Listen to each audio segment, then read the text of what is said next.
Arguing with people this weekend got me messed up. I don't like it. Takes too long for me to come back.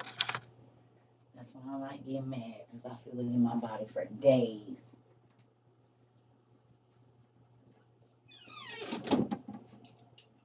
I realize my face is getting better. So that's where these headaches is coming from, because these glasses is squeezing my face. My face was little when I first got these. Now it's big. Hey, y'all. Ooh. Hola, hola, hola. I had to get it. I got up about 4. I think I laid down at 11 or 12. I don't know what time. It's about 12, I think. Don't consume who's poison. What are you talking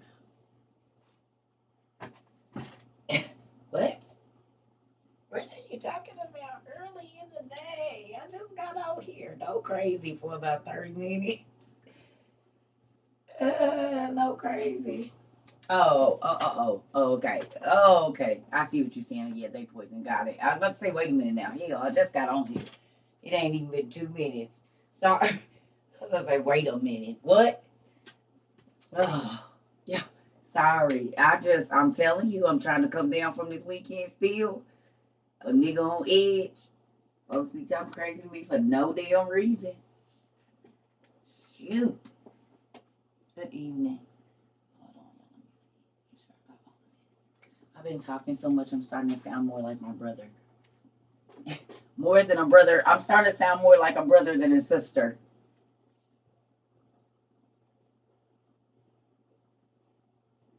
Did you get some rest? My name is Randolph, and I need to get some information. What you need, Mr. Randolph? I know that's right. He said, look, are you rested? Because I got some questions. I like it. You care about what's going on with me before you start bombarding me with questions. What's up? I like that. He said, are you rested? My name is Randolph, because I need some information. Now, I see when you be a little irritated, you don't be wanting to answer no questions. You learn quickly. You going to get the books. Oh, these. I see you got your suit on. You go to church, don't you? And your brain cells done been set on fire for the Lord, honey. Isn't it? Mr. Randolph, you mind me asking how old you are? I see they deleted your video when you were showing the people. Did they? Girl, I don't know. You know, I don't be having time to go check Punkin or nothing. It's crazy. They be taking my stuff. They do all kinds of stuff. Y'all know they don't love me over here. Y'all know social media be playing. The people do, but not the peoples. No, my whole family is preachers, and I'm 64. So, what questions? I mean, we can get you the books if you need them, sir. I know you said you could buy them yourself, but do you want to read them today with us? Because you know you can read it online right now if you have another device. Like if you watch me on your TV, you can get on your phone and I can show you where you can go read them right now until you buy them. Mm-hmm. Y'all hear that? Randall's whole family is preachers, and he's 64 years old. He said, look, I got some questions for you, young lady. Are you rested? I love it. I'm not 64. Randall is 64. I'm not even 44. No, Randall's 64, not me. That's what Randall said. No. No, I'm not 64. Randall's 60. Somebody said, damn, you look good for 60. Now, my mama don't look too much older than me, and she is about to be 67. Okay. So, listen. Mr. Randall, what information did you need, honey? Is there something you wanted to ask today or what? Because I got you, and I like how you approach. See how he was a gentleman? Young men, take note.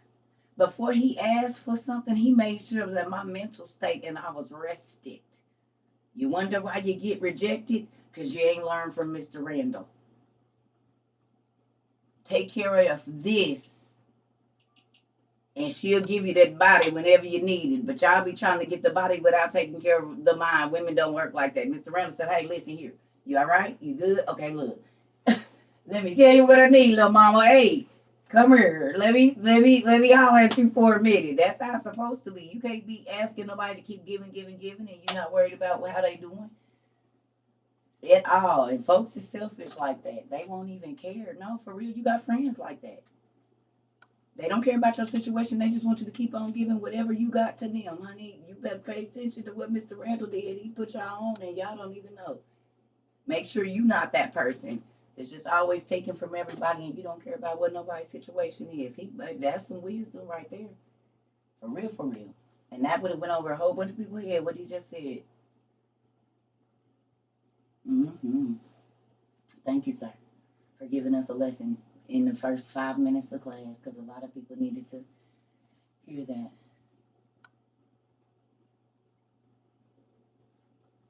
Tyrone, why you always come in here typing? It's playtime is over. You do that every day. Is there a reason you keep saying that same statement every day for the last like 3 or 4, I think? I don't be understanding what all of that means. Is there a reason you keep typing that, or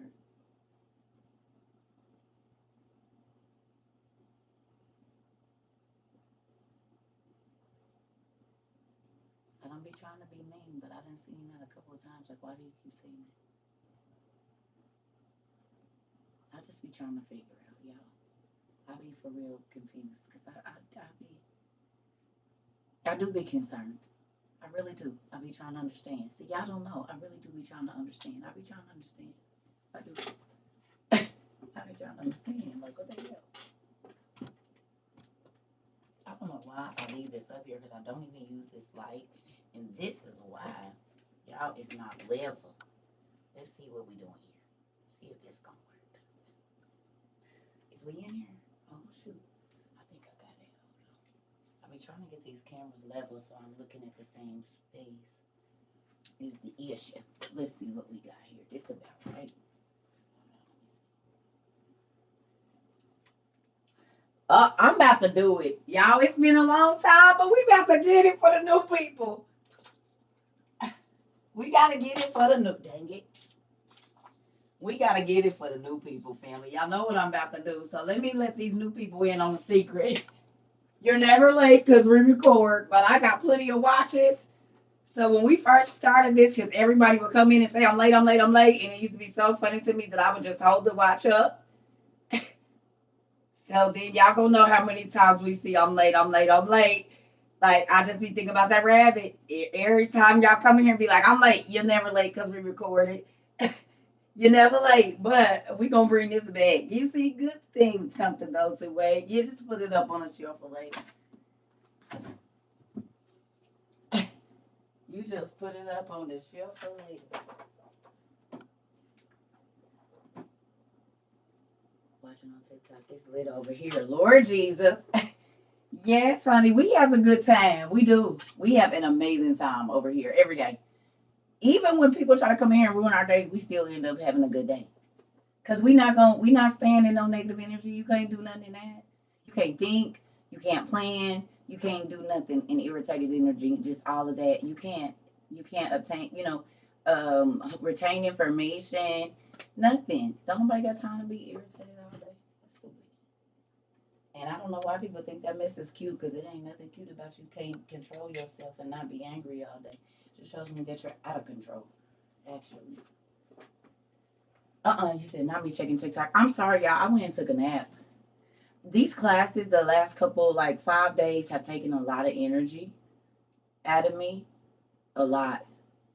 They have taken a lot of energy out of me. Like, for real, I'll lay down thinking I'm going to lay down for an hour, and I'll be asleep for 5 hours. You know what I mean? I wake up and it's nighttime, and I went to bed at noon. You know what I'm saying? So that's how I know when when I use that much energy, my body, and then I got lupus, so I have to make sure I keep it, you know, as soon as yeah, because I use a lot of energy. I told y'all now I understand why my grandma, like every Sunday, my grandma, after she'll preach, she'll go home and she'll sleep from the time we got home from eating till it's like 30 minutes before it's time to go back to church.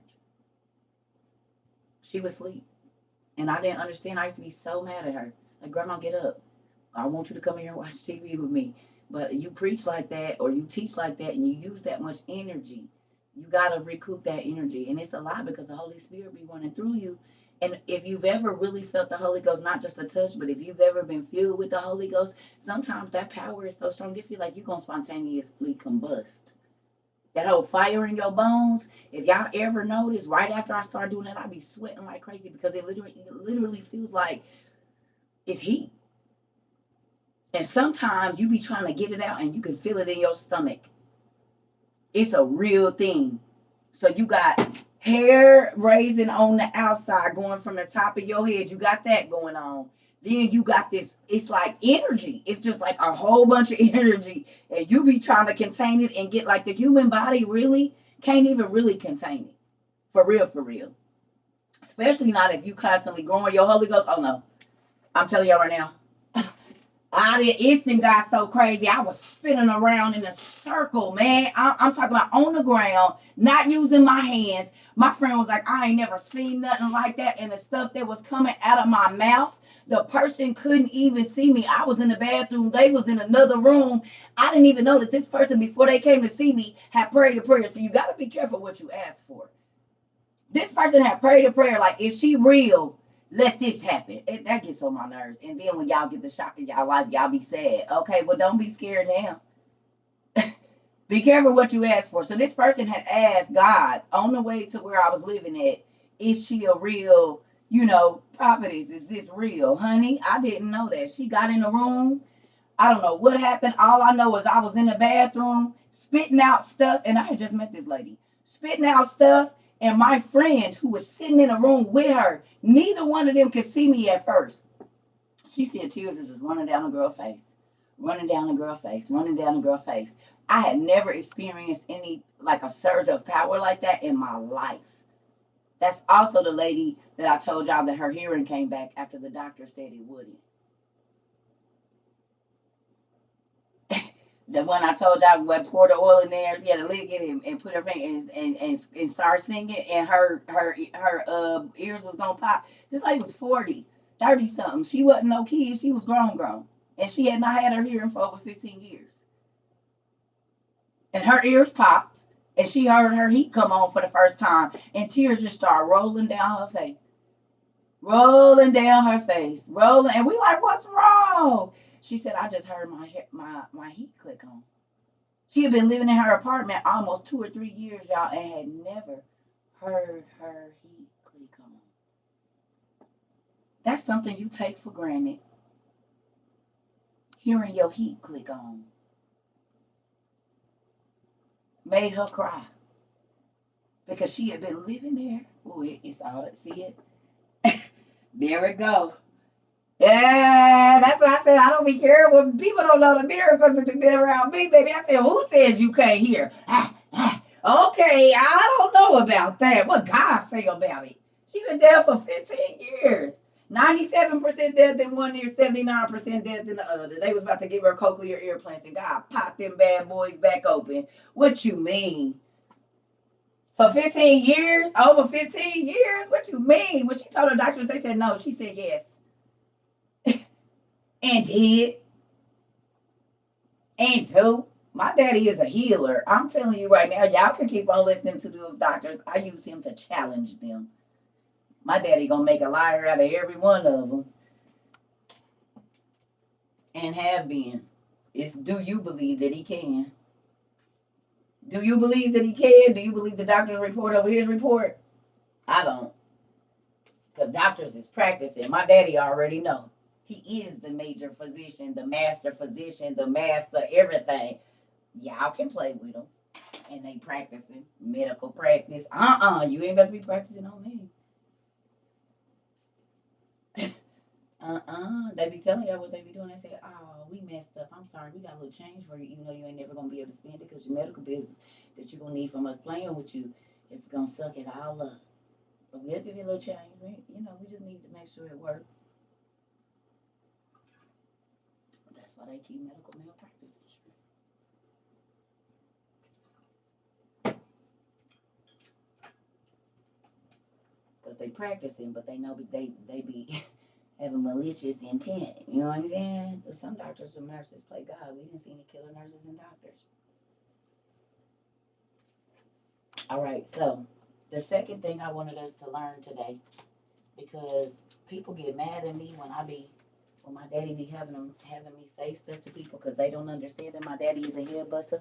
Who's learning that the Almighty God is not so nice always?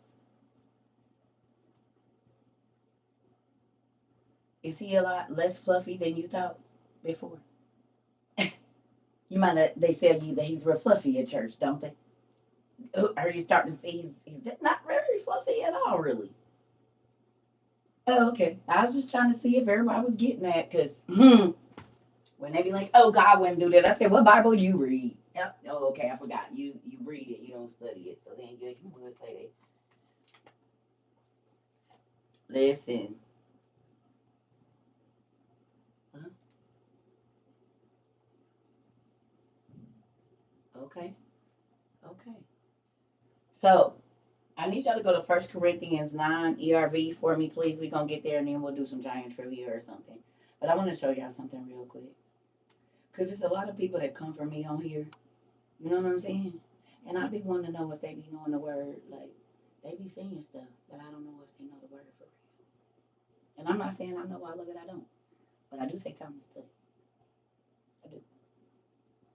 Y'all see it. So let's go to this easy read version of 1 Corinthians 9. Anybody want to be honest? Who want to be honest? Anybody want to be honest? And y'all gonna tell the truth up here? Don't say yes because you might not know. Just hold on. I'm gonna ask the question first. Is there anybody that before coming here and reading the easy read version, you really didn't understand the Bible? Like you understood it, but you didn't know how to apply it, and now reading it in the easy read version makes it simple enough for you to understand. Oh hell! Wait a minute! I done read this 20 times. I did not know what that's what that was saying.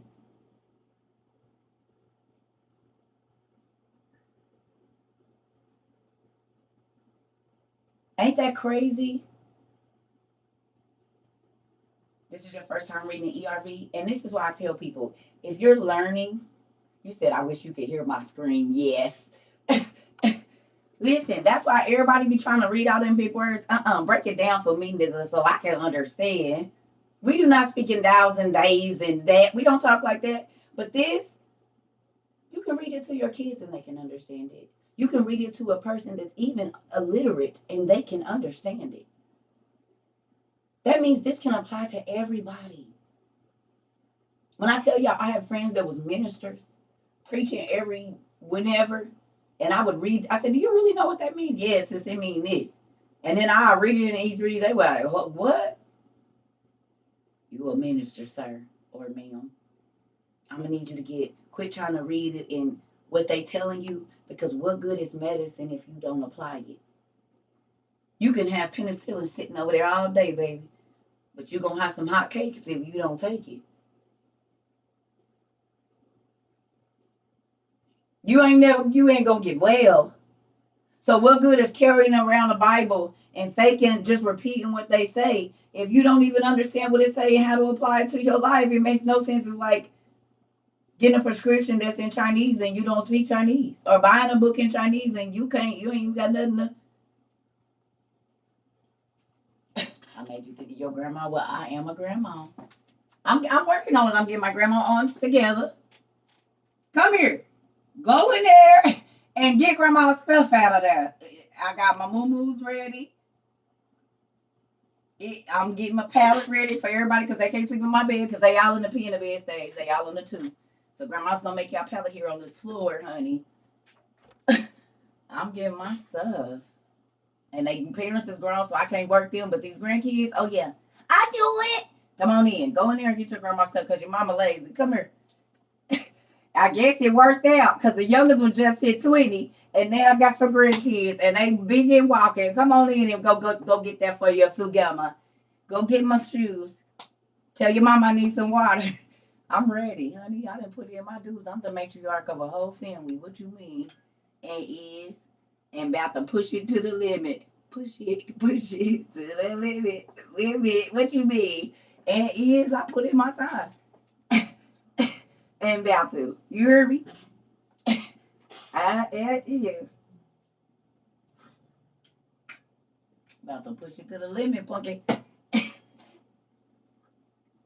I know I have 8 of them, and will most be here on Turkey Day. Ooh. Yeah. Grandkids is a blessing. Every time my granddaughter see me, she just smile and lean her head into the phone because she's so used to me kissing her on her forehead. She's not even 2 yet, but she already knows grandma's gonna kiss her here on her forehead. Well, that's what I do. Like even when I was married, don't kiss me on my mouth unless I invite you to. Kiss me right here on my forehead. That's a term of endearment for me. And the guys I dated used to be mad like, I am not your grandpa. Yep, but you gonna kiss me right there. Especially if I don't trust you. You get I will lean my forehead into you so quick and put my face down like this. What you mean? You not kissing? I don't trust you. If I can't trust your words, I cannot kiss you in your mouth. It is not gonna happen. I don't want your lying mouth touching mine. You don't. Mm-mm. It might transfer, and then I'll be a liar. Spirit transfer. Them lying lips. I don't want none of that. You keep it. No. I'm for real. Y'all think I'm joking, but it's so serious. Once I can't trust you, I can't kiss you. Once you lie to me, I cannot kiss you for nothing. My body won't even let me. I'm not joking. And I don't know if that's me being an empath or what, but ooh, get your mouth away from mine. All right. So, 1 Corinthians, is y'all over there? My mom will not ever watch her grandkids. Honey, listen, now, I don't just volunteer. I don't just volunteer. Hell, we raised y'all. And y'all probably started having kids before our last kid was done. We turned. I've been a mama since I was 16. I'm on my way to 50. And just got keep that your kids. Hell. We had to keep ours. Hell. I mean, I babysit every once in a while, but I ain't got to. And if I got to keep them for a couple months or something like that, that's different. But baby, I'm about to live my life. I done gave it up for you. About to turn up. I had to give up my 20s and my 10s and my 30s. I'm about to turn up, baby. You did that. That's your decision. You was my decision. That's your decision. Mama got to have a life too, and do. And then y'all be talking crazy as soon as we do for y'all too. I don't know if I'm gonna do it. Which Bible do I recommend? The easy read version, this one. Nah, but if my kids ever needed me to do anything like that, I definitely, I mean, I don't live in a state with them. If I lived in a state with them, I'd probably have them every day. I just don't live in a state with them. If I lived in a state with them, I'd probably have them 3 or 4 times a week. But I don't. So then I go see them every couple months and let their mamas be free for a minute. Momo, Mimi, they make up their own names. They call you what they want to. I make mine. Mine's is gonna call me Sugama. It's Sugama, baby. It's Sugama. It's your grandmother, but it's Sugama. So now I'm Sugama. Not Gamma, Sugama. The attitude. Yep. Well, hell, my mama trying to steal my kids. So it's weird. Anyway, I know. Yeah, I had it. I'm going to read it again. Listen to what he said. He said, I'm a free man and I'm an apostle. I have seen Jesus our Lord. You people are an example of my work in the Lord.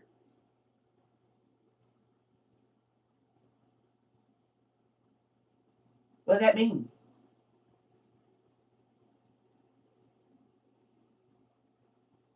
Why Jesus is considered God? Because, okay, an easy way to do it, your child is not you, but your child is a part of you, right? Your child is 23 chromosomes from their daddy and 23 chromosomes from their mama, right? Or how many chromosomes, how many The way that they would know that your child belonged to you is they would test their DNA. And that's how they know that they're a part of you and a part of their father. It's the same thing. They probably look just like you, but they're not you. They're a part of you. Exact same. The same way you can take a part of you and make it into somebody else, we got that from him.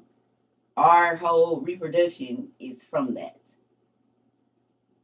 And Jesus only had 22? Okay, so there you go. That's a simple way to do it. He took a piece of him and put it into a woman and made a kid. Period. Okay? And we can't even say that that ain't doing it because it's women that go get in vitro fertilization. They don't got to have no daddy. Somebody's sperm impregnated them. They didn't have to have sex with nobody. They didn't have to do none of that. Didn't have to be a daddy there because they say, oh, I don't believe that. Well, people go do it every day. Right? That was the first in vitro fertilization was Jesus. It's spiritual vitro. You can't tell me the spirits can't reproduce because the angels came down and reproduced with the women and made giants. And we just saw Jimmy J6. He has the lineage of the men of Gath. So, how many movies y'all seen where, like I said, a spirit is sleeping with a woman or a man while they sleep? Pop their buttons off, the person's body be moving, but you don't see nobody. But the person will tell you, oh no, it was real.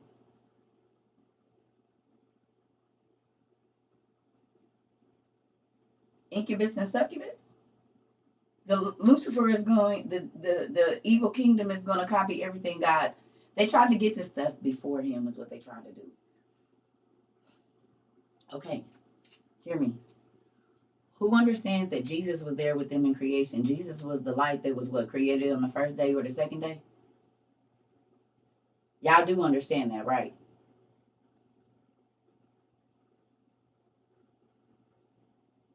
You said don't do the motion because this didn't happen to you, Tom.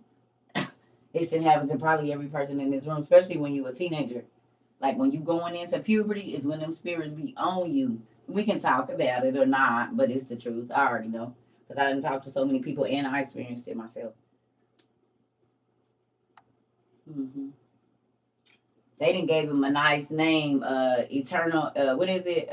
Nocturnal emissions, but it's because them spirits be coming to get seed. That's like women have ghost pregnancies. Their bodies be swelling up. They ain't gonna tell you that they had a spirit partner, and they can feel babies kick in, but they don't see no baby in there. The woman body swell up like she pregnant. She's throwing up. Even the doctors be thinking she pregnant. It'll never be a baby. Well, it probably was one in the spirit. A spirit kid was born.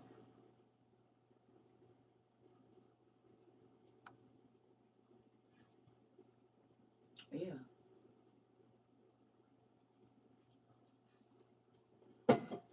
You learned about that in school. Mm-hmm.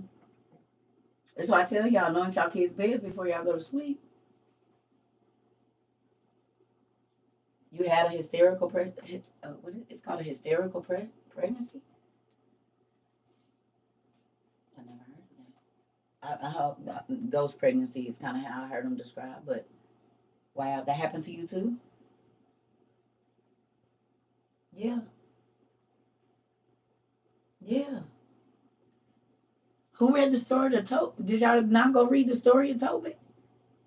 How the demon kept killing all her husbands? He was a spirit, but he kept killing all her husbands. That's why she was the Black Widow. The demon wanted her for himself.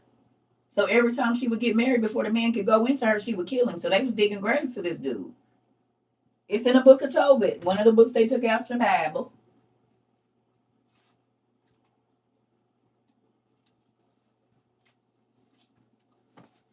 Yeah. Ooh. Oh, I turned right to it. Thank you, Daddy. Ooh. Just so y'all know, wait a minute, because there's some people in here that's gonna talk crazy to me. Ugh. see that before you say anything. What does that say? The Holy Bible. Y'all know that's 22 karat gold. Ain't that crazy?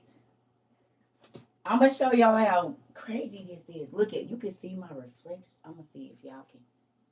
It's so clear. Like normally you can see my. I don't know how to do it so y'all can see, but you can see my reflection in this book. Yes, it's real crazy. You can see my hand reflection if I do it right. But this book right here.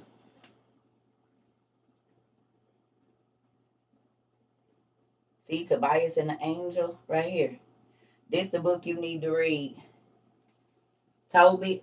And it's on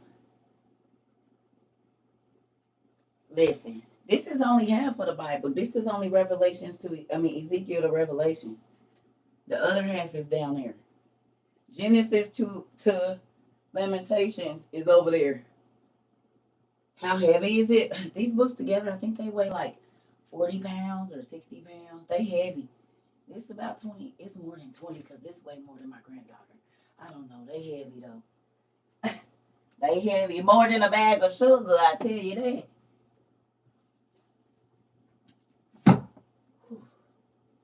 And the other one bigger than that.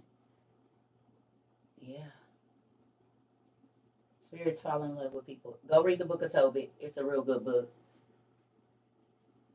It's a real good book. Mm-hmm. You want to order what Bible? It's only 800 of those in the world. I think 2 people got them on sale on eBay for like they 6,000 I think now, or 4,000 for one and 4,000 for the other one. It was those are a limited edition copy. It's only 800 of those in the world. Yeah, that's like I got number 327 or something.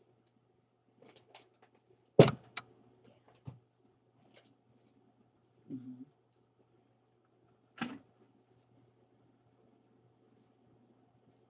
Yeah, somebody bought it for me. When they got them, there was only 1,000.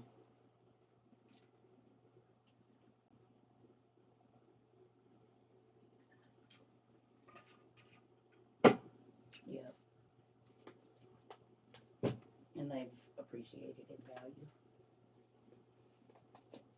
I had them over 10 years, or right at 10 years. Yep. Anyway, come on. Thank you. All right, let's go. But if you want to know about spirits falling in love with,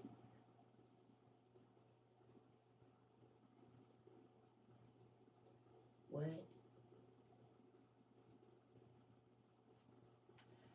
Okay, come on, y'all. 1 Corinthians. 1 Corinthians 9. Y'all ready? Or no? Yes? Okay. Okay. All right. Okay. 1 Corinthians 9. All right, here we go. Paul is upset. I just want y'all to know that he irritated. He irritated right here. He is. He's very irritated here. So just understand that. And this my nigga, I told y'all, Paul, I be feeling him like every day. Telling you. Anyway, okay, it says, I'm a free man. I am an apostle. I have seen Jesus our Lord. You people are an example of my work in the Lord. Others may not accept me as an apostle, but you surely do. Sound familiar? Y'all heard that? Who do you think he was talking about when he said, others might not accept me as an apostle, but you see that I am to you? He said, y'all are the product of my work.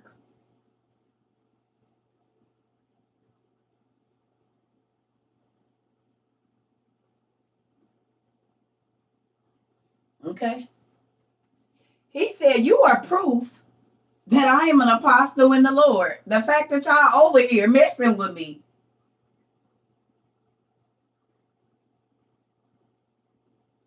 Y'all see it? You looking at it with your own eyes. He was irritated. He was irritated. He said, what you talking about? You sit with me and we read the Bible every day. You literally see the word fulfill itself. Why is you worried about what they say? They don't have to see me as an apostle to you, but do you feel it? Do you see it? Do you? What's happening in your life that's changing? He was irritated, and I feel him. I feel him. I feel him. This is the other thing we was going to read earlier, but I was sleepy, so we're going to read it now. Okay. He said, some people want to judge me. So this is the answer I give them.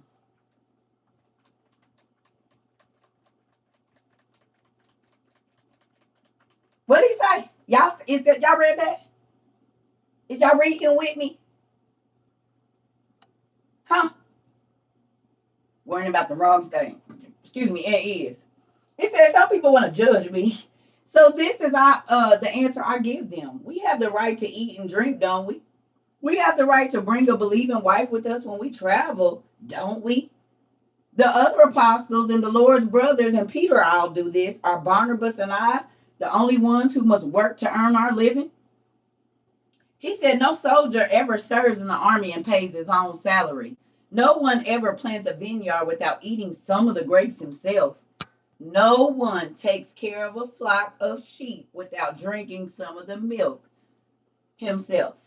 These aren't just my own thoughts. God's law says the same thing. Yes, it is written in the law of Moses. When a work animal is being used to separate grain, don't keep it from eating the grain.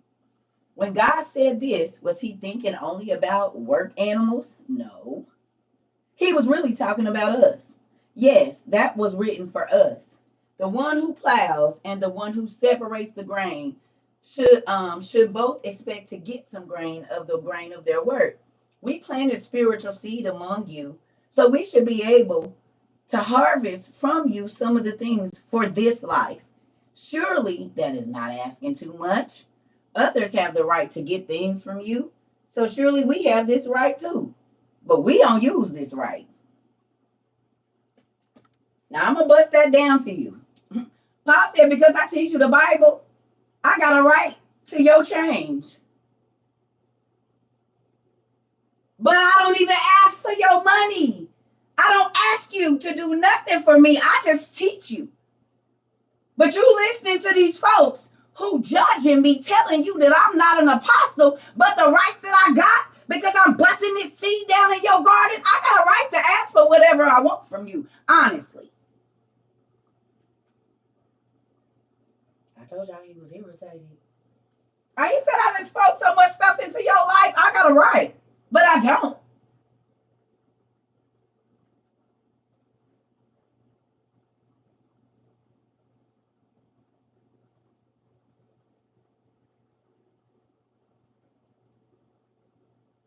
Let that sink in. He said, I don't ask y'all for nothing. God take care of me. He said, but I do have a right. He said, by law, I got a right. As soon as I sow some spiritual seed in you, I have something coming back. But I don't ask you for it. I go and get it from my daddy. Sound a lot different from, we need 10,000. Everybody with $10,000. Everybody with $1,000. Come on up.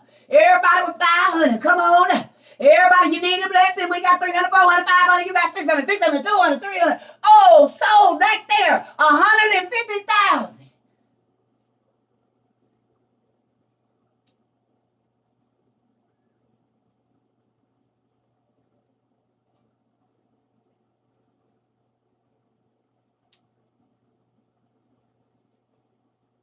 God said don't have respect to a person. Why y'all always ask the people with the most money to come up first and make the people that have nothing or little feel like they're the least in the kingdom? If you got 5,000, come on up, stand right here close to the pulpit. If you got 2,000, stand over there. If you got, oh my Jesus, if you got 1,000, stand over there. If you can't do nothing but 500, go on and put your money over there. Go stand by this pastor. And everybody else, if you got anything under 500, y'all gonna wait.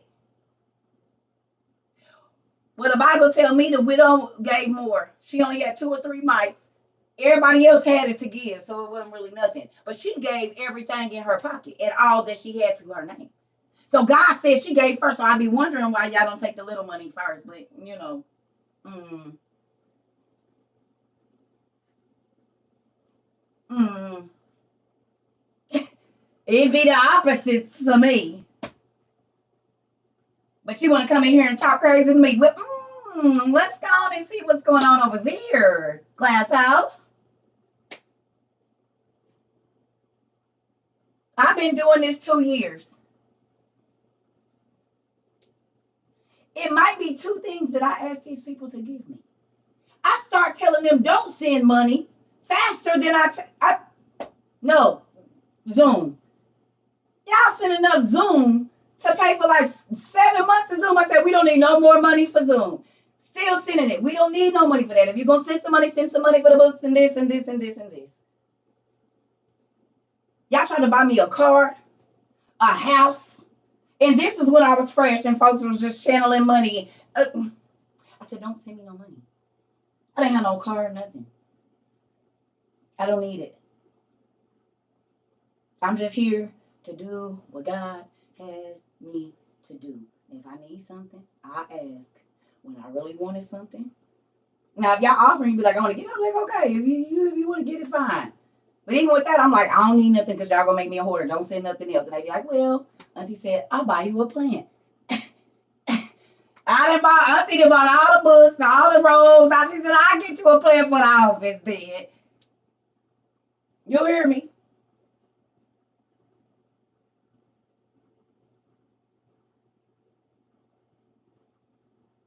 I don't ask because God makes sure I got what I need. And this ain't about money. It's not about parishioners, followers. It's about making sure that you really understand what your walk with Christ means. For real. And that your children understand. So when God come back, whether we martyred or not, we get to dip in that fountain and forget everything horrible about this life. Because I don't know about y'all. I don't want to remember nothing from here. And if I don't free myself of regret and shame and ask God to take all of the horrible things out of me, I'm going to have to remember this place for eons and eons. And it was already bad this time. Why do I want to stay trapped in it? I don't want y'all to stay trapped in that either. So that's why I don't get on here faking and shaking. I tell y'all, listen, I got to fight every day to stay on this narrow path, honey, because believe me, the devil be offering me a whole bunch of lot of stuff. And I be like, no. You know, kids be like, no, get away. No, like that's how I be having to do. Because you got to think, the devil want me to fall. He know the level of influence that I got. He wants me to fall. He don't want y'all to believe. He don't want y'all to read. He don't want that, but that's why God told me to get on there and tell the truth, and that's what I do. Honey, listen, we just gonna take it day by day, because if the right time tree comes, honey, I don't know. I can't say, I don't know. I don't know. I'm not gonna get up here in front for you. I'm not gonna do it. I don't know. I'm not saved, sanctified, and I already done made it. Cause honey, it be a lot of stuff out here. I stay in this house because I'm trying to stay safe. Because the devil didn't offer me pretty much everything I want. I would say it out my mouth and it would be right. My friends used to be like, girl. I said, ain't it crazy? I just said it. The devil said, yep, I'm going to give it to you. But it's a trap. It's a trap. Because God has something better with no strings attached. This is why the Bible says be careful of the words you speak, because you could be bringing damnation on yourself. You could be bringing trouble on yourself just saying stuff.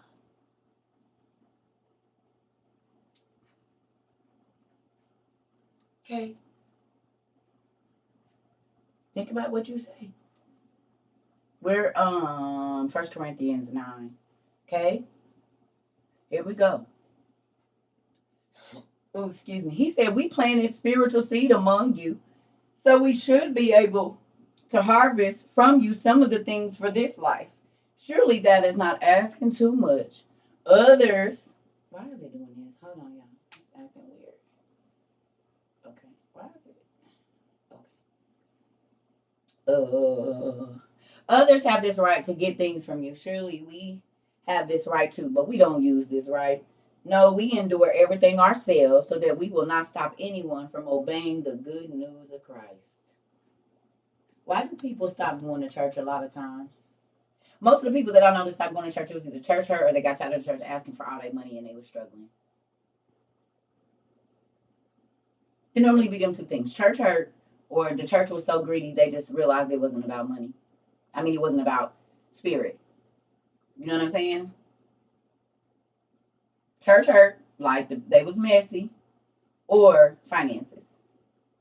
So Paul said, we don't even ask for your money because we don't want you to get the wrong idea about this whole thing. We just endure. We just suffer.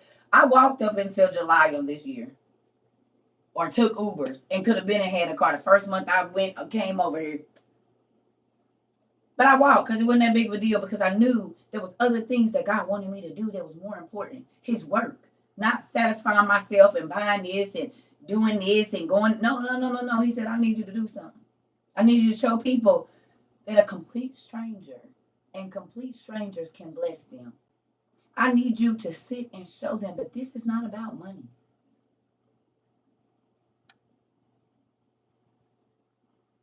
I need you to teach them about faith, starting small with a mustard seed. That $5 I asked y'all to sow was y'all mustard seed, y'all. And I know that you have not stopped benefiting. It's still coming, because God, that's what God do. He give you residuals. I don't care if it is $5. He can make a lifetime of residuals off of a $5 seed. Hey.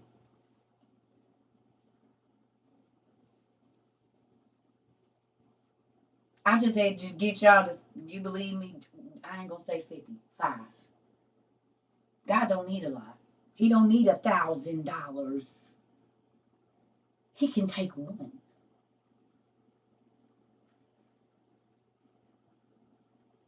He can take one. So why do they be needing all these big amounts if God said, I only need a little bit? How many of y'all heard me say, y'all, our twos and fuses gonna make it work? And our twos and fuses did a whole lot last year and this year. Our $1.37. Somebody sent $3.27, $50, $100. Some people didn't send $1,000, but guess what? That money went all over the country. It's people from one end of the United States to the other that have been blessed from our twos and fews.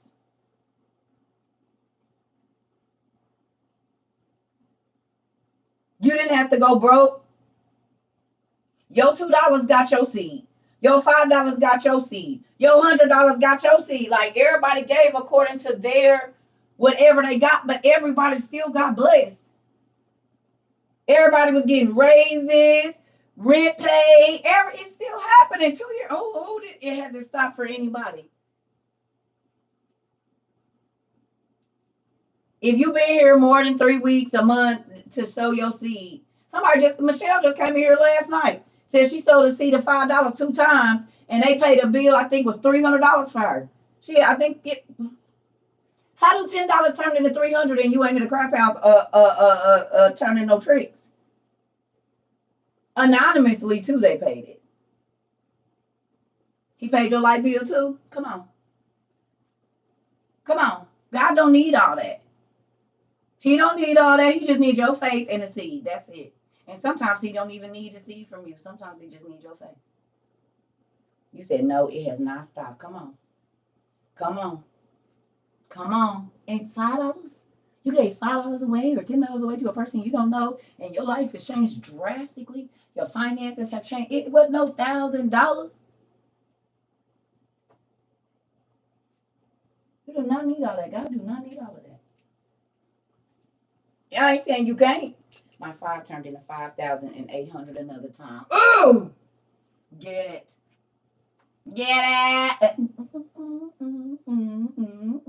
I remember one young lady, she sold a seed and her husband got a job paying double. They offered him a raise.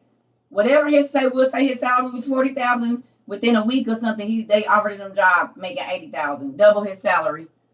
She was like, I said, won't he do it? Won't he do it? Like the next week, Her husband had prayed or something. I don't know. He went from, we'll say, making 40,000 to 80,000. I don't know exactly how much it was. I know his salary doubled.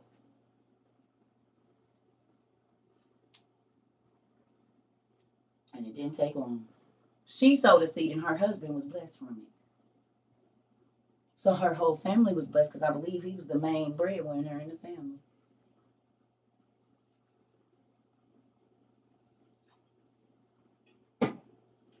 It's a lot of miracles that did happen over here. Tons and tons and tons. Too many for us to count in the last 2 years, I promise. They be like, don't you remember? Not really. Sometimes I do and sometimes I don't, because every day somebody is talking about something God did because they was obedient. I'm grateful for it. The miracles ain't stop happening yet. Hold on, y'all, because CERCA done twisted this thing loose. There we go. Can I speak a blessing over your life? That's not how it works. That's not, I'm not like that's not how it works. I don't know how to do that. All you gotta do is listen, it depends on what kind of blessing. All you do is have to give what you're looking to receive. So if you need peace in your mind, then you need to help somebody else have some peace. If you need a financial blessing, then you sow that seed. Take $3, $5, pay for the person gas behind you, breakfast behind you, sow to a person that can't give you nothing, and your situation will change. That's what I got for you. You can't be stingy and expect nothing. If you're stingy and you don't care about other people's stuff, then that's what you get back from God. And he got everything. So you might not want to do that. You might not want to do it.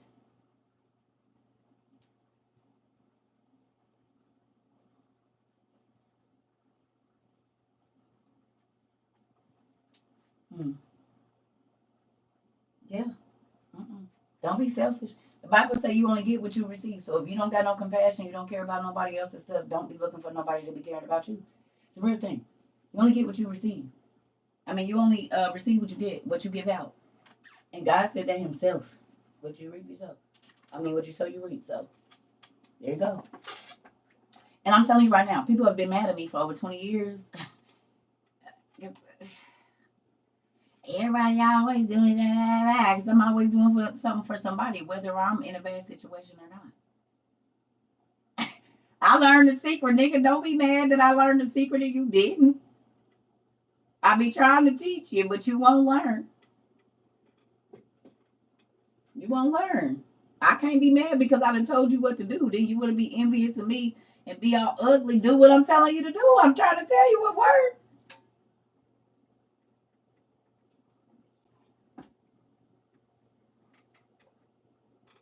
People be mad at you because you be getting blessed and they don't feel like you deserve it, but they don't know what you do in the dark. They don't know who you help. You see what I'm saying? They don't know. They don't know the stuff that you do when ain't nobody around. But they feel like, oh, why is God giving you that? Because I've been taking somebody to work for 90 days and I didn't ask them for $1. Tired, sick, whatever. I got up and took a person that I don't benefit from at all to work and picked them up every day for 90 days. Just because I didn't tell you don't mean I wasn't doing nothing. That's why I was busy both times when you would call me in the evening and the morning because I was doing something, but I didn't have to tell you that that's what I was doing. But God blessed me openly, and now you mad. So what? You wasn't there when I was doing sowing my seeds.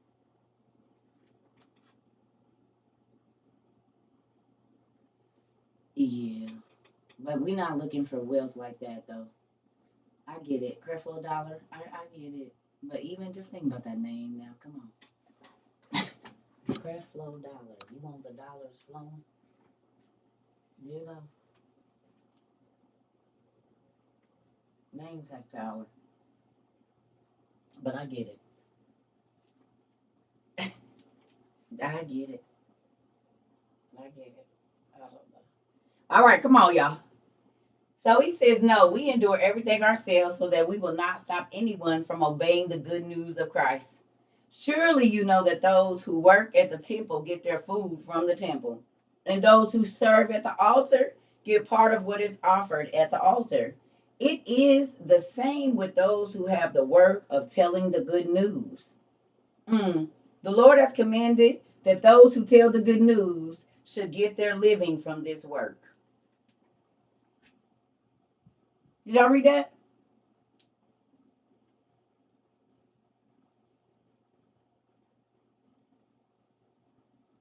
So when I say this is my job and it's been my job for over 20 years, and God made me sit home, but my bills still got paid and he still did everything for me. Did you see what he said? Sometimes God be taking you off work so you can study before he take you into your next test or your next situation. Because if you constantly moving and constantly busy, you can't build up your strength for the next fight you about to fight. Or you might not have the knowledge to make it out of the next test you about to come through.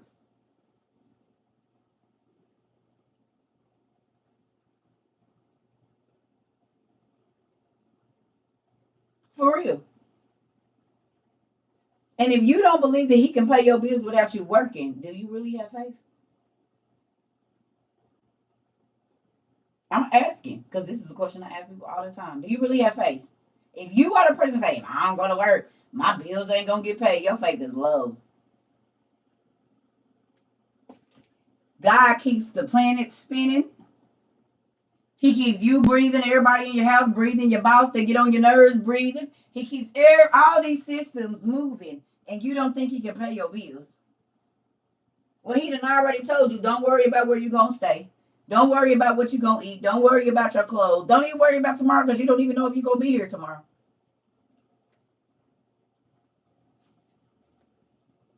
Let me ask you a question. How many people found out during COVID that God can pay your bills even if you ain't working?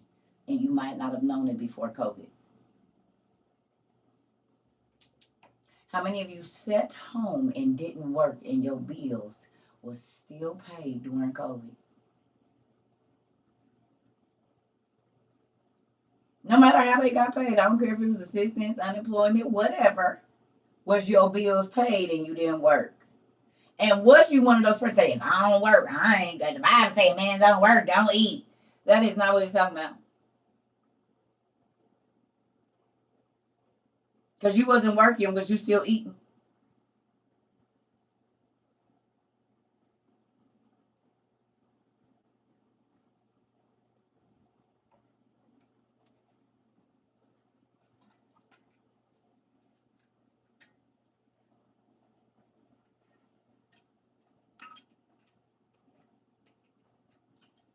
So then if you are a person that says, if I don't go to work, my bills ain't going to be paid, you got to stop lying.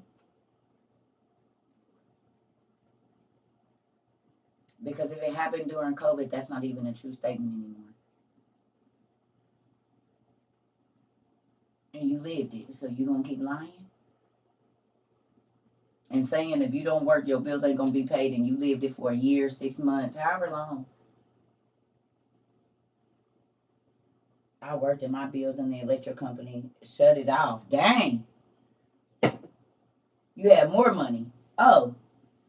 And I'm not talking about the scammers. I'm not talking about ill-gotten gains.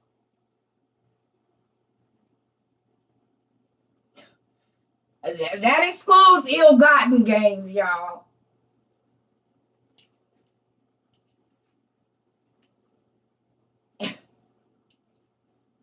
I'm not including ill-gotten gain. I'm not including that. I'm not talking about that. But amen, he said he blessed the just as well as the unjust. So we just gonna leave it there. We gonna leave that there. We gonna leave it. We just gonna leave it. But if at that time you gotta think, when Jesus was saying this stuff about a man not working or whoever was saying about a man not working, if you don't work, you don't eat. I can't remember who said. I don't know if it was Jesus. With that, back then you had to plant seeds. You had to grow your own garden. You had to tend to your own flock. You had to take care of your business. If you got up every morning and you didn't go tend to your garden or tend to your animals, what was you going to eat?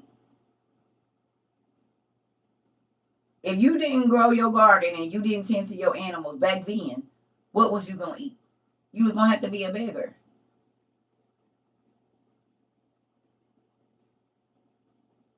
You see what I'm saying? Because it wasn't no stores like that back then. I mean, it was markets, but for the most part, whatever you was gonna eat, you had to make sure that it got up and got. And so then you had to sow seeds and you had to till the ground and everything that you had to do. You know. Okay. So here we go. So it says, the Lord has commanded that those who tell the good news should get their living from this work. What he say in 15? Again, but I have not used any of these rights, and I am not trying to get anything from you. Did y'all hear that? He said, because I teach you the word, I can ask for some of your stuff. He said, but I don't even use it, but I ain't asked for nothing from you.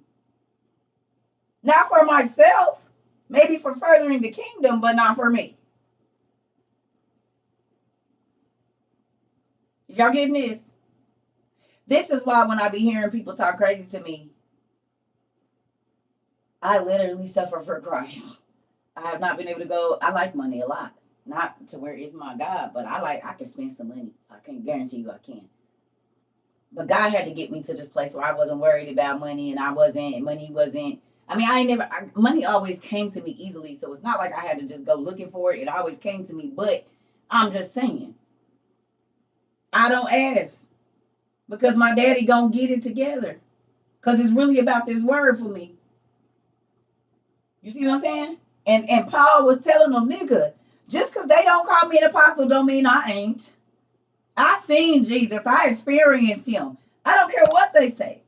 They wasn't there when I was sitting there talking to Jesus. They wasn't there when I was studying for 10 years. I don't care. And by right, I can do what I want and ask for this because this is what God told me to do, but I don't even use it. I don't even care because God gonna make sure I'm straight. So when I hear churches and it's always about money, and it's always about give, but it ain't really benefiting nobody, then I think about this. Because if you was ministering right, you wouldn't have to ask for no money. If you were sowing seeds into people's lives that really benefited this, they sowed, you wouldn't have to ask for no money. Matter of fact, you would be turning down money. It would not be 45 minutes of we trying to get money out of people. Because if you bless they soul, they gonna bless you. I'm a living with this. Ain't just TikTok, baby. I've been doing this. Yeah, I done had kids come back that was little and they remember stuff I did. They said, TT, here. Because, man, you used to look out. My mama used to be on some funny stuff, but you always looked out. Here, what you need?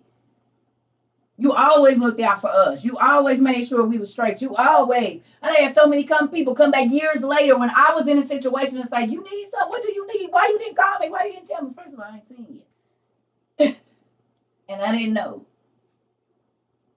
You ain't got to beg and be browbeaten and checking people's taxes. Bless their life right. You ain't going to have to worry about that. Do something with what God gave you and you will see a produce off of it. Plant the right seeds and you will eat off of them seeds. You ain't going to have to beg nobody for nothing.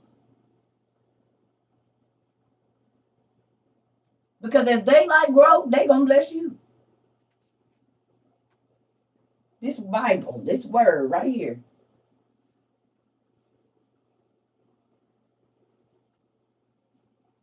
Moving on.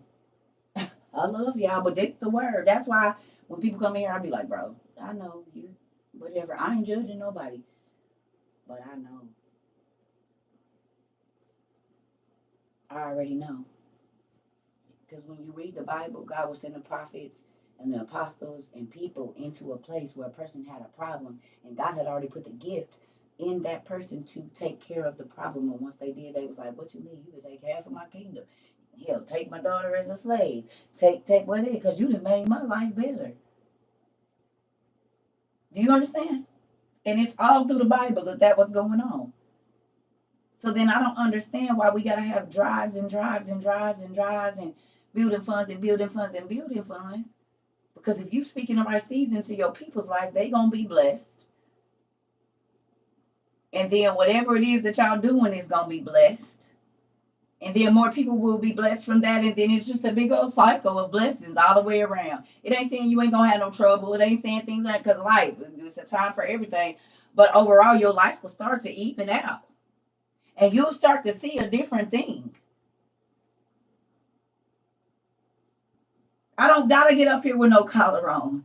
I'm sure a lot of people were surprised to know that I came down here to be a co-pastor too. But like I said, they come here talking crazy and don't know my story. It's the whole reason I'm here where I'm at. Yes, I was getting a divorce, but my homeboy was starting a church. He was like, you already know you're going to be my number 2. Come on in. I've been up here 2 years, and a lot of people didn't know that I moved to where I'm at to be a co-pastor. But that didn't work out, and I didn't want to. God has something else. So just because I don't get on here, whoopty whoppy, and all of that, don't mean. I told God I didn't want to be in the church. I told him I wanted to go out into the wilderness, into the world, to the people that don't feel comfortable coming in the church. That's who I want to minister to. And I've been telling him that for years. And look, and who have I been ministering to? The niggas on the. I told y'all the home. Hey, bro, you gonna come over here? We gonna have everything set up. Nah, I thought we was just gonna chill. Y'all done set me up. Y'all said we was having a barbecue. What's this? Well, we got your seat right here. Come on in. Well, everybody come on in. She ready. Wait a minute. I thought we was about to. I smelled the smoke and stuff like that. Y'all done set me up for a Bible study on a Friday night with all these. And I'm talking about these people is under 30. Until you coming over, we turn it up. Yeah, baby, I'm on white. Wait, let me get the girls ready. Hold on. Y'all got food? I'm coming. And then I get in there, it's a whole little table set up. Like Bible study. Like, what's this? I thought we was, until you need something to drink, you good. Yeah, but what's all of this right here? Why is that all these chairs set up like this?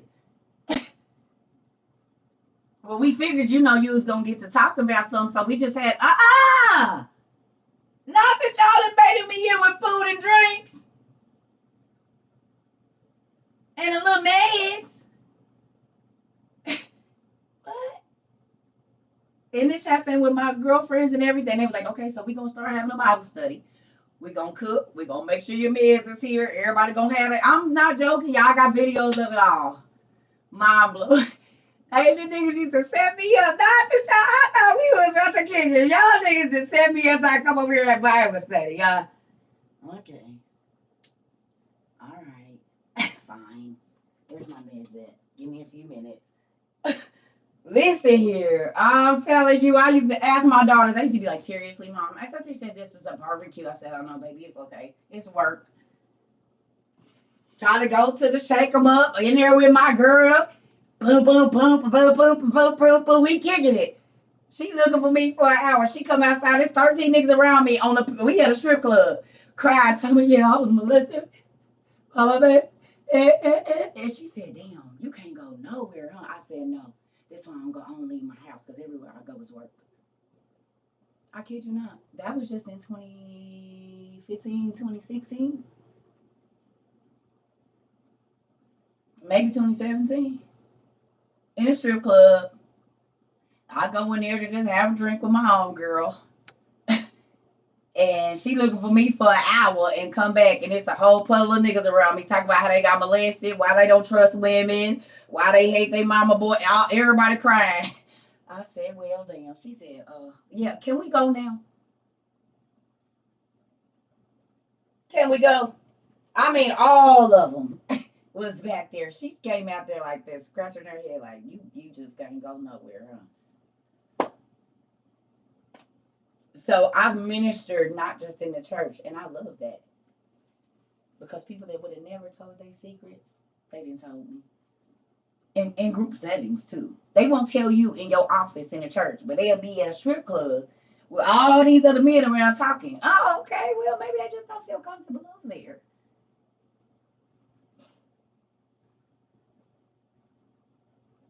Come on, Miss Deborah. That's why I don't want to be in a church. It ain't that I'm against church, but people can't be free there. And God, he said, I'm free. I ain't in all that. I am free. And I be telling y'all, I'm free. I'm not bound by church laws. I'm not bound by church bylaws. I can speak about whatever the Almighty God wants me to talk about, and that is more freeing than anything. I do not have to push my Holy Ghost down. I don't have to I don't gotta do none of that. I can talk about whatever you want me to talk about, and somebody's life gonna be touched by it every day. What? But like I said, when people come on here talking crazy for me, I basically do this for free. Because the money I take only pays my bills. And I don't have very many.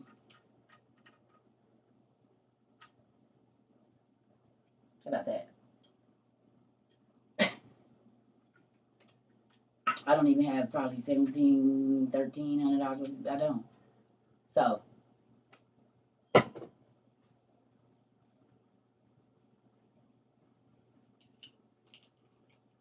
I get to be transparent. And dude, don't y'all love it? I love it too. Do you love it? I love it. I got it all. That's how I be feeling. Do you love it? I love it. Y'all remember that commercial I used to be in that face?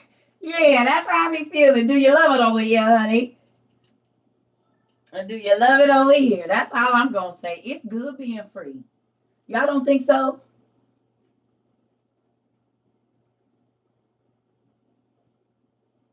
I'm sorry to hear that, Pumpkin.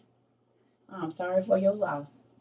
How is it that you're reading more, you studying more, and your life better? You understand life. You understand why certain stuff been happening to you because it was you doing it to yourself. Because you was pissing God off. It wasn't the people. It was your punishment for you disobeying God. Thank you so much. I appreciate that. More freedom. You ain't bound. You can talk to whoever you want to and not feel scared about a church person seeing you now. So you can go sit down at the liquor store and talk to somebody and don't care what nobody thinks. You can go sit down and talk to the whore on the corner. You can go sit down and talk to the drug addict. You can go sit down and talk to whoever you want now. You ain't got to worry about the saints saying you was backsliding. You can actually go and reach the souls and tell them, look right here. Have you ever heard about the story of Adam and Eve? Do you know that they messed up so many times? And they kept feeling ashamed of themselves because they kept letting the devil trick them up. Do you know that's not nothing new? You're going through the same stuff that the first people went through. How do you think that'll make a person feel? When everybody around them told them they ain't never going to be nothing but an F up and they don't know why they like this. But you can take them to the book of Adam and Eve and let them see that Adam and Eve kept messing up, but God is so forgiving and so merciful that he didn't take their life. See, people will have you thinking that God is sick of you, but the word will show you just how much he really loves you. Because you don't line up with they stuff the way they think you should do it and this and that, but it ain't them. Your life needs to line up to what God said, I formed you in your mother's womb and created your purpose, not those people. Not the church, not your organization. If you are a prophetess, if you are an apostle, if you do have a gift, I gave it to you. So why are you allowing them to tell you how to use it and they didn't give it to you?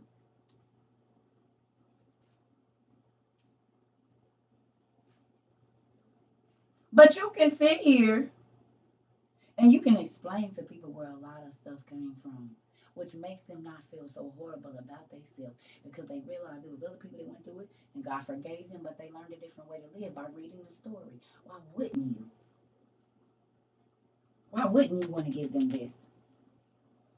Why wouldn't you want to help them understand? It's a lot of people in church don't even know why they go. They just go because that's what they've been told to do on Sunday and Tuesday.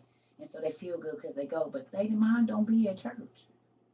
Their heart is far from God because they don't even understand why they should be there. They just know it's religion. It's repetitive. I know we go to church on Sunday or Saturday, and I also know we do this. And that's it. You said that was you? Muscle memory. Come on.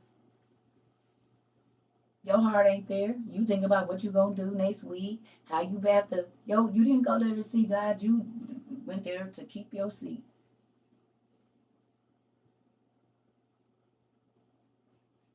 But over here, we studying for 4 hours, tired, trying to go to work. After being online all night looking up stuff. Gotta throw the book down so make yourself go to sleep. Don't read no more. Don't read nothing else. Go to bed. Go to bed.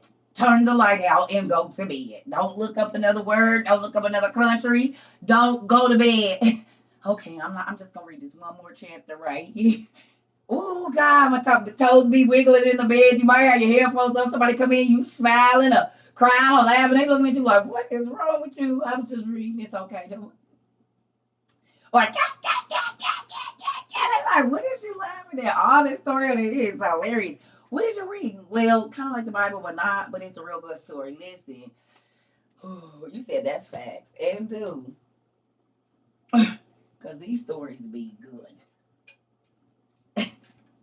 I can't stop reading. Oh man, it makes me excited.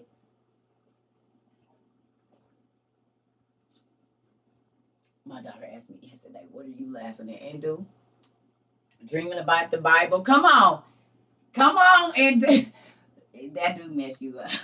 Like you be in Jesus days and stuff like. Now wait a minute, but it's interesting.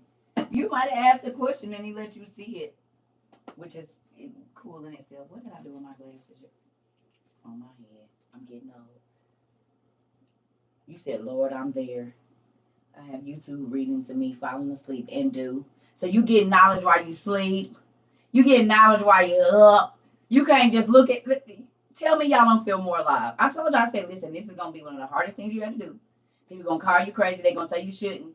But I guarantee you, if you push through this, you'll never regret it. You'll never regret this transformation that you're about to go through when you come over here.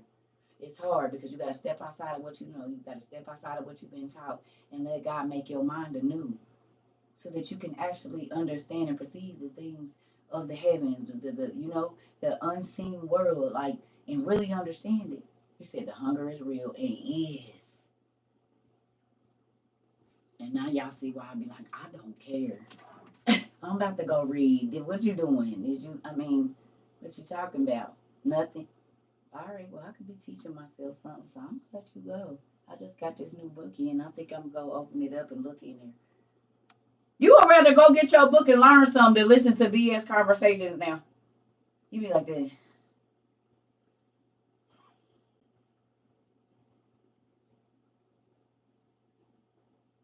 All right. Okay. And they'll just keep talking about nothing, and you be trying to get off the phone like, bro, listen here. Do you have anything good to talk about? Anything. That's not drama and craziness and just, so draining. You said, yes, I don't want to talk to people. Man, listen, once you start learning, you can't sit there and listen to just stupid talk no more. Like, you would really be looking at people like,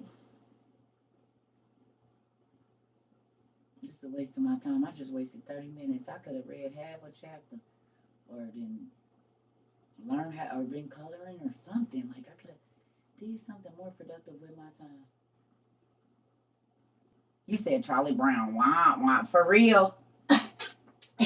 Yeah, for real. Listen, this is why I tell you I used to keep my headphones on, baby. I'm like the whole world out. I don't even care. I be in my book. Me and my husband used to be riding the car. Ex-husband, I have my headphones on. I'm in my book, baby. I'm highlighting, looking up on my phone while he driving, wherever we barbecue, wherever we go. I'm taking my books with me. And I ain't gonna be antisocial, but I'm not about to be listening to no stupid stuff for no 2 hours either. No, I don't have a backup page. If anybody come in there in y'all thing talking about they need a reading, that's not me. I do not do readings. I don't do no divination whatsoever. So if they talking about giving you tarot card readings, block them. Report them and block them because it's not me. Thank you, Trishana. I appreciate it. Man, this is what I needed to hear. I'm not losing it. I just have more important things to do. Yeah, no, you're not losing it. You're more think about it. The devil brings distractions. The devil brings distractions. That's his job. And those people calling you early in the morning with drama is a distraction from you being able to have a calm, clear head for the whole day. So then you start to feel stress in your leg. You start to feel like you might have woke up in a good mood, ready to face the day. And the devil seen that, boom, he gonna have somebody call you with, girl, let me tell you, or Man, bro, let me tell you. And then that energy transfers, and now you feel heavy. You feel like you want to go get back in the bed. You don't feel, no. I already know how I go. A lot of the times, depression comes from handling everybody else's problems and not dealing with your own. And the devil will keep you just loading and loading and loading stuff on top of you so you can't deal with your own. Oh, yes. But when you separate yourself and you get off and you start dealing with you, you start to see how much of around you that you don't want around you no more. You be like, I can't even believe I've been. That's why I be irritated. Because, girl, every time I come over here, it's some drama and you was on the phone yelling and screaming and talking crazy to somebody. And then I leave and I go home and I'm fussing at my kids. Man, and when I quit coming over here, me and my kids is getting along just fine. Me and my husband getting along just fine. My family ain't all in the uproar.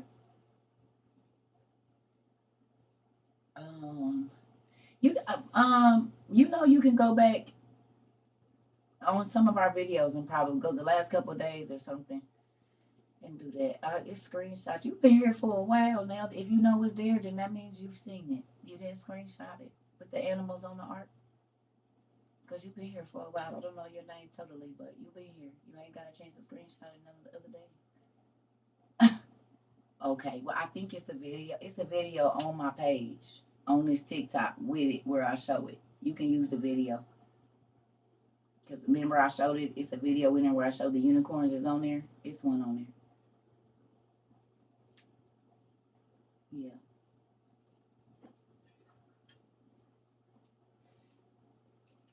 How do you bless me or the community? If you want to donate to our community and help somebody get some books, we got, can y'all put the Venmos and stuff up there for me? I think it's in my bio, the Cash App and stuff. You want to bless our community so we can help send some people some more books and stuff? Thank you. I appreciate it. Because that's what we're going to do with it. That's exactly what we're going to buy some people some books. We're going to help pay a little bit on some rent or something. Okay. Well, let me tell you, and don't get offended when we say this, because I don't care. I'm the auntie that's going to say what she want to say. If you can buy DoorDash 3 days in a row, and if you can buy alcohol and turn up with your friends and go get your nails done and spend $50 on a haircut, those books are only $52. Make a sacrifice and God will bless you. But if $60 is going to throw your whole month out, we got you. And I don't be caring who offended. I'm going to be honest. Because it's people think, oh, they're just giving a book. No, we're not giving books away free. If you got the money, buy your own. But if you don't, we'll help you get some. Yes. And you go to CERCA TROVA Books. Just email CERCA TROVA Books at gmail.com with your name and your address. Your whole name. Like your first and last name and your correct address. No, because Apple Pay was tripping. We did Apple Pay and then it got all, somebody had sent some money and we couldn't even get it. It was like $800, I think, or something like that. It was a big number, and we couldn't get the money, and Apple was tripping, so we don't use Apple Pay because they was playing. I don't know what that was going, how that was working. They was acting crazy. We got Venmo, PayPal, Cash App.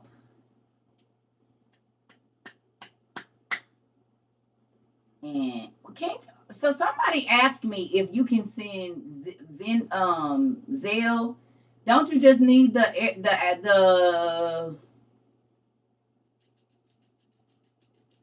email to send the Zelle?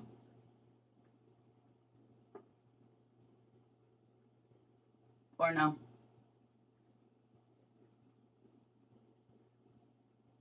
A QR code?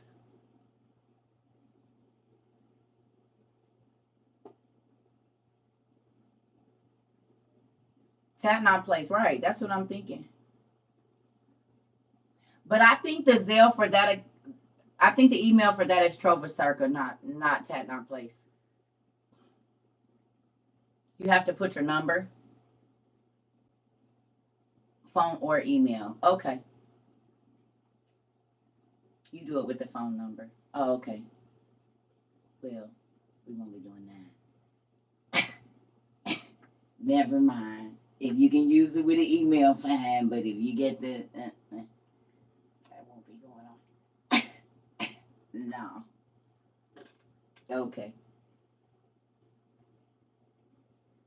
You ran across 2 CERCA TROVAs? Yeah, somebody got a fake. Somebody has a fake. My stuff is up here in this bio. Yeah, it's right here in the bio. You can screenshot that. Somebody got a fake. That well, no, I'm gonna tell you why. Because one is Tatnai Place, and it still says CERCA TROVA up there, so that you know it's me. So it's either gonna be Tatnai Place, TATNAI, or either Trova Circa 22. Yeah.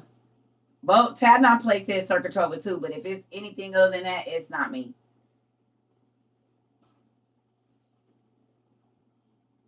Thank you. So I'm gonna make me some coffee. Y'all wanna do some giant trivia since it's still kind of early? We'll do about 30 minutes of some giant trivia, or y'all wanna read something?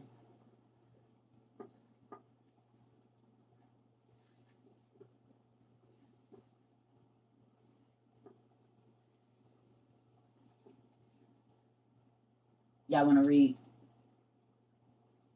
Y'all always wanna read, but I'll be the one reading. I'll be the one reading. Y'all don't. Gosh darn it. Okay, fine. Let me go make me some coffee. Give me 2 minutes. Let me get. Give me about 2 minutes. Let me see.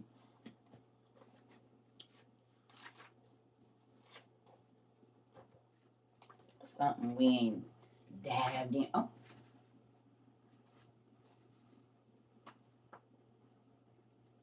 You know what? We're gonna read the Jubilees. No, we don't do Zoom no more, honey. Yeah, no, we don't do Zoom. Mm-mm. We don't even have Zoom no more. Oh yeah, no, we don't do Zoom no more because I found out that they can take all of y'all videos and take that intellectual property of y'all stories that we got on there and make it AI. So we got off of there.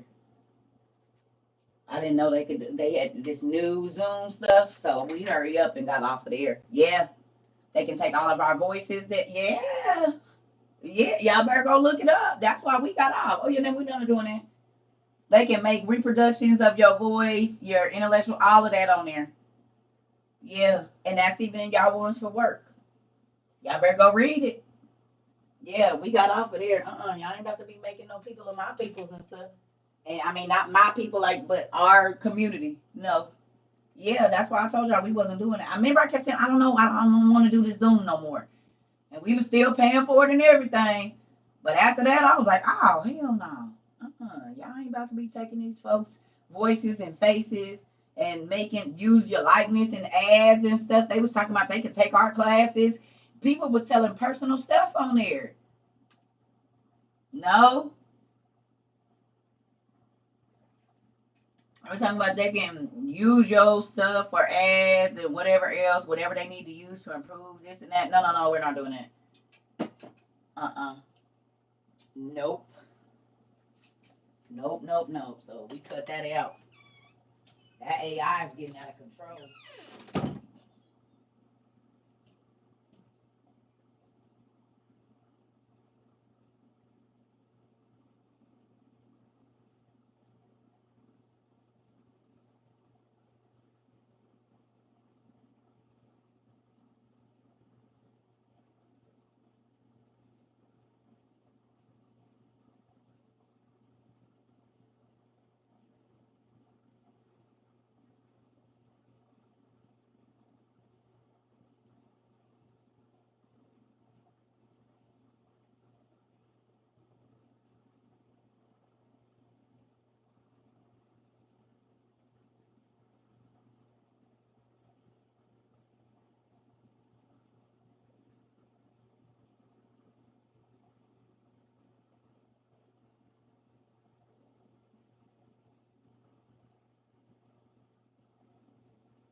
forgetting to start on my diffusers, and it's so dry in here.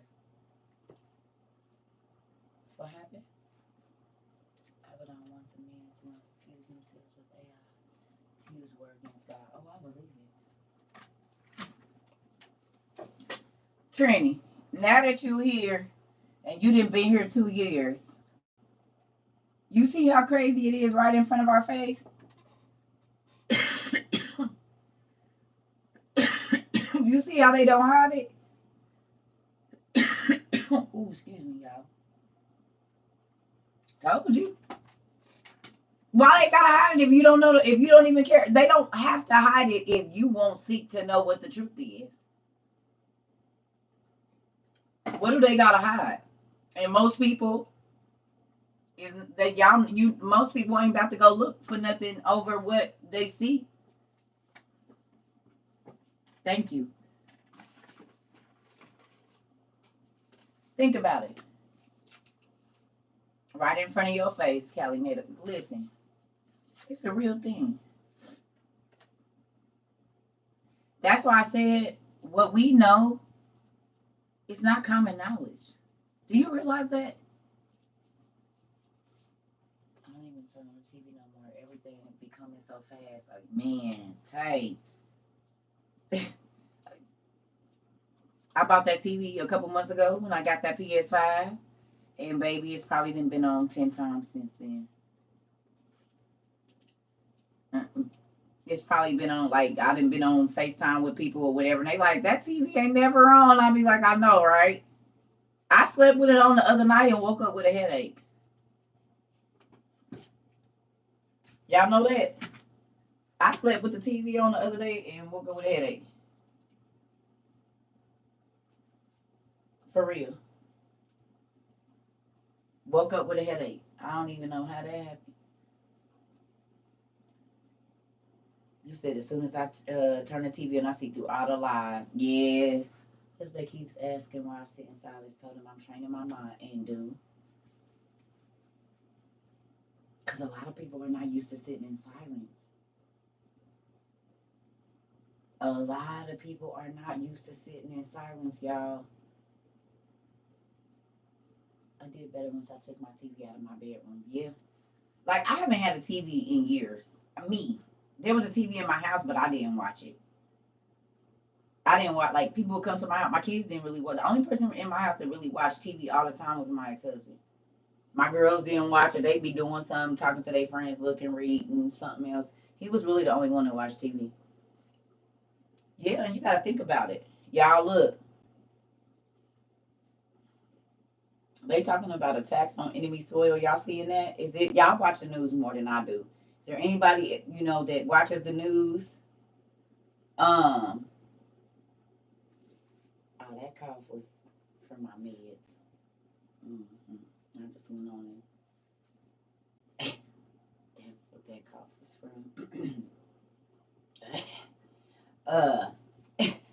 That was a particular cough. But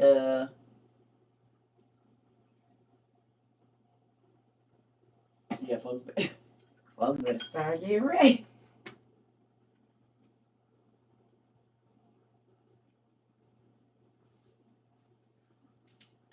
And is. They say Russia's testing nukes and China doing drills. Okay. Okay. Who's been here about 6 months? Is there anybody that's been here 6 months or more?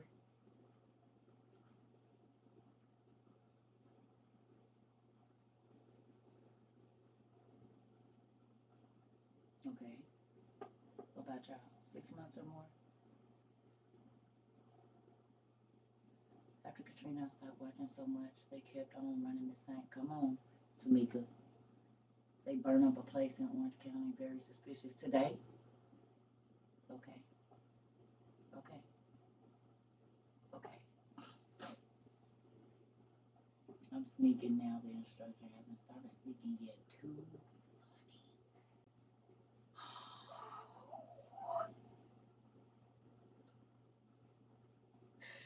I ain't gonna lie, I love it when y'all be sneaking in class. You never thought you would be sneaking in class, did you?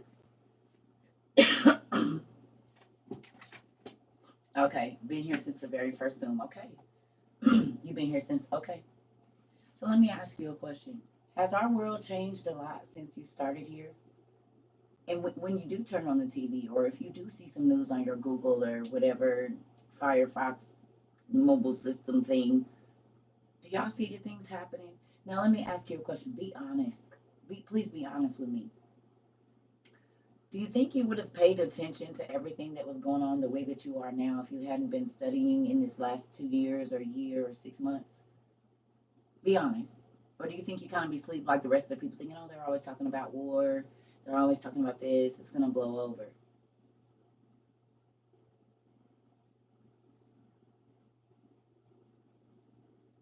You would have? Okay. You would sleep. Okay. Okay. Yes, it changed, but now I can understand. Come on. Would have still been sleep. Okay. Of course not. I would still be in the dark. It's been intuition for you. Okay. Worried, but not as aware. Okay. Thank you for being honest. I just want to know. You know what I'm saying? And I would have missed it. I met y'all last year. I got fed up and asked the Most High if I was tripping. Okay. You don't shop as much. You save for books. You was groggy. Wow. Not. No, I even watch TV different. Now you even watch TV different. Wow.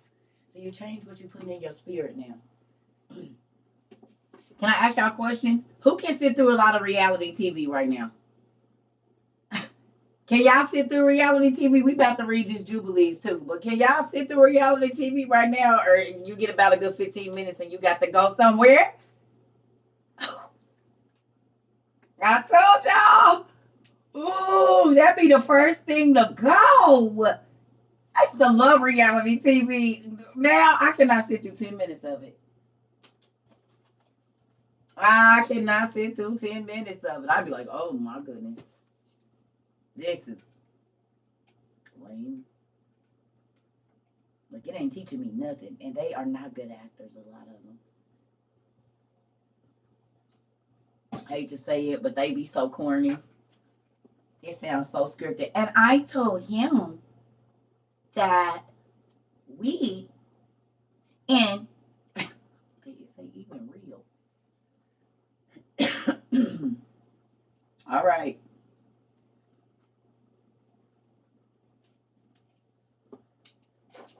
Excuse me, y'all.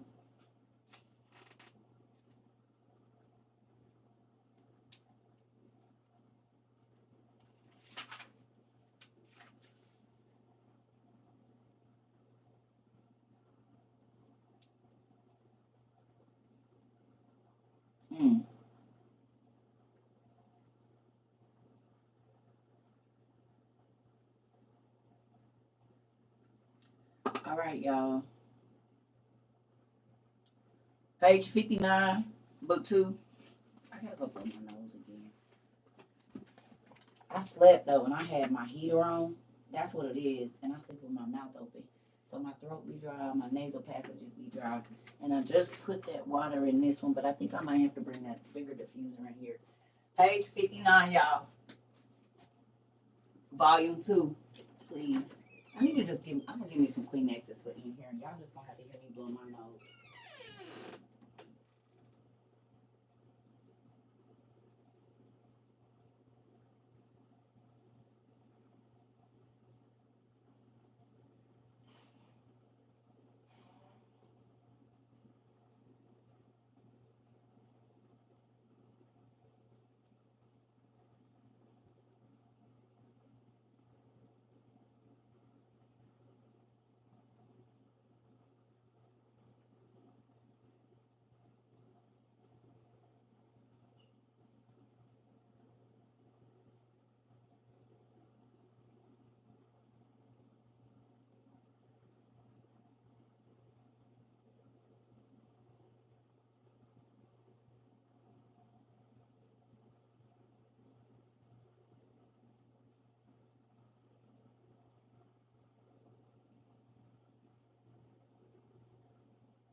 And you know what, y'all? That little air conditioner thing that we bought over the summer, I keep that going even though it's warm.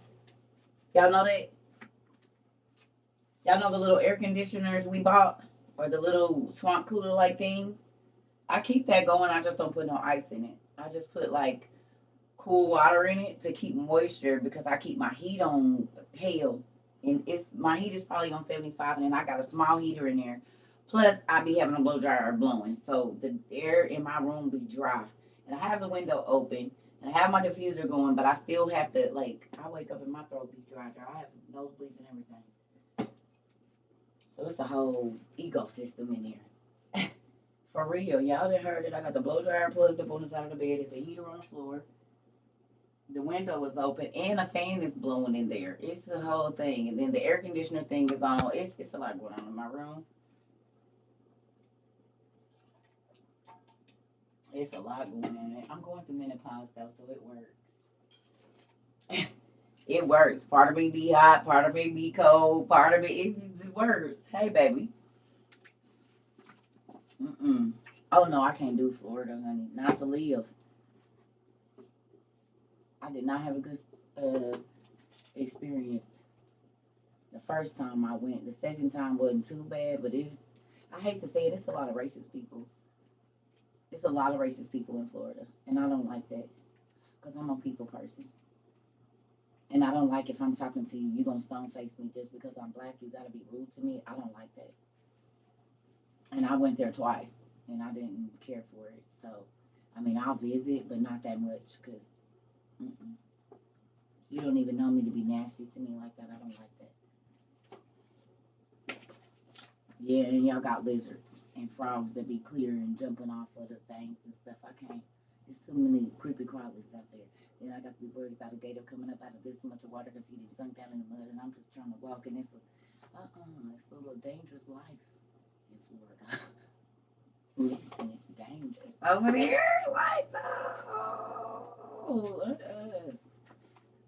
I don't want no parts of it. Love y'all. It's too many creepy crawlers down there. My son broke his little heart when we went to Florida. We went to Disney and he thought it was a bug and he stepped on it and it was a baby frog. His heart was so broken. He was 17 and broke down. Do you hear me? I said, boy, it's a bug. He big old feet smack. And then he picked it up and it was a baby frog. And he was like, Mom, you made me kill a frog. Mom, it wasn't a bug. You should have paid attention. Like he was broke down. Well, damn, boy, I ain't never seen no frog about to jump in the dryer. How did it even get in here? Listen, I lived in Arizona, so I know about lizards, but it wasn't no damn frogs in the dryer. And clear frogs this big when you walk outside up on the thing, and it's clear. I can see inside this frog. I can see all it. I ain't never seen a clear frog in my life until I went to Florida in 2015, baby. And it was up, oh Jesus, and it jumped down on the man. Lord, I cleared. Y'all should have seen I just pushed my kids out the way and everything trying to get in the house. Listen here. And our little buckle out there. Oh, hell. I didn't push kids down to the ground and everything. Nigga, that's a clear frog. He can jump on the thing and jump on that man. Oh, yeah, baby. Boom. I'm pushing everybody down. You better get in this door. I ain't never in my life, baby. I push kids down and I'm going to push you in or over. You better get moving. Listen here. That everybody was over 11. You'll recover. 11 and over, you ain't no little baby. I pushed everybody. Baby, that thing jumped out. He did had the little thing. Oh, God. And it jumped on him. Yeah, I promise my soul left my body for 30 seconds. I knew it did because I would have been sitting out there and that thing would have jumped on me. I probably would have heart attack.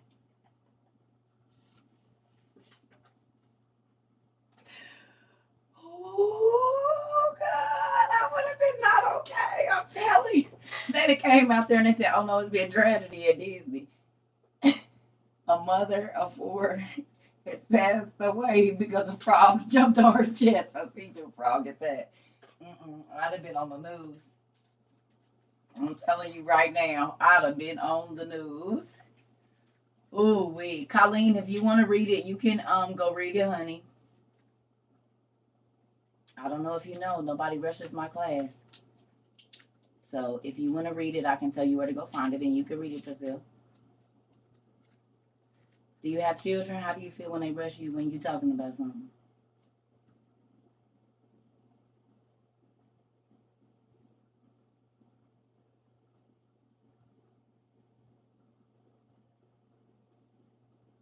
Somebody might need to hear this laugh because they had a bad day.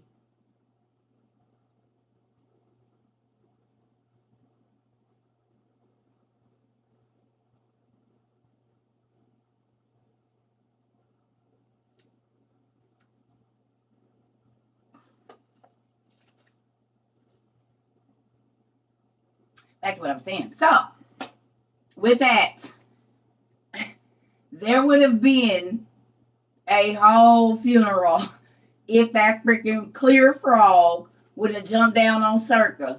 We wouldn't have made it through the rest of the trip. We would not have made it through the rest of the trip, y'all. Well, I wouldn't have. I'd have been coming back on a plane, but it definitely would have been in a box. My son, too, he said, Mom, listen, you needed this giggle, me too, because it's been a rough day. I don't like when people are trying to think like that. You see how quickly that happened? Y'all felt the mood shift? Did y'all feel it through the ear? Who felt my mood shift that quickly? Y'all felt it through the. Did anybody hear on anybody stand up or anything? Y'all felt that? This is why I don't be around people. Because people can change my mood very quickly. You just gonna be selfish and put yourself with what you want. F what I'm saying. I say this all the time. F what you talking about. Give me what I need from you. When you can go find it yourself.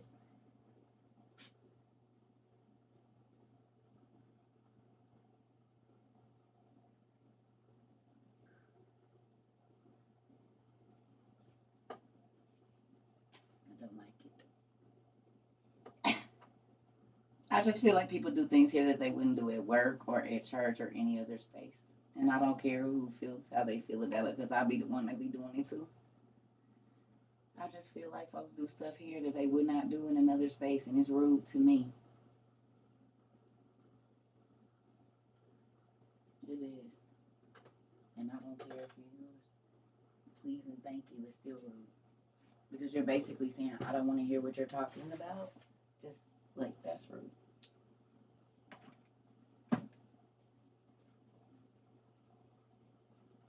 You don't know who else needs to have a laugh because they have had a horrible day and they trying to laugh and crying.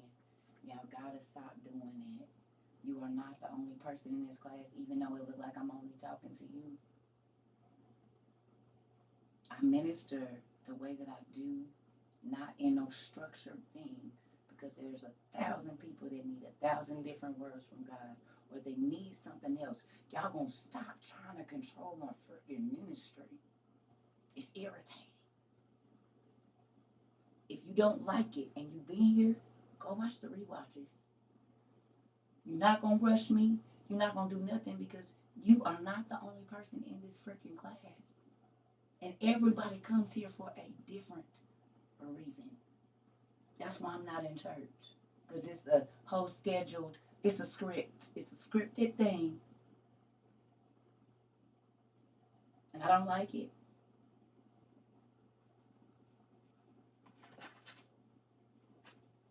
Do not like that. Everybody don't need the same thing. And it don't matter if you don't understand. You just gonna have to deal with it. So newbies, please don't do that. If you want some word right now, you go watch a rewatch. We got almost 800 videos. We working on almost 800. You can come back and see this later. I get it. Listen, I don't even know who said it. I get it. Okay. Well, Colleen, let me say this, honey. Okay. So let me tell the newbies because that's not fair. So I apologize. Listen, I know that like we kind of have a way that church goes, and this it takes some changing to get used to this kind of teaching style over here. You know, no, Amber, no, no. It's okay. Y'all know I don't like it when y'all add people because I don't want people to feel attacked.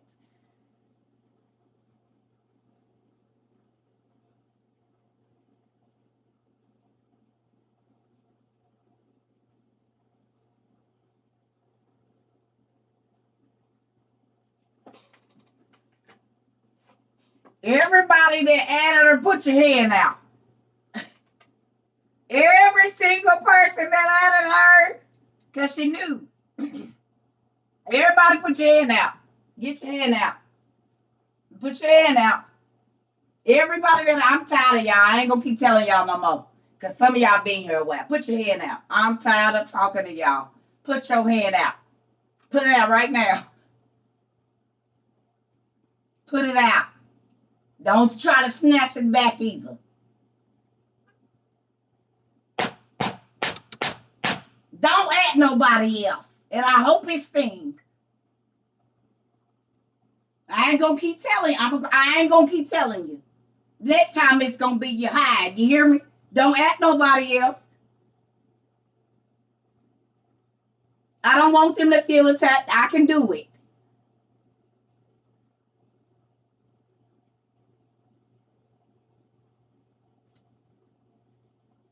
Put your hand out. Yeah.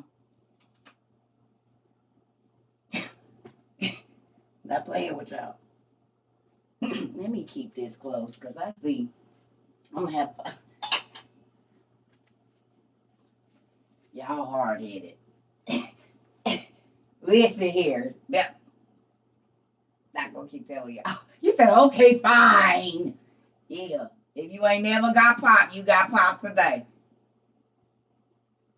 But to my newbies, we deal with a lot of different people here. People come here for different reasons.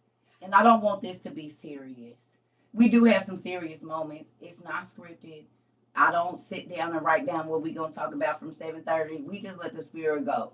Some people might come here and they having a real hard day. And sometimes circuit can be a little funny. You know what I'm saying? But sometimes people need that. We have people that are fighting depression. We have people that don't really, they live in a very tense situation, tense situation or stressful situations. So sometimes these stories, they might be crying and laughing at the same time. But this might be that little bit of joy that they needed just to forget about their situation. It's a lot of different things that happen here. And I minister to people that don't know nothing about the Bible. I minister to people that have been in the Word for a long time, and it just went right over their head because that's what they taught us. Like it's a wide variety. We have people that are coming out of Satanism. We have people that are still involved. I mean, it's so many things that have to happen here. So I just ask that you be patient. And if you want to study right now, this ain't speaking to your spirit, then that's why we record every single show. And you can go back and find something that will. But we don't know what each person in this group needs on that day. Okay? So I don't be trying to be mean or nasty. I don't like people to rush me because God might be using me to speak to somebody that's over here, that's on YouTube, or that ain't even click. Because I be watching people's live from the outside too. Then it'll give you 5 minutes and they put you in there. No, get me out. Get me out. Get me out of here. I didn't want to know here. So, we don't know. I'm not just talking to y'all. I'm talking to the people that ain't even logged in. They watching from the live thing where you can kind of just go and see.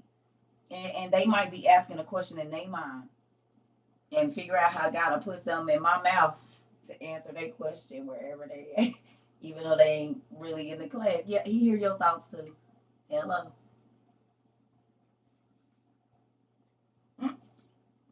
He hear your thoughts too. So I don't be knowing who I'm talking to. It could be a person that's in a class or not in a class, but they watching.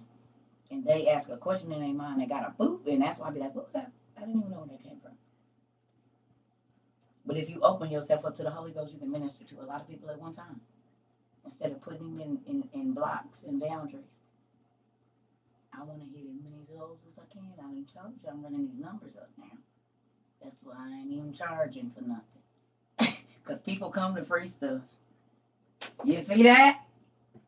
Money keeps them away if they gotta pay. You do it free, they'll be here every day. My daddy had a plan. Come on in. Come on. He had a whole plan. You ain't got to pay to be over here. You do not have to pay to be over here. You're going to get the same word if you got money or you don't. If you drunk, if you high, if you a hoe, if you a whoremonger, if you a thief, if you, whatever your situation is, you're going to get the same word over here. We offer the same thing to everybody.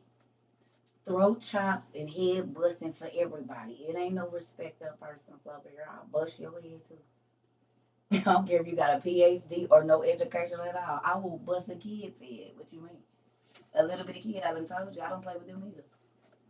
Well, you're ugly and you don't know how to read.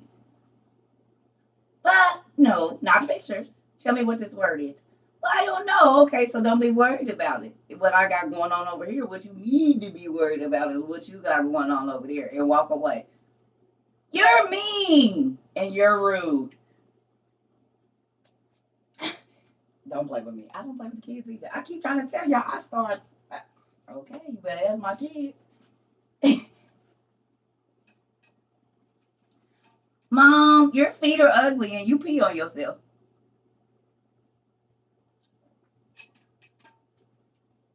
Pissy. Don't say that. Don't say that about my feet.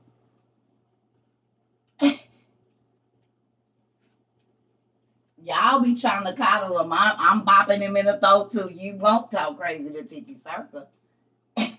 You can go over there and talk crazy to your mama, to your grandma, and everybody else, but you ain't gonna come over here messing with me. I promise you. I ain't gonna have to worry about you saying nothing but hi, TT. Hi, I love you. I love you too. I miss you. I miss you too. That's what I'm gonna get.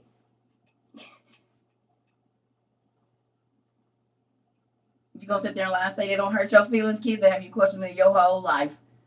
If you even lived right. No, we all going down. What you mean? We all have to be questioning our existence in here. You ain't about to keep cutting my no.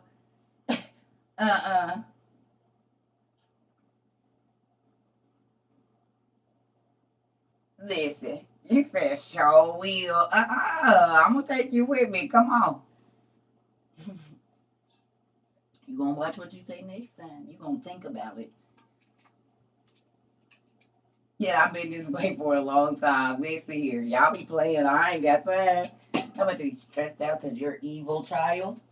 Hurt my feelings, got me crying in a damn corner somewhere. I'm fighting back. As soon as you swing, I'm swinging. Ask my kids, they be like, Mom, okay, well then don't say it to me. That's not what I was talking about. And you over here worried about my business, so. Oh, okay. I thought we had an issue. No, we don't have one. I didn't think so. I swings on them kids. Baby, you swung on me. Kids will pick out your worst insecurity and bang that bee. You hear me? They worse than the bullies. Mom, look at your stomach. Ew. What? You made my stomach like this. It's squishy. And so was you.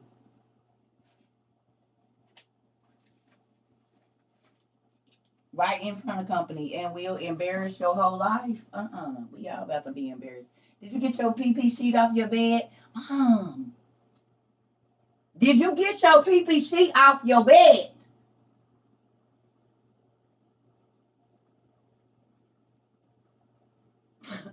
You better keep coming for me. If we gonna be embarrassed, everybody gonna be embarrassed.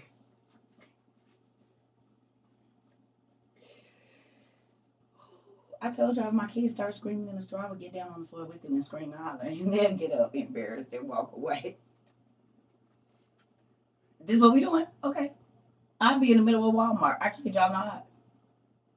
Get in this floor and get the throw myself on that floor with them and scream louder, and they'll get up like mommy, get up, mom, no. Oh, okay. I thought we was acting a fool. We ain't acting a fool. Oh, okay, we gonna walk quietly. Well, let's go. They don't want to be embarrassed. Well, don't embarrass me. Y'all be giving them, We all gonna do it. We is all gonna do it.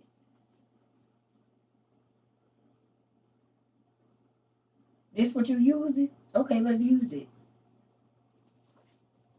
I bet you they didn't fall down on the floor and try to embarrass me ever again.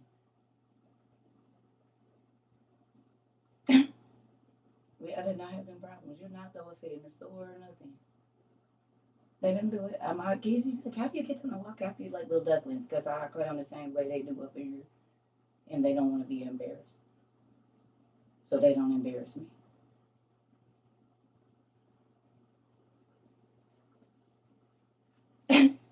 What? We all gonna cut up in here. And is. For real. Clean up on aisle 5 and is. I'm telling you right now, when I was young, 23 with 4 kids, and let's go.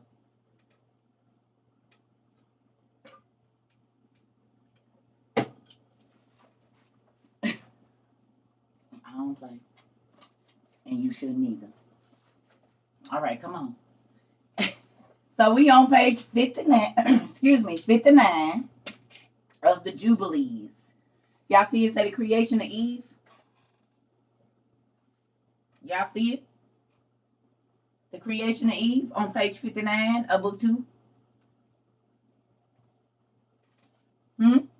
Is y'all over there?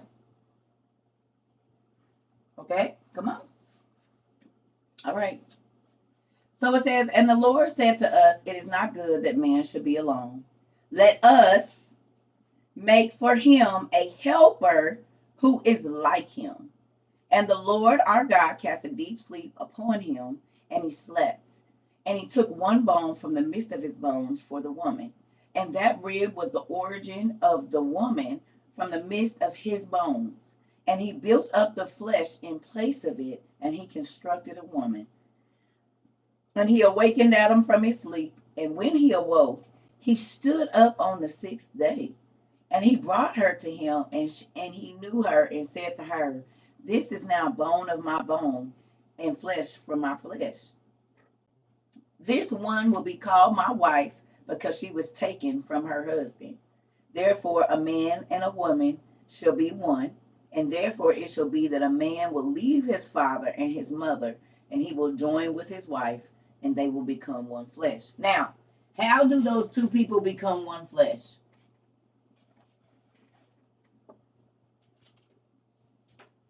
How do the two become one? A baby. Nope. A baby. No, a baby. No. The two become one is 23 from mom, 23 from dad. Both of y'all was in one person. No. The two becoming one is half of you and half of you is one.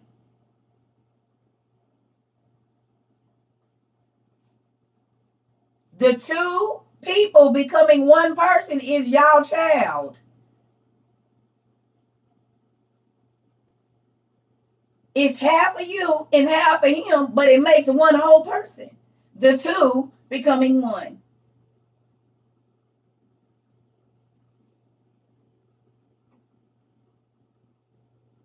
"23 chromosomes from mom, 23 chromosomes from dad, or however many, the two of y'all make one person. The two become one. That's what I mean. Yes, in marriage, y'all get married and y'all souls, but whatever. No, but in order for two to become one, y'all gotta have him and have you is one person. The two become one.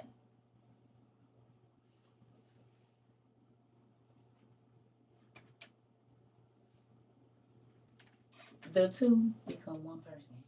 A baby. A baby. The two become, and it have you and have him, but it's one person. Sometimes you get twins and triplets, but for the most part, it's one person. But both of y'all made that one person. The kid couldn't have been made without either one of y'all. The two have now become one. Mm-hmm.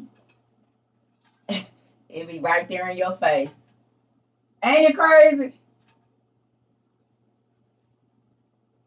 Simple. The Bible said the simple things was going to listen. It's going to go right over the head. The wise folks go right over the head.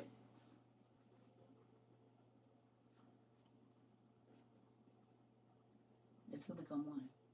The two people that God puts together become one, and then another one, and another one, of course. But the two of y'all keep making one person.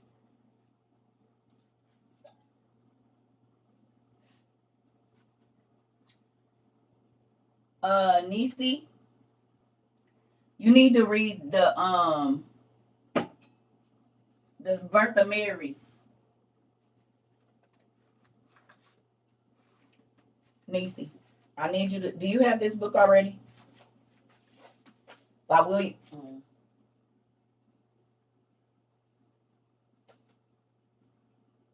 I need you. You can download this book. It's by William Holmes. I need you to download this. Screenshot that and go download this. So I need you to read the birth of Mary and the birth of Jesus. I ain't gonna blow it for you, but you need to read the Mary and the Protoevangelion in these two books. You can actually go online and read them on Sacred Text, the website. I'm gonna show you real quick. Don't tell her, y'all. So before you cry, don't cry, because it's a special story in there. Yeah, don't tell the story though, y'all. Don't do that. So you're gonna go to Sacred Text. I'm gonna show you. You should go read this right now. Okay? You should go read this right now, Punky. Okay? So you're gonna go to this website right here. Sacred Text right there. And then see that Apocrypha? You're gonna click that. You're gonna see a lady with a baby. But you're gonna go here. Go down, you're gonna see all these books, but the lost books of the Bible right here. That's what I need you to click. You're gonna see the Testament of Benjamin right under that. You'll see this. Click this. And see this. The Gospel of the Birth of Mary and the Protoevangelion. I need you to read both of those stories, please. These are the two stories I need you to go read. Like, if you could do it now, it'd be great. I think you'll be happy. Okay. Mm-hmm. Anybody else dealing with infertility or any of that, you should read those stories. Mm-hmm. See how that can help? You don't even know. And if this was in the Bible, you see what I'm saying? If these things are needed, as people going through stuff here, mental torment, and they shouldn't be because it's word that will help them. But because folks won't go find the food, they got to be going through stuff for no reason because the pastors won't go get the information, which is what the Bible keeps saying. They refuse to learn more. So then they can't feed their sheep. Not talking about nobody, but I'm just saying it's information that I've been able to help all kind of people with because of these books.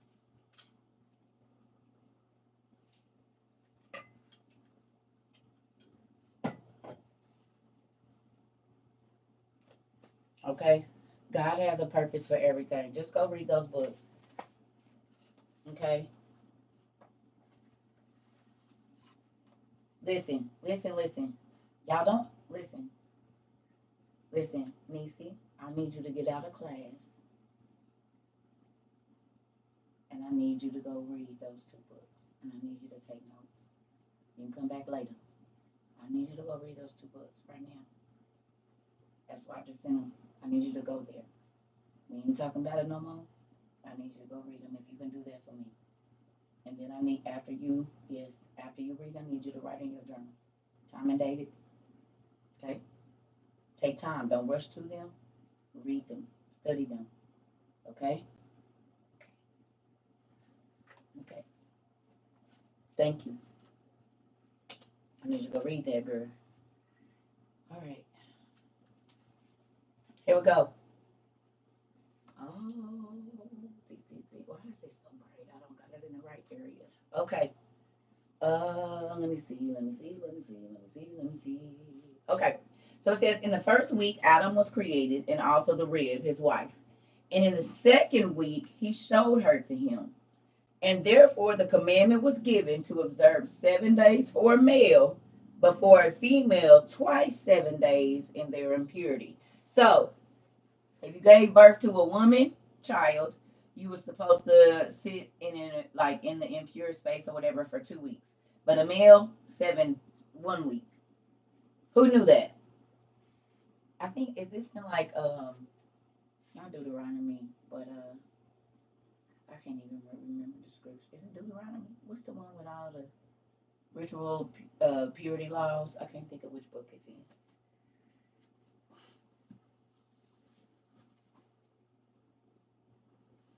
Leviticus, thank you. I knew it was one of them. Thank you. The ritual purity laws. It talks about a woman being unclean, but does it say for 14 days or does it say for 7? Or do it even talk about how long she's unclean? Thank you, y'all.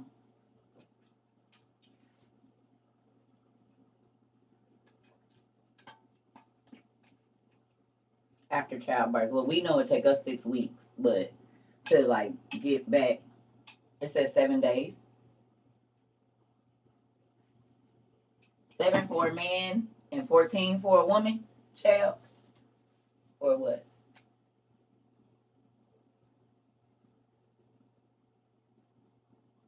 So Eves. Mm-hmm. Okay. All right. That's something to look into.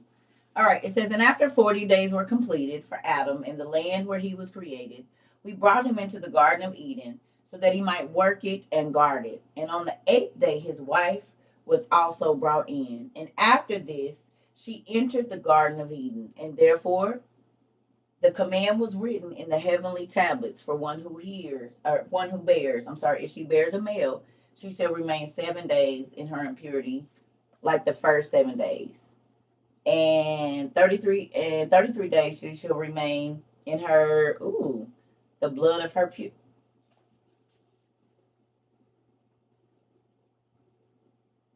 There go our 6 weeks basically. 33 days is like a month and a week, going on a month and a week, and then the other 7. So that's your 5 to 6 weeks after childbirth. Are you looking for it, Larry? Is that what you're looking for? James Charlesworth?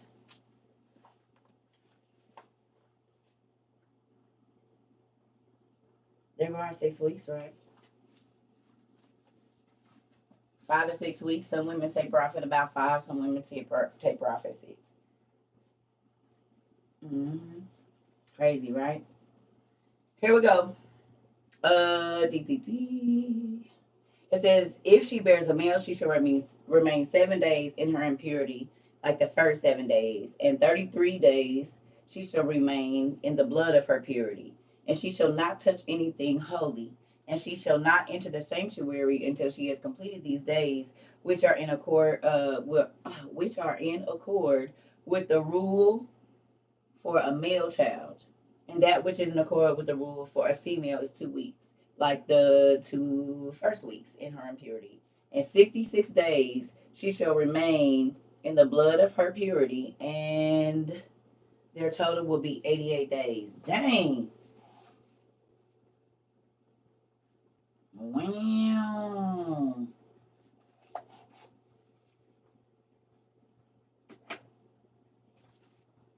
And that's crazy because you the most fertile in the first 30 to 90 days after your baby. Most women get pregnant at about when they baby about 12 weeks. 12 to 16 weeks, you be pregnant again. Like, ah!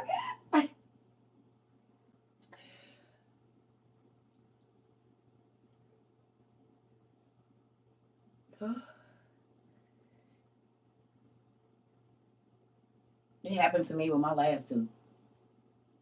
Right when my baby turned 90 days old.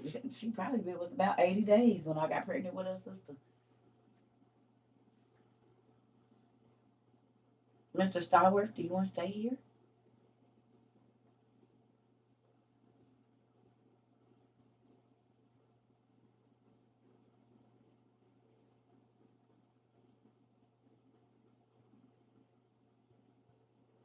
Hmm?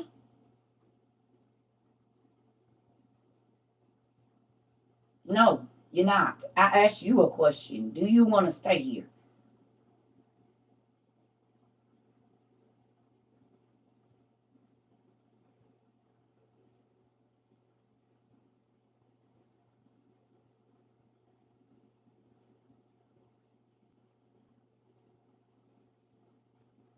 Thank you.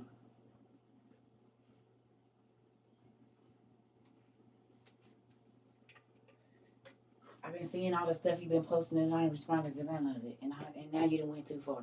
Talking about what you're gonna put in my uterus. My uterus ain't none of your damn business. You're doing too much. You're getting too comfortable. Why you even think you could talk about putting anything? There you go. Okay. Yeah. Go ahead. Block me is what you do. No, I don't need an admin. I got one. Me. You've been posting stuff. I've been seeing it. I just ain't saying nothing that you're getting too comfortable. I don't know why you could think you're gonna walk up to a woman and you don't know and tell her you're gonna put a baby in her. It's creepy. Because we've never met. And my uterus ain't none of nobody's business on here.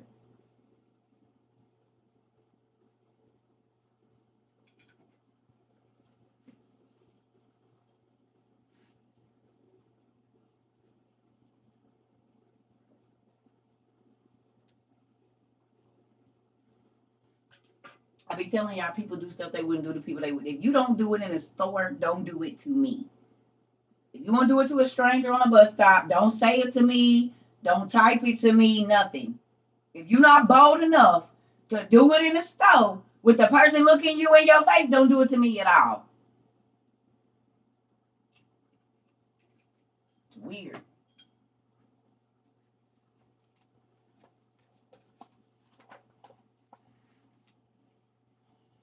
Wait, wait, wait. I don't know why people do stuff. It's weird. Like, is this what the world is coming to? You do not get to talk about my dang vagina.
Lord, listen.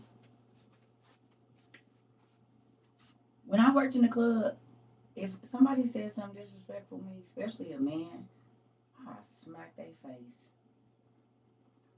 Listen, listen.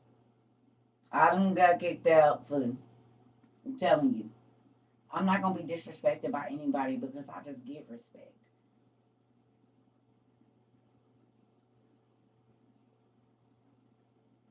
People have gotten too comfortable with the internet just saying whatever they want to. And I understand people want to be liked. I don't give a damn.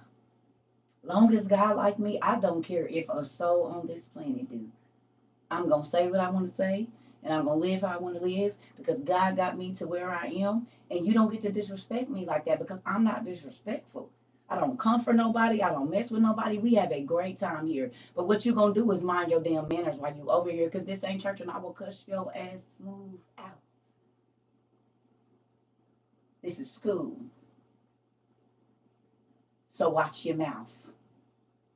I don't care about being liked. I don't ask y'all to hit, like, share. I don't ask for none of that because I don't care.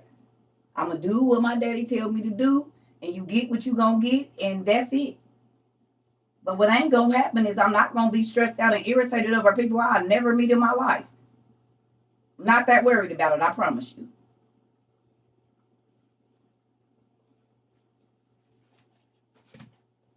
Hell, my own mama don't like me. I guarantee you I'm not worried about nobody liking me.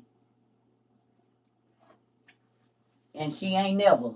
So, if that tell you anything, can't nobody hurt me worse than her.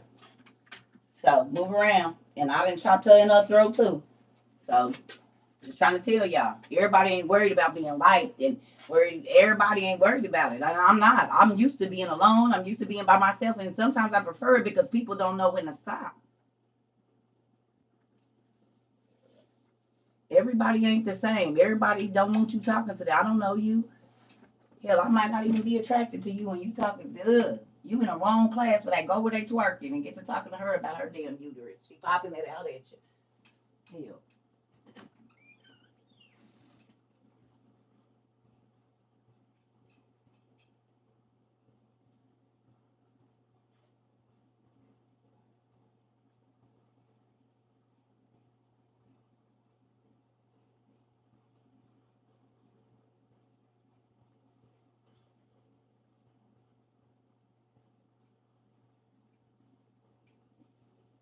I give respect because I want it. But if you disrespectful, then, well, hell, get what you get and you don't let them throw fit.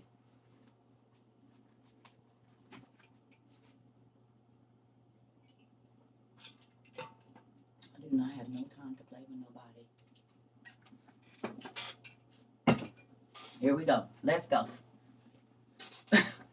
This so I went to the club by myself. I did not hang out with. Anytime you see me, I'm probably gonna be by myself. Okay. Here we go. Here we go. Back to the ritual purity laws. All right. Okay, it says, and when she's finished those 80 days, we brought her into the Garden of Eden because it is more holy than any land, and every tree which is planted in it is holy. Therefore, the ordinances of the days. I want to read this, but this might be a long class because I know what I want us to read. Who read about what the tree of life looks like? Who's new here and you've never read Enoch and you don't know what the tree of life looks like? You've never heard it really described. Would you like to hear the description of the tree of life where God goes and sits and rests? We're going to get back to this, but I think that's a good thing because I want us to get to the descendants of Adam. We're going to get there too. But let's read it. Y'all want to read about that? It's so interesting. Okay. Let's do it. That's an Enoch family. Yeah, I think y'all like that. We'll get back to that because I want to get to the descendants of Adam, but we'll go here and read this because it's pretty cool. All right, so you need to go to page.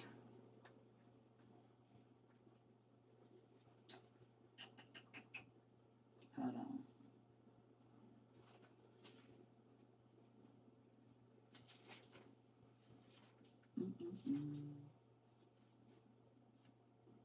Okay.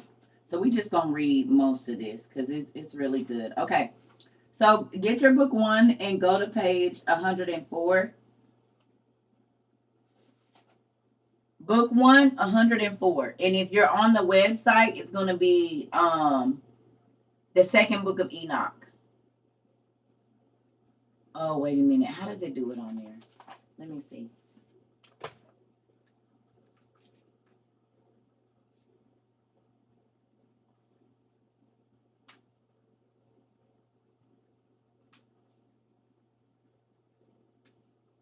I don't think it's in this one.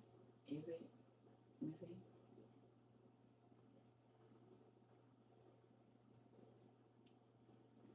Oh yeah, it is this one. Okay. So it is. It is. So if you're gonna read with us online and you want to read, it's the first book of Enoch. On the website under the Apocrypha, right there where that right under the book of Adam and Eve, that's the one because there's 2 different Enoch, well 3 actually. Yours is already marked. Okay.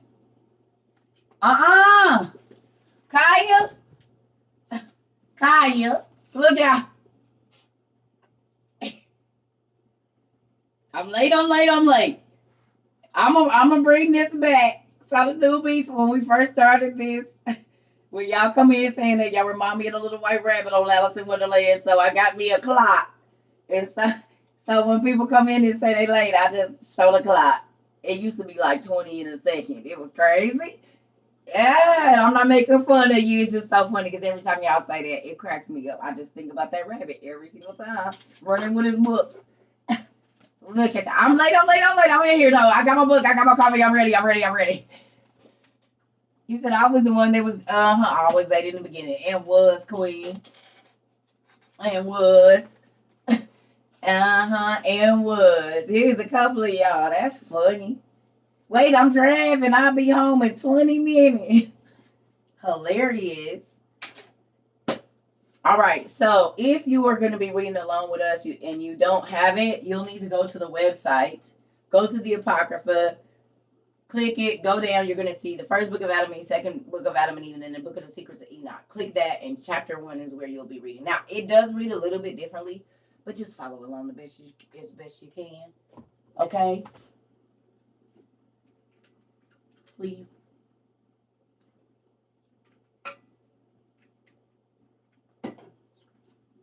And then it's every other page. Okay? Because there's a rendition. If you're reading in the book, it's every other page. Because there's a rendition J and a rendition A. And I might flip-flop in between the two depending on which one has more information, okay? Sacred text. Sacred text, and then the Apocrypha, and then right under the book of Adam and Eve, 1 and 2, you're welcome. There's the book of Enoch, the secrets of Enoch, and then chapter 1. Please.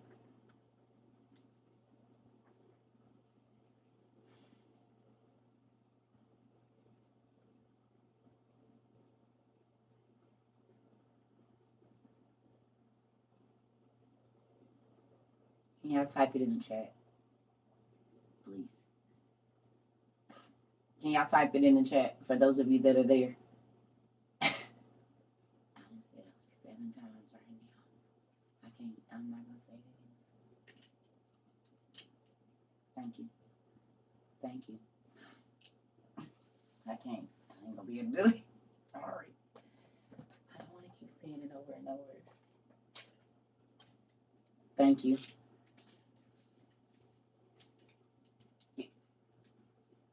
You're welcome. All right, let's bust it. Some of y'all ain't never read it, but let's get it. Some of you have. Come on in. Come on in. All right. Oh, wait a minute.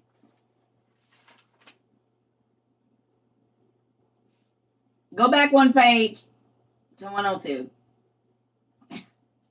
Go back 1 page to 102 because you can't start right there. Go back 1 page. 102. 102, 102, 102, 102. If you're on the first, it's chapter 1. Yeah, book 1. Yeah, book 1, 102. Sorry, y'all, because we might as well start at the beginning because it's good and it's worth reading. Here we go. Turn this light around so a nigga can see. It says, there was a wise man and a great artisan. What is an artisan? Give me the definition of artisan. What is the definition of an artisan? What's Webster say about what the definition for an artisan is?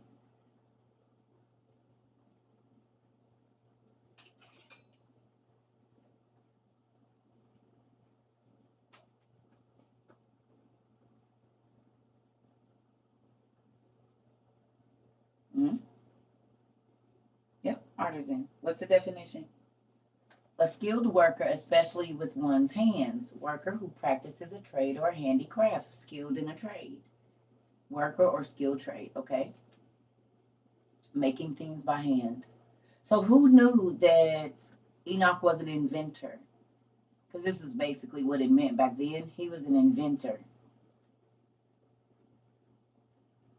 He invented things. A lot of the like plows and stuff like that. He invented a lot of that stuff. Mm-hmm. So now you know Enoch was an inventor. He built things and did things. Yeah, pretty cool, right? Yeah.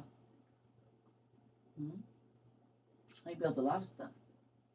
Like a lot of the stuff that they've made into machinery now, he was the craftsman of it. Yep.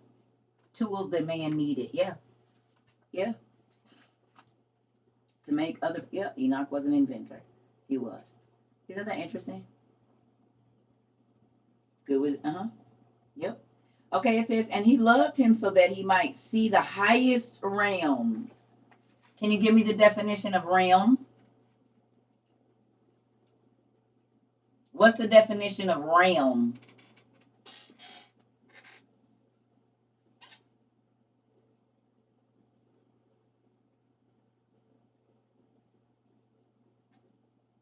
A kingdom? A kingdom? A kingdom. A kingdom. Mm. So if we were to go back and read that, right? If we were to go back and read this, it says there was a wise man and a great inventor whom the Lord took away, and he loved him so that he might see the highest kingdoms.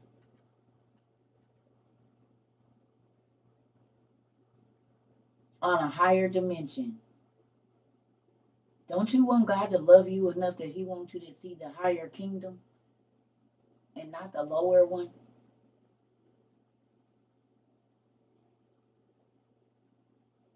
A royal domain.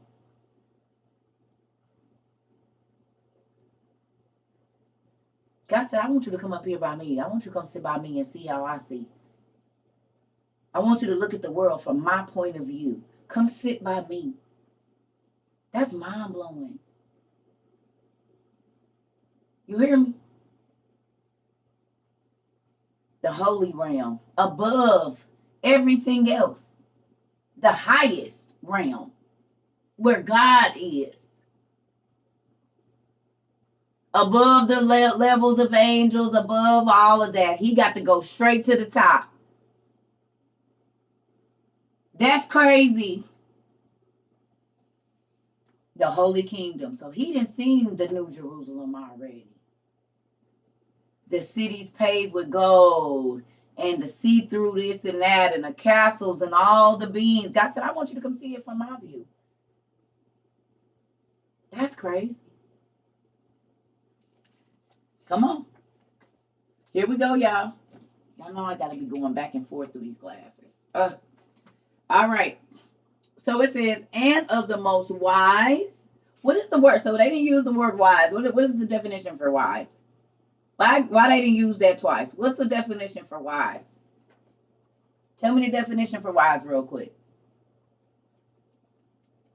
What's the definition for wise?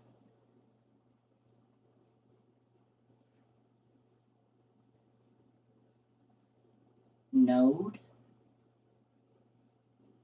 broad, very knowledgeable. Having or showing experience, knowledge, and great judgment. Ooh. Having experience, knowledge, and good judgment is wisdom. Having experience, knowledge, and good judgment, marked by deep understanding, keen discernment, and a capacity for sound judgment.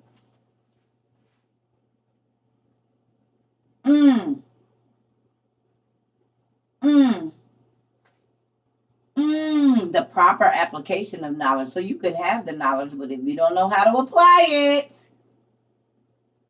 where have you heard that? I said a lot of people that read the Bible, but they don't know how to apply it to their life, so then they don't help, and they become religious people. Parrots, they record the same, they knowledge and experience. If I would never went through the things that knowledge, experience, and understanding how to apply these things of our life is why I am the weird like here. The reason I can talk to a lot of people about a lot of different things is because I told you I had a lot of lives.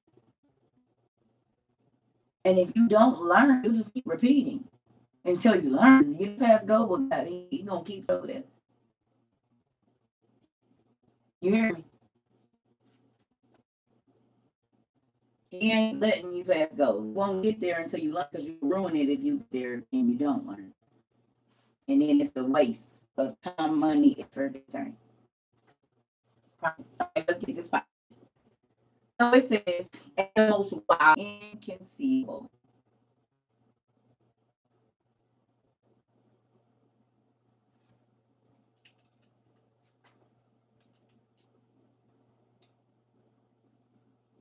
The definition of infinity.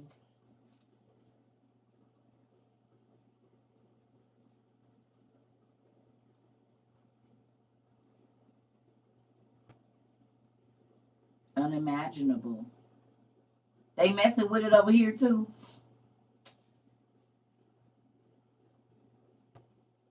Every time we get ready to start busting some good knowledge down, they get the plan. Just hold on, y'all. Every time they get juicy.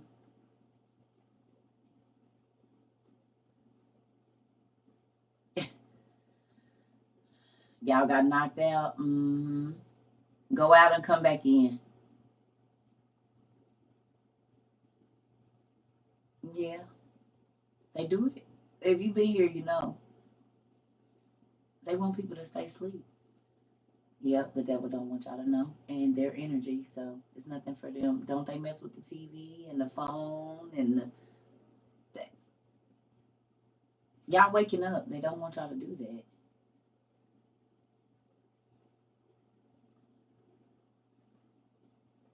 That's what happens. Spirits are energy. Mhm. Because they know the more you learn, the more you're going to change your life and the less of a foothold they have in your space. They don't want to get evicted. And they know once you start taking medicine, they like a disease, they got to go. They can't stay there. You hear me?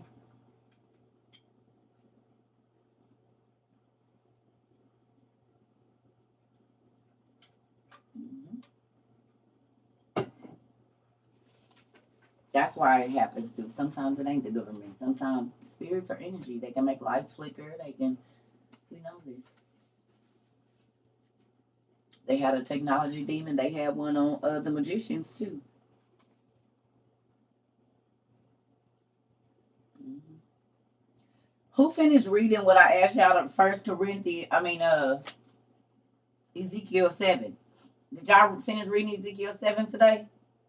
Did any pay attention that the word? Anybody pay attention that the word the name AI is in Ezekiel 7? Yeah, did y'all see it in there? In Ezekiel 7, I was wondering who was going to ask about it today. I was wondering who went and finished reading it. Because the word AI is in Ezekiel 7.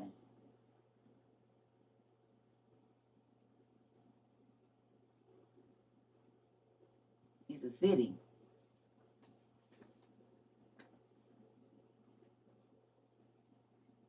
Oh yeah. I was hoping y'all wouldn't finish reading it, even though I did. I mean, I've read it, but yeah. Go back. Inconceivable. Right.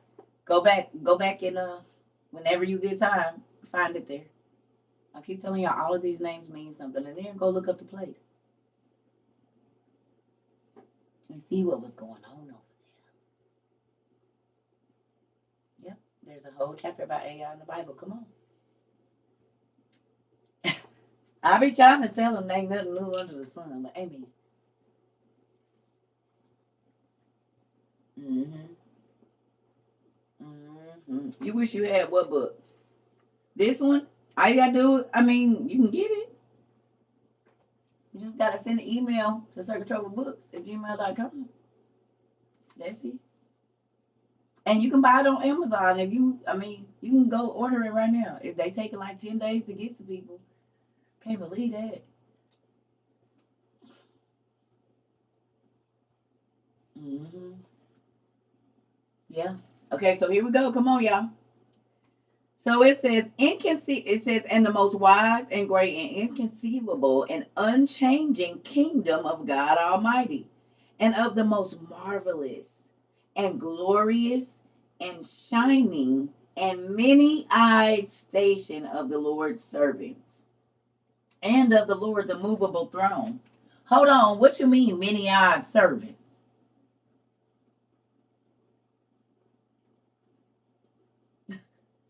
Huh? Why you gotta tell us about the eyes that's up there watching? It ain't all angels. No. It didn't say nothing about angels. It said the many-eyed station. Did it say angels? What did it say right there?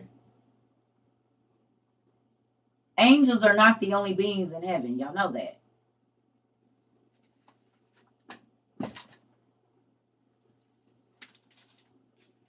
It didn't say nothing about no angels. It said the many-eyed station. It didn't say what eyes and what kind of eyes. It said a many-eyed station.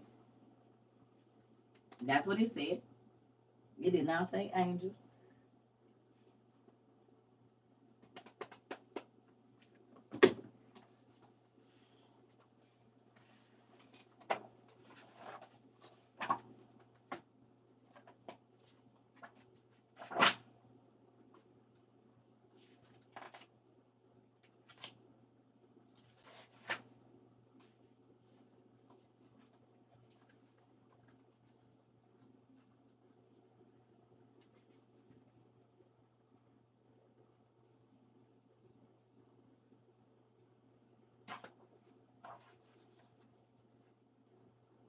The flying horses, where you think those came from?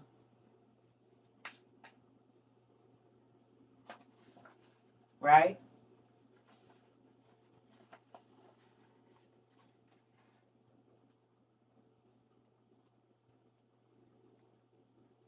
This ain't no angel.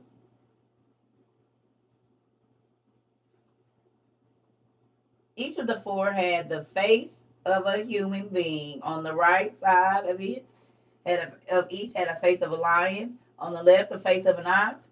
Each also had the face of an eagle. And this is in heaven. This is not an angel, is it?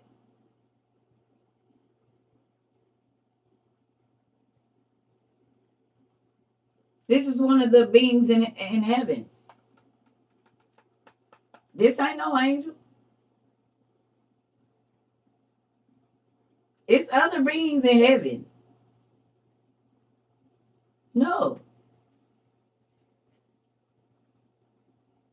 It's other beings. Angels is not okay. Angels are not the 24 elders. The Bible talks about principalities.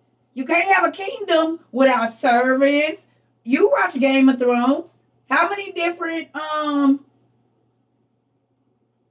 levels of people are there in a kingdom?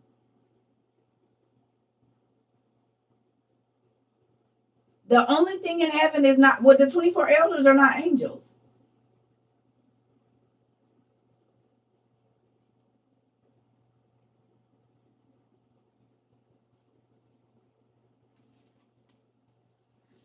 Yeah. Oh, everything in heaven ain't an angel. There's other okay, you about to see. You don't believe it? Let's read it.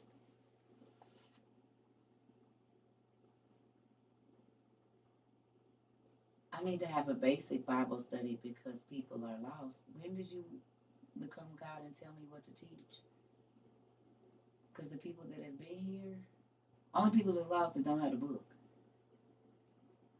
They know exactly what we're talking about. Are you lost? Because if you need basic, you can go all the way back to the beginning on our YouTube and go from there.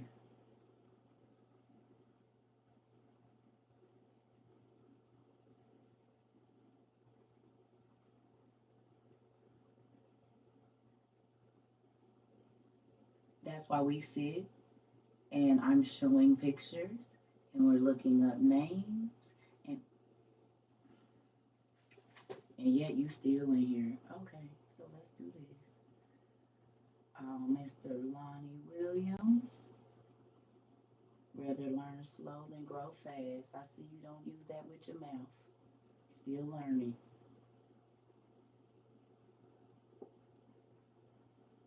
There you go. He said he'd rather learn slow than fast. Well, your mouth didn't learn that lesson. Evidently.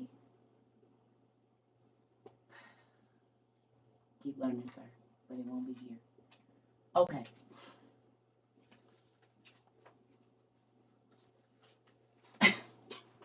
That's why we sitting here going through words. What are you talking about?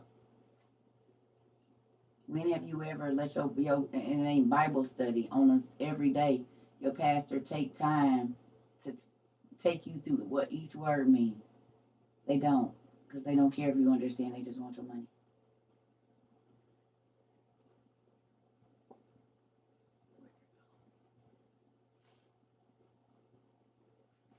You can go to church and get a basic Bible study. That's what y'all been getting the whole time. Don't try to tell me how to teach my class. We ain't on the milk over here. We on the meat. And even if I gotta give you blended meat, I'm still not giving you milk.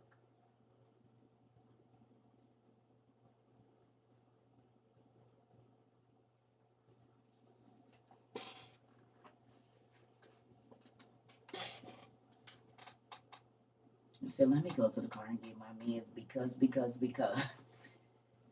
Oh, jeez. Okay, come on. So it's no, he was a real person. I went to his page. It says, and the most marvelous and glorious and shining and many-eyed station of the Lord's servants and of the Lord's immovable throne. Next page. You got to flip over because if you're in the book, it's every other page. And he'll be back. Y'all already know they do. It's user 24630. I don't know why they do that. Okay, come on. Here we go. So it says, and the ranks and organization of the bodiless armies. Y'all see that? Y'all read that? Now, I'm going to read the other version on the other side. Listen, it says, of the Lord's station, of the Lord's servants, and of the ranks, listen to this, of the powerful, fireborn, heavenly armies, the indescribable combination of a great multitude of elements, and the variegated appearance and indescribable singing of the army of the cherubim, and of the light without measure to be a witness. That's on page 105. The fireborn. How many times do we see an angel and fire be in their eyes?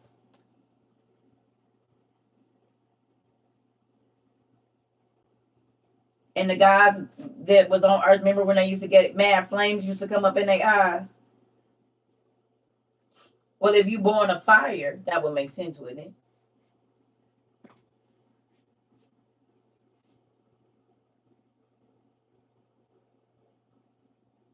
And they can shoot fire out of their eyes. Okay.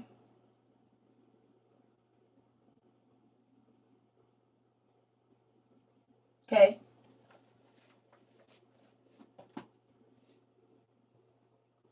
Made out of the elements, out of the galaxies. Yeah. Yeah. So we're going to flip back. I just wanted to read y'all the other version because this one says, the same thing, but that one kind of speaks a little different. Okay. So it says, and we back to 104 right here at 1. It says, and at that time, he said, when 165 years were complete for me, I fathered my son Methuselah. And after that, I lived 200 years. And I completed all the years of my life, 365 years. And in the first month, on the assigned day of the first month, I was in my house alone. Turn the page, y'all. It says, and I lay on my bed sleeping. And while I slept, a great distress entered my heart. And I was weeping with my eyes in a dream. And I could not figure out what this distress might be, nor what might be happening to me. Whoever woke up out of a dream crying?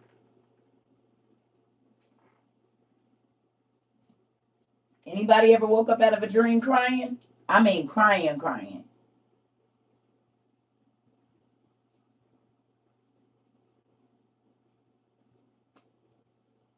So that's what happened.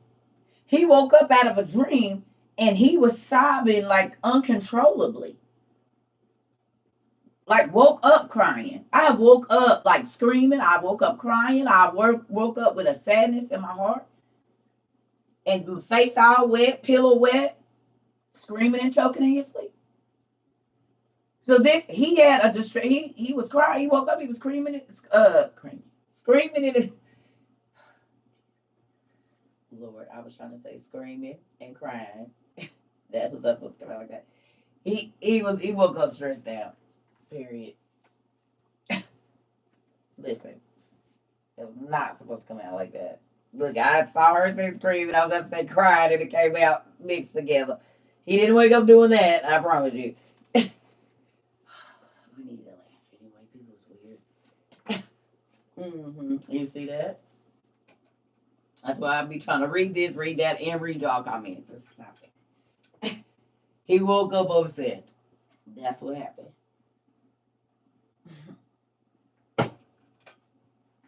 Moving on. You said Jeffrey, right? All right. So he woke up and he was crying. And he said, what this distress might be, nor what might be happening to me. Then two huge men appeared to me, the like of which I had never seen on earth. Now, listen. Remember me telling you about the medium between the angels and the human women?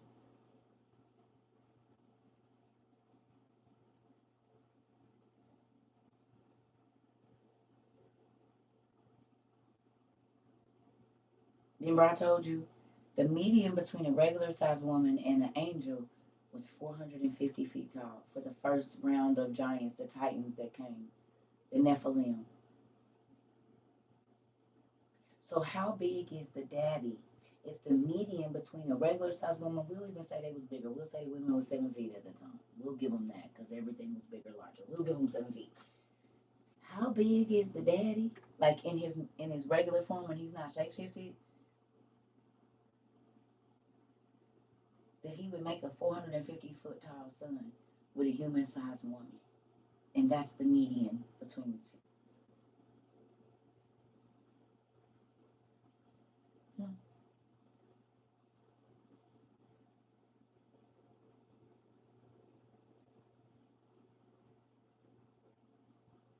How big is this angel? When he's in his natural form, that his son is 450 feet tall, even though he had her with a 6, 7 foot woman. We'll say 5 to 7 foot woman. In his natural phase. And we know that the gods of this world were able to be a human and then their whatever their other self was, whoever. They could be big or little. Okay? So put that in your mind about how big did the angel have to be in his natural form to create a being with a human-sized woman that was 450 feet tall. And then we wonder why, whenever somebody encountered an angel, they were scared. Yes, there was lady giants. Athena and all of them are the lady giants. Yeah, all your mythological goddesses are the female giants. They were reviewed as the gods and the goddesses. They were the children of the angels. That's why they had magic powers.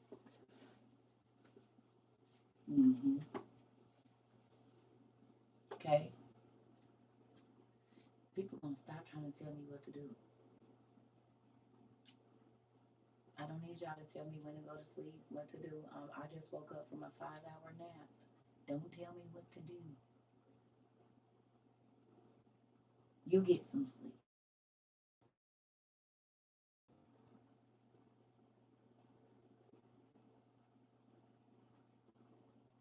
I need y'all to quit trying to tell me what to do. Don't nobody tell me what to do but God. I keep trying to tell y'all that.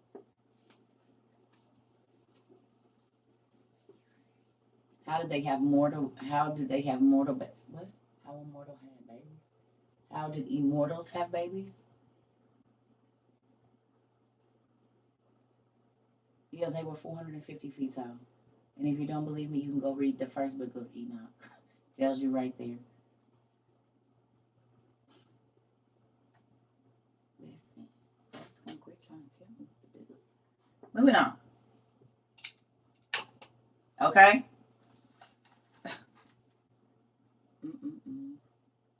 It says, okay, so then 2 huge men appeared to me, the like of which I had never seen on earth. And their faces were like the shining sun. Their eyes were like burning lamps. From their mouths, fire was coming forth. Their clothing was various singing. Now, how many times have we seen, like when the ghost comes, their clothes is like this, but you can hear music that comes from the being.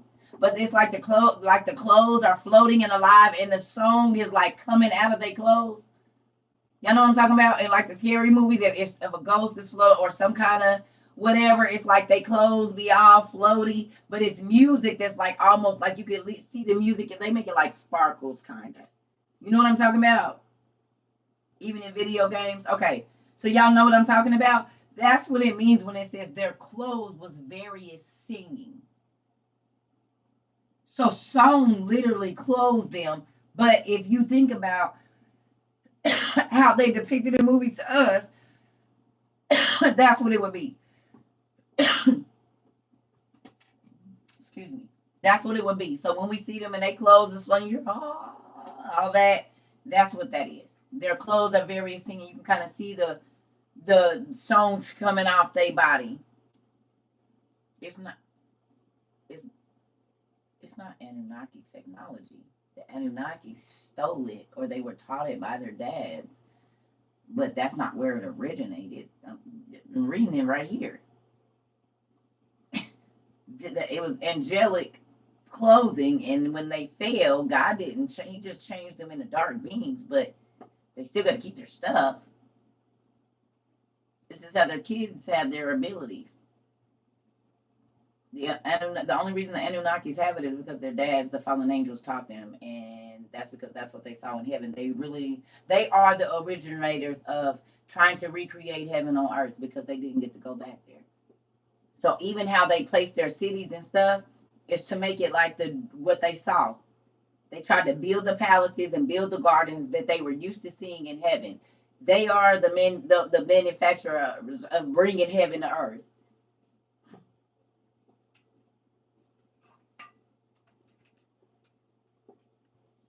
Yep, Lucifer was made in music. Yep, the music was made in him. So here we go.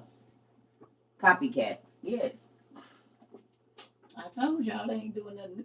That's why I'm going to the source. Y'all can keep the knockoffs. I don't want no parts of them. All right. So it says, from their mouths fire was coming, and their clothing was various singing. Their wings were more glistering than gold, and their hands were whiter than snow. And they stood at the head of my bed and called me by name, and then I awoke from my sleep. and I saw those men standing in front of me in actuality. So that God allowed him to see him in a dream, and he woke up and he was at the foot of his bed. Have you ever had a dream that somebody's standing over you and you wake up and they standing over you? And you're like, oh, I literally was just dreaming. Don't do that. That's what happened to Enoch. God let him see the angels in his sleep, probably so he wouldn't have a heart attack when he woke up and he was at the foot of his bed. Look at the grace and mercy of God. He let you see it in the spirit first before you seen it in the carnal. Look at that, because he said, I was dreaming, and then I woke up, and no, they was really there in actuality. Everything happened in the spirit first. Ain't that crazy? God let him see him, and he didn't even realize that something that had just left God's presence. That's probably why he was weeping in his sleep. Because these beings just left the presence of God, and now they in your house at the foot of your bed. I would probably cry too. Because the Holy Ghost, or not the Holy Ghost, but the Spirit of God is probably just emanating through them. So that makes sense as to why he was weeping in his sleep, because he didn't even know angels that just left the presence of God are standing at the foot of his bed. Think about when you go to church and the Holy Ghost is high. You can't even fight back tears, and you might not even be sad. But when the anointing gets to going through it, hit you in your throat, and you crying, and you don't even know why you're crying. You're just weeping. Because the Holy Spirit is in the building. And it's a purifying spirit. And when you weep, you are purifying your body. Well, God knew he was getting ready to take him up. We don't know what toxins God was letting this man cry and cry and cry and purify, because he getting ready to go. And impure things cannot be in God's presence. So it wasn't even a coincidence that he was praying and he was getting ready to get taken away.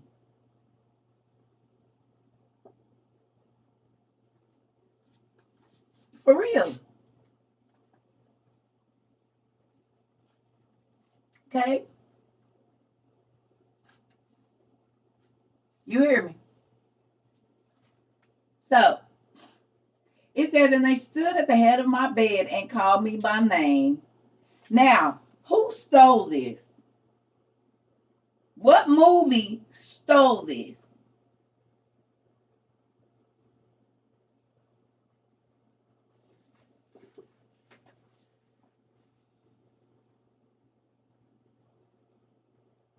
Not the Grinch. Scrooge. The Christmas movie Scrooge. Remember the 7 spirits came to visit him? The 7 spirits of Christmas. And they took him and he flew up in the heavens, and he was in a realm where he could see everybody, but they couldn't see him. He was in the room with them, but they didn't know he was there, and he got to hear every single thing that they were saying about him. And every time he woke up, it was a different spirit at the end of his bed, and they took him to see a different thing. And we found out that the 7 ruling spirits of this world, ooh, the ghosts of Christmas past and all of that. Was it 3 spirits or 7? Was it 3? Present. Okay, so it wasn't 7. Excuse me. It was 3. Excuse me. 3. Excuse me. 3. But still. Do you realize? Okay, excuse me. My numbers was wrong. I don't know why I thought it was 7. Did he go? It was only 3 days? I thought he was like doing something for like a week. It was only 3 spirits for sure. Okay. All right. Maybe that's a different movie. Well, whatever the case may be, excuse me. The 3 spirits, every time he woke up, it was the one at the foot of his bed. And they took him and they showed him, remember? Because he was flying, he was cold. It was only in one night. Oh, I'm going to have to definitely go back and watch it. Okay, so it was only one night that I thought it was like 3 nights.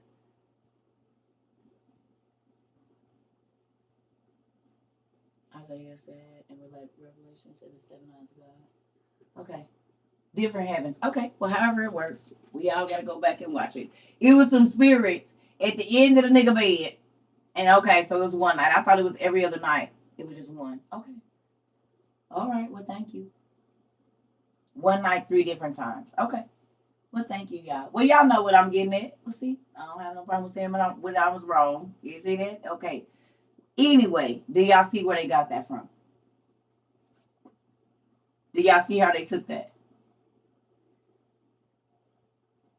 Did Shaq come out big or little? Do you think Shaq came out 9 feet? The baby is going to fit in the womb of his mother. And then it grows once it gets out. Andre the Giant didn't come out that big.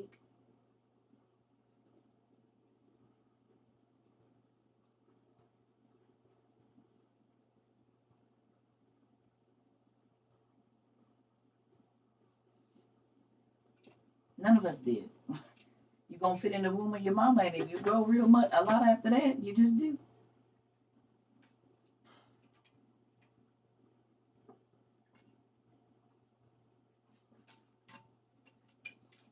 NBA is the most famous league. We've been worshiping the Giants. Y'all.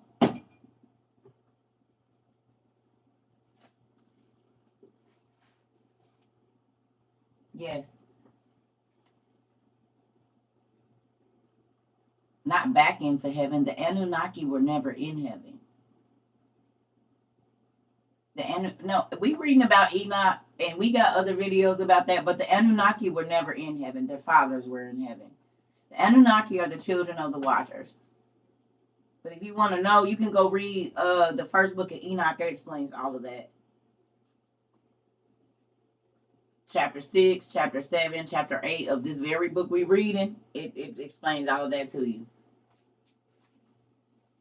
They were never there. The Anunnaki, the reason for the Tower of Babel and in all of your mythology that they were so mad at the gods, right? Or the God of all, the old God or whatever, is because their fathers were no longer welcomed in heaven. And so they was going to fight against their granddaddy because their daddies was disowned. Yeah. So, listen, y'all, I'm about to keep reading. Y'all can ask other questions at another day. We reading Enoch now. Do you want to read it or not? There's other videos on YouTube if you want to go and ask about those. We just talked about the sons of Enoch like 2 days ago, I think. So you guys can go and you can watch that over there. But we right here right now. It's good. But if you want, we got over 700 videos on YouTube with all we talk about the giants and how you gonna find them.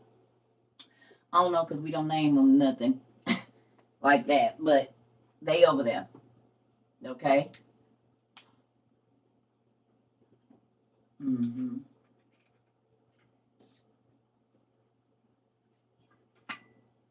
It might be a smiley face. I can't tell you exactly what show it is. I can't even believe we up to 8, like dang near 800. That's mind blowing.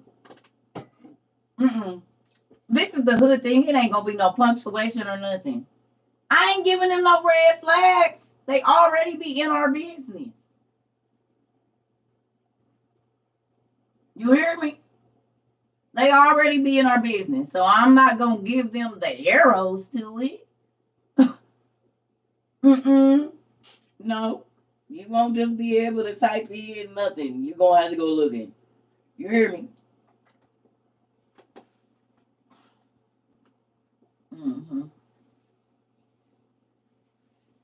How do I know if what's the Holy Spirit?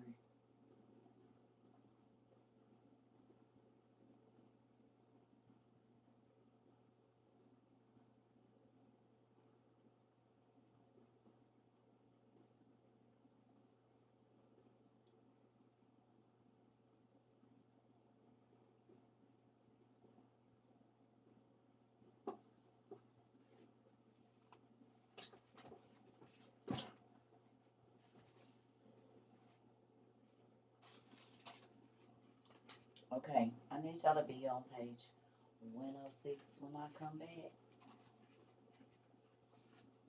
Oh, book 1.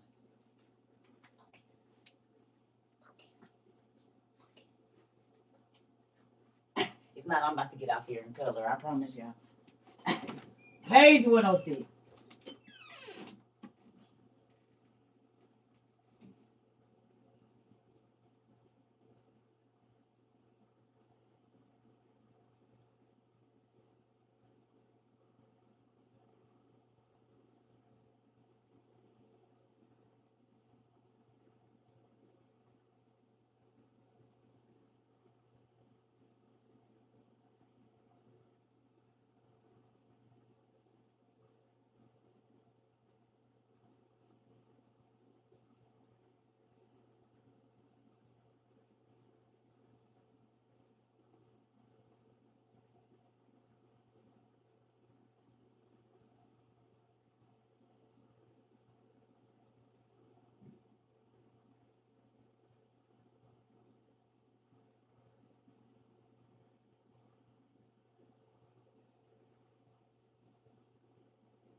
might need some of that old Taylor. Not what is it? Sebastian Port. You know what? Give me a minute. I know what I need. I need some Jesus juice. You just give me one moment. I know exactly what I need for this evening. It's already here. Just let me go give me a glass. Give me a one moment. Jesus Lord.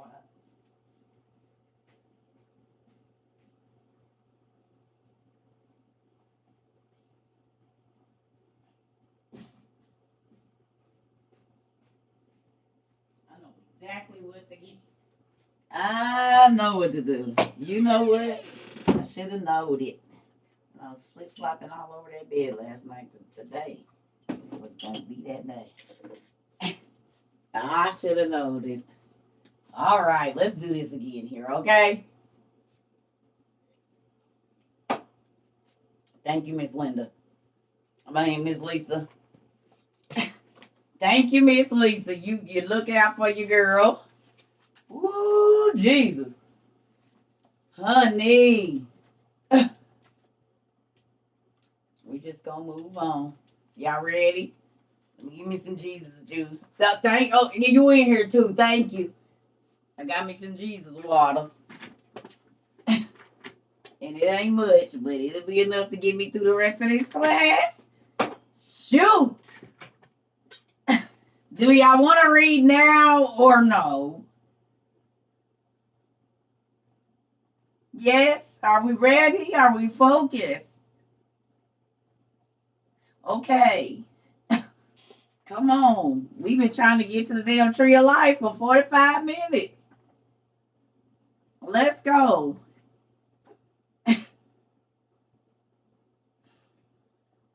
Moving on. All right. So the nigga was crying in his sleep. He woke up. Have you ever been robbed and your heart skipped out your stomach because a nigga standing over you, about to get you? Okay. Have you ever or woke up and a scary boyfriend or girlfriend is standing over you? You know how your heart jump out? What are you doing? It's kind of about what was going on with Enoch. He woke up and it was two extra large niggas standing at the foot of his bed. Okay. We on page 106, almost at the end. It says, and we're going to be every other page. It says, and they stood at the head of my bed and called my name. Then I awoke from my sleep and I saw those men standing in front of me in actuality. Then I bowed down to them and I was terrified.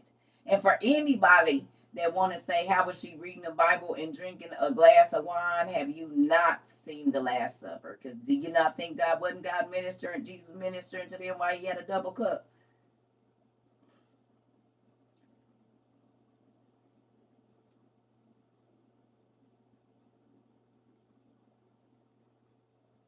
No?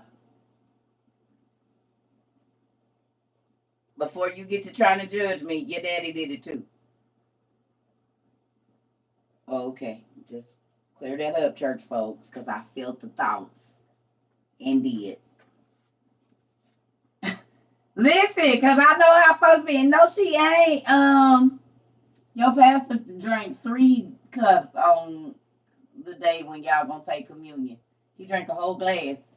He just didn't tell y'all about it.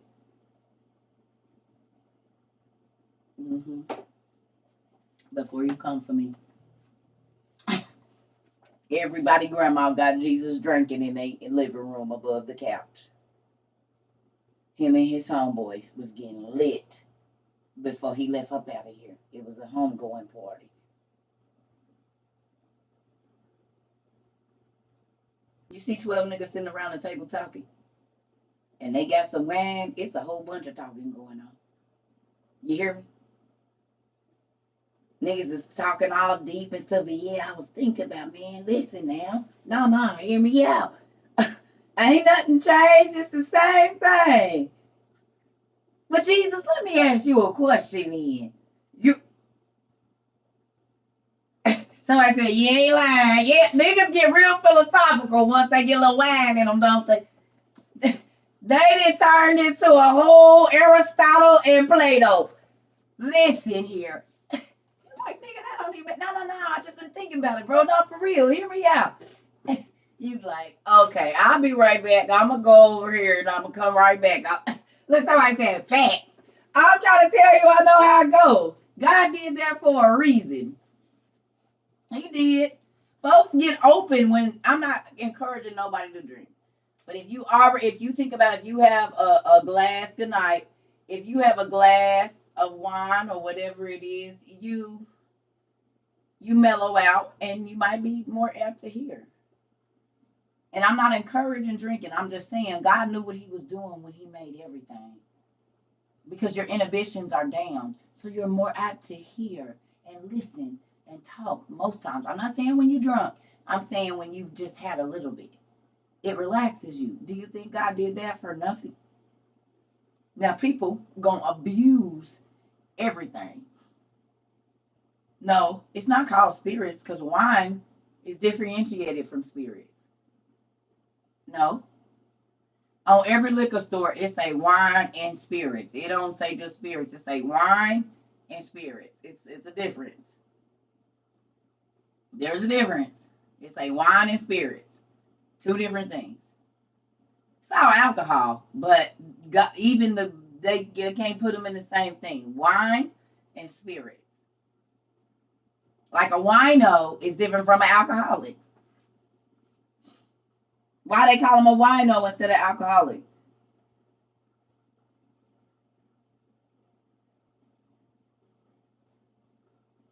Some people are winos, some people are alcoholics.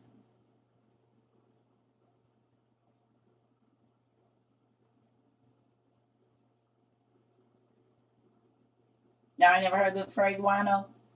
A wino, and then you be like, nah, bro, he an alcoholic. He just a wino. But this nigga right here, dog, he's a whole alcoholic. It's a difference. Even though they both be tipsy or drank too much, it's still a difference. Because most winos don't get aggressive. But people that's alcoholics, them spirits stand up in them, either make them real loose or real crazy or real depressed.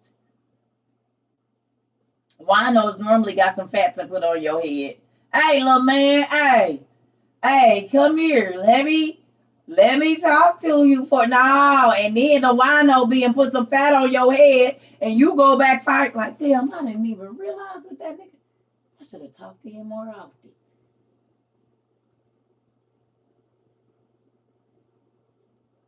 An alcoholic will have it and no matter what it is, right? It's another level of crazy. I'm telling you. Ain't that crazy? It's a difference. Ain't it weird? But even at the liquor store, they differentiate between. Oh, yeah, we already have. It means man-eating spirit, alcohol, or ghoul. Yep, we know. We have. Mm-hmm. Man, flesh-eating spirit, man-eating spirit. Yep, we know. Alcohol. And then rot your body from the inside out. Didn't say wine does that. Now it can, but yeah, the Bible said that he made all herbs of the field good as long as you don't abuse them they for your consumption.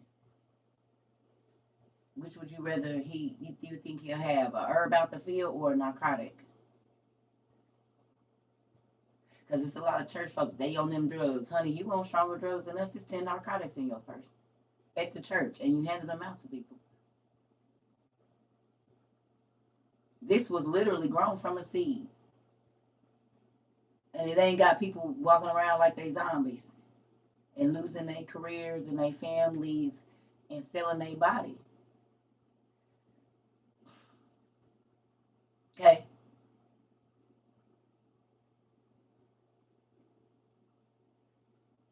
Granny at the church handing out all kind of pills. You said, sister, you got a headache. I got some in my purse. Me be in the bathroom. Go in there and get you some orange juice. And handing out all the dang narcotics in the world. Stop it. They not slain in the spirit. They high. They are not slain in the spirit. They are high. Period. Okay, come on. It says, then I woke from my sleep and saw those men standing in front of me in actuality. And then I bowed down to them. And I was terrified. Why is everybody always scared of the angels?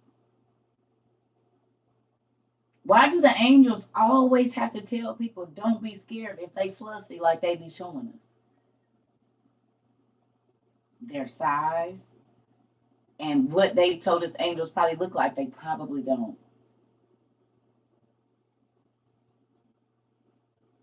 Because in every situation where a person encountered an angel, they were scared. They passed out, fell down, mouths was loose, legs was like water.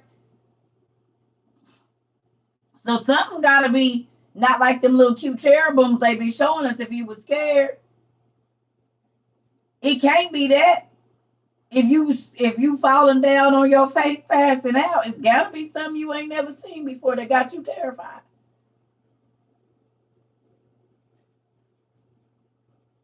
You said your mom asked her to show you an angel and asked God to show her angel. She never asked again, right?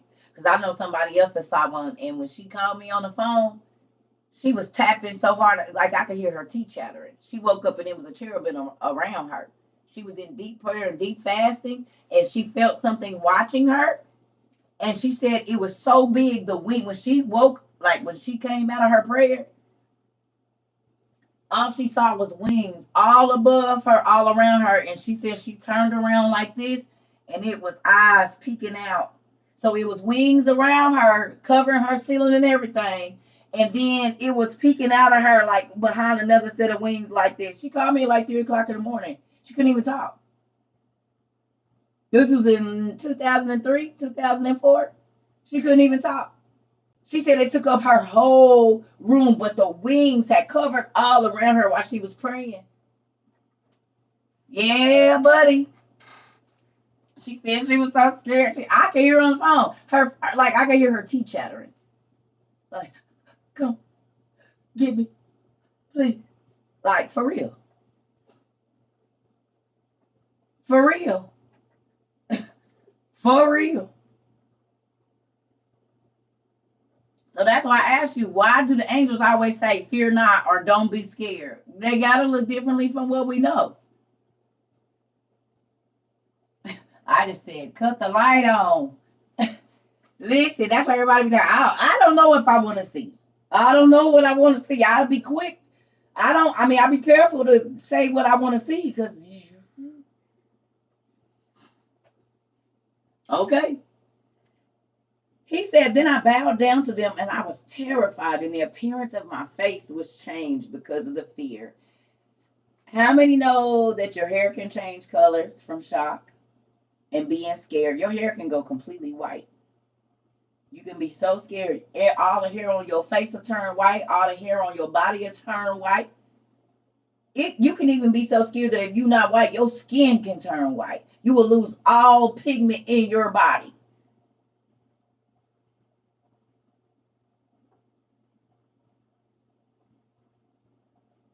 He said my appearance was changed because I was so scared. You can die too from being too scared. You sure can. Ain't that crazy? How amazing God made these bodies, though. All right.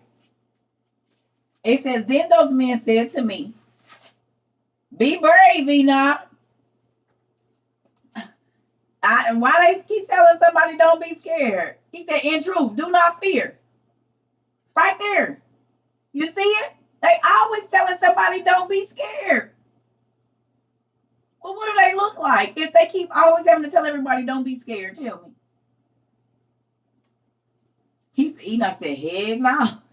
What exactly is y'all looking like to where everybody's scared of y'all, sirs? They always say, don't be scared, don't be scared, don't be scared, don't be scared. And Freddy Krueger, a strip of Nancy's hair turned white. Okay, because she was scared. Come on. Don't they be telling us the truth in the movies all the time?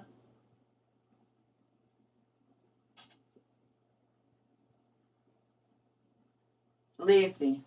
Okay. It says, the eternal God has sent us to you. And behold, you will ascend with us to heaven today, and tell your sons and all the members of your house and everything that they must do in your house while they are without you on earth. And let no one search for you until the Lord returns you to them. And I hurried and obeyed them.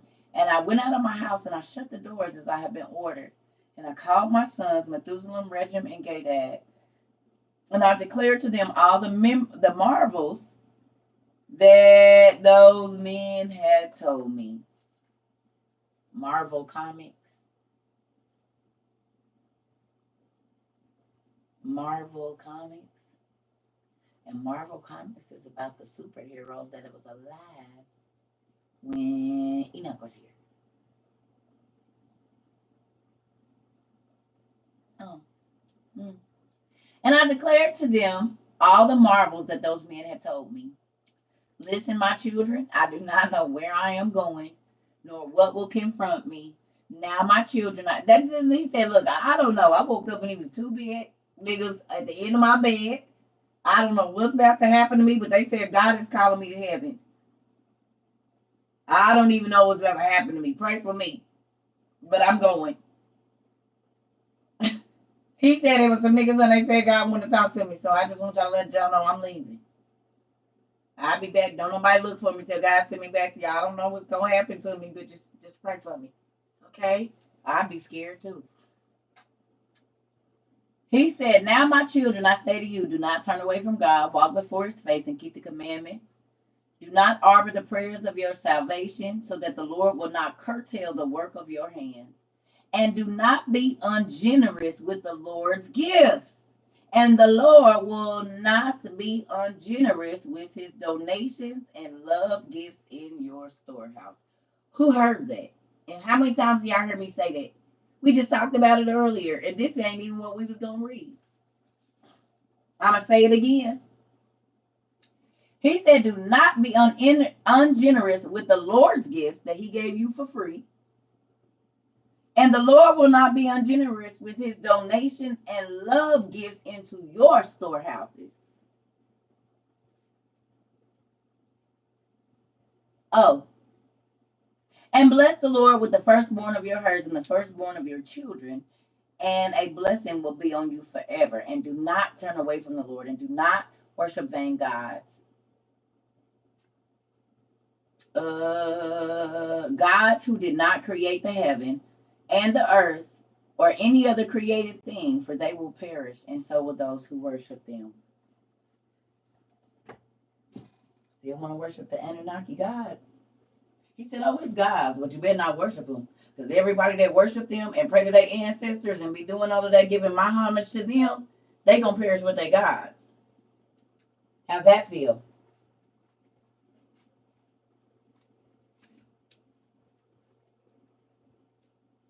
He told Enoch, and Enoch told his sons, hey, it's some gods on this planet, because the angel children were running around and so were the fallen angels.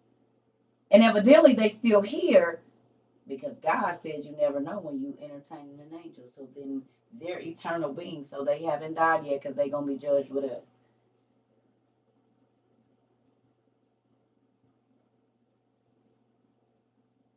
All the Hotep cats, yep. This is what the Bible say, you never know you entertain, because they didn't get to go back to heaven. So when the earth was destroyed, yeah,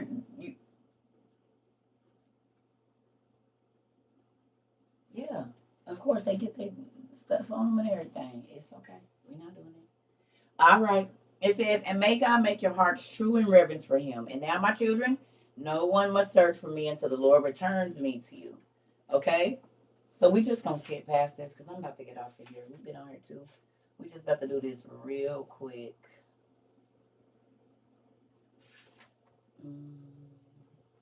Go to page 114 for me. Page 114. And then I'm going to get off. I'm about to go color in my bed.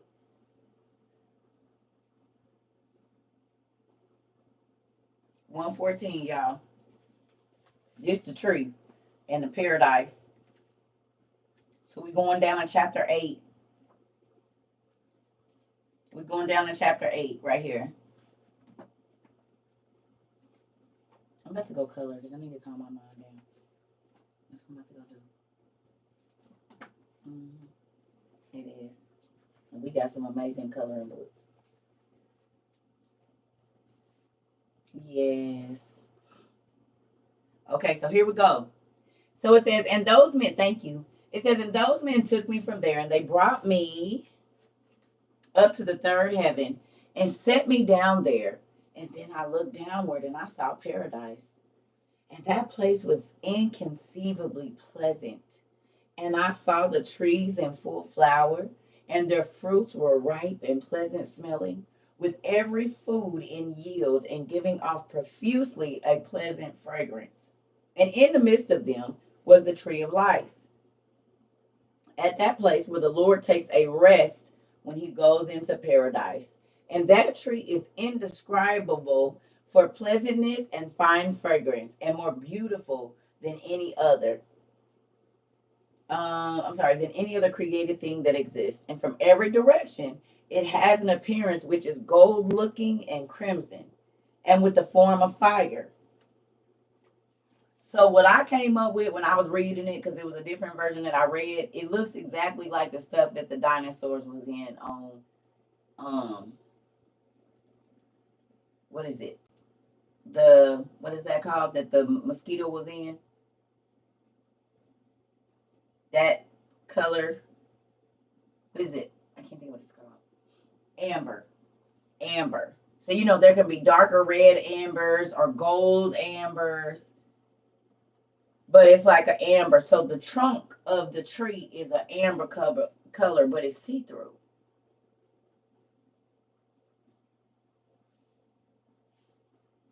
Okay?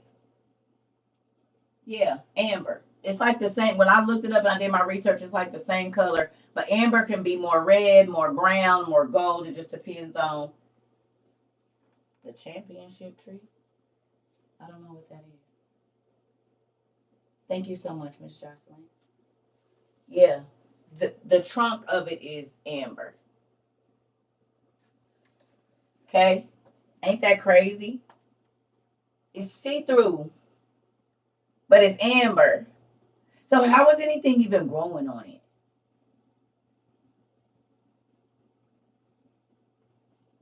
This is just the tree of life, not the other ones. Just the tree of life is see-through, like amber. That's crazy. Oh, you are. Thank you. Okay. So it says, all right. And it says, and with the form of fire, and it covers the whole of paradise. So the tree of life is bigger and taller. Okay, so like y'all know, like those trees in Africa, those huge trees where their branches go like far. They're like massive. Like one tree can cover like the whole village. Them big old trees. Them. It's like that. But just imagine the trunk being see-through. And it's taller than all the other trees. And the branches just cover, like the branches cover so it's like a canopy. And then there's shorter trees under it. Isn't that amazing? But the trunk of the tree is like see-through, like amber. What about the Devil's Tower in Arizona? It's a trunk now. Yeah, they were huge, massive. We just read about them cutting down like 200 trees when they was in that 100,000 giant war, so it makes sense because they were trying to figure out who cut them with precision. Like diamonds, yeah. Yep, like diamonds, yep. Like a brown diamond almost. Yes, the giant boba trees. Okay, so you see how far they stuff go out? Just imagine that one, man. And those trees, you can make like sky rises in those trees. In the boba trees, you can make sky rises in those. And think about how they always showed us, like in the old cartoons, the people was living in big old trees like that. They never told us it was Africa. Avatar, yep. They never told us it was those were the boba trees, because that's what the trees was when the people was living in the trees. The trees were so massive they had like apartment buildings in there. That was those trees. They never told us where they was at. They showed us, but they never told us. Tarzan and the light. Yep. Yep. Ain't that crazy? They be telling us without telling us. All right. So it says, and it covers the whole of paradise, and it has something of every orchard tree and every fruit. Who heard that? Every fruit and every fruit that don't grow on a tree and every fruit that grows on a tree is on this tree. The Berenstain Bears. That's one of my favorite book lines. Imagine there's fruit in other countries. We never tasted every single fruit from around the world, whether it grows in the ground or on a tree. It's on this one tree. And think about it. Some places only have this. Some places, people, they apple look like that. So it's each one of those apples, because there's black apples, there's these apples, there's those apples. Do you understand? Every tree from every fruit from an orchard or just fruit, period. So whether it go in the ground or grow in a tree, it is literally on this tree. I want to see it. I want to see it with my own eyes and not from hell. Because guess what? It's the people in hell going to get to see the people in paradise, but just not. I want to experience it. I don't just want to see it. I want to experience it. I want to be able to touch the tree. I want to go see it. I want to touch and see all the fruits that we didn't even know existed that's here in the places that are undiscovered. I want to see it and smell it right. I want to experience it. I don't just want to see it right. I want to experience it because the people that's going to torment is going to see it. That's how the rich man was able to see Lazarus. You going to see it, but are you going to experience it? So you're right. I don't want to see it. I want to experience it. I don't just want to see it because the people in hell, that's part of their torture is they get to see it, but they don't get to attain it. They don't get to experience it. So you're right. I don't want to see it. I mean, I want to see it, but I want to experience it. I don't just want to see it. You've got a 5-fruit tree in your backyard right now. Really? One tree that grows 5 different fruits on it? Did you do that? Or you have 5 different fruit trees in your backyard? Really?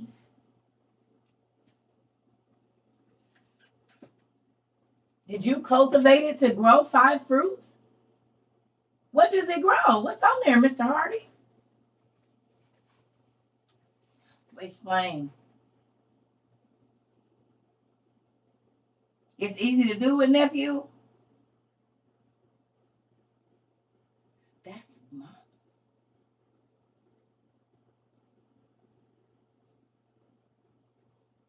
You're trying to figure out how. Well, think about the trees that cover.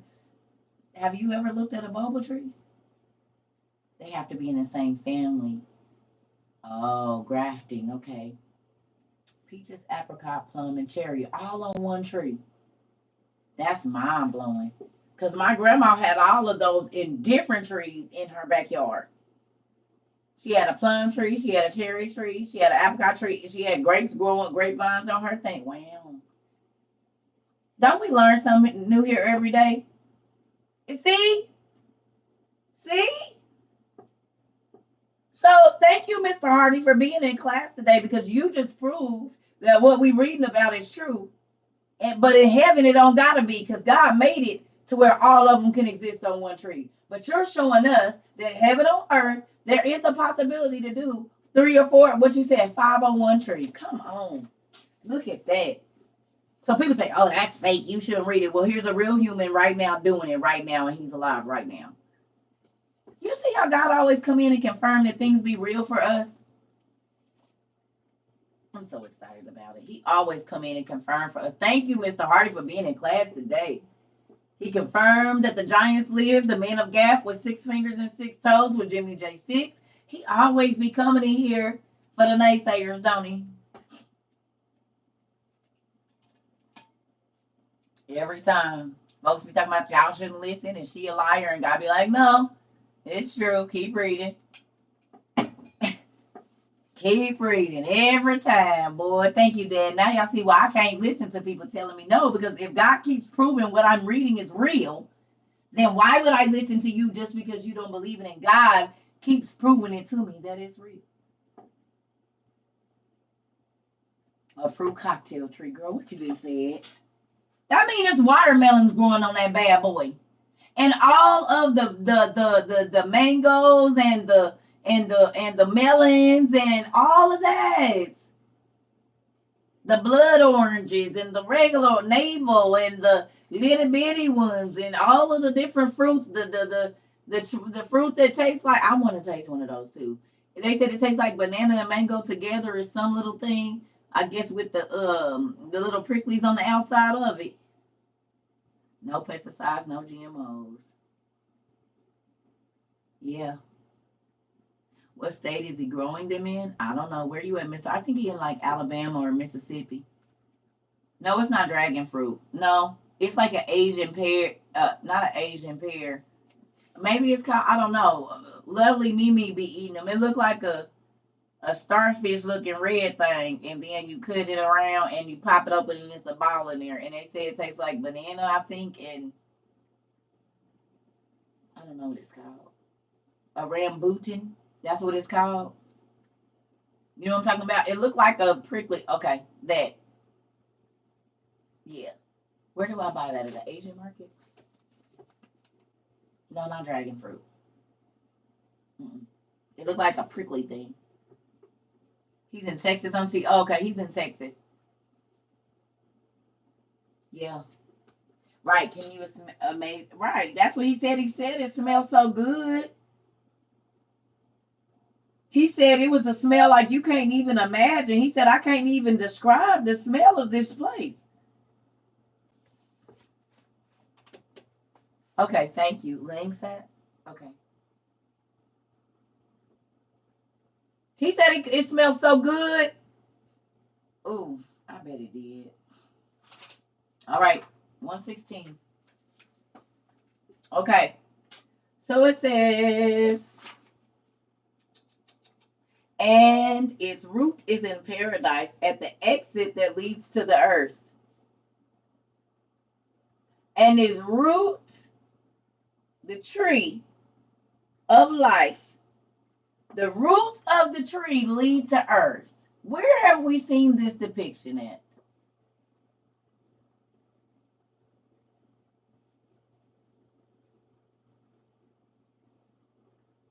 Huh? We in book 1, page 116.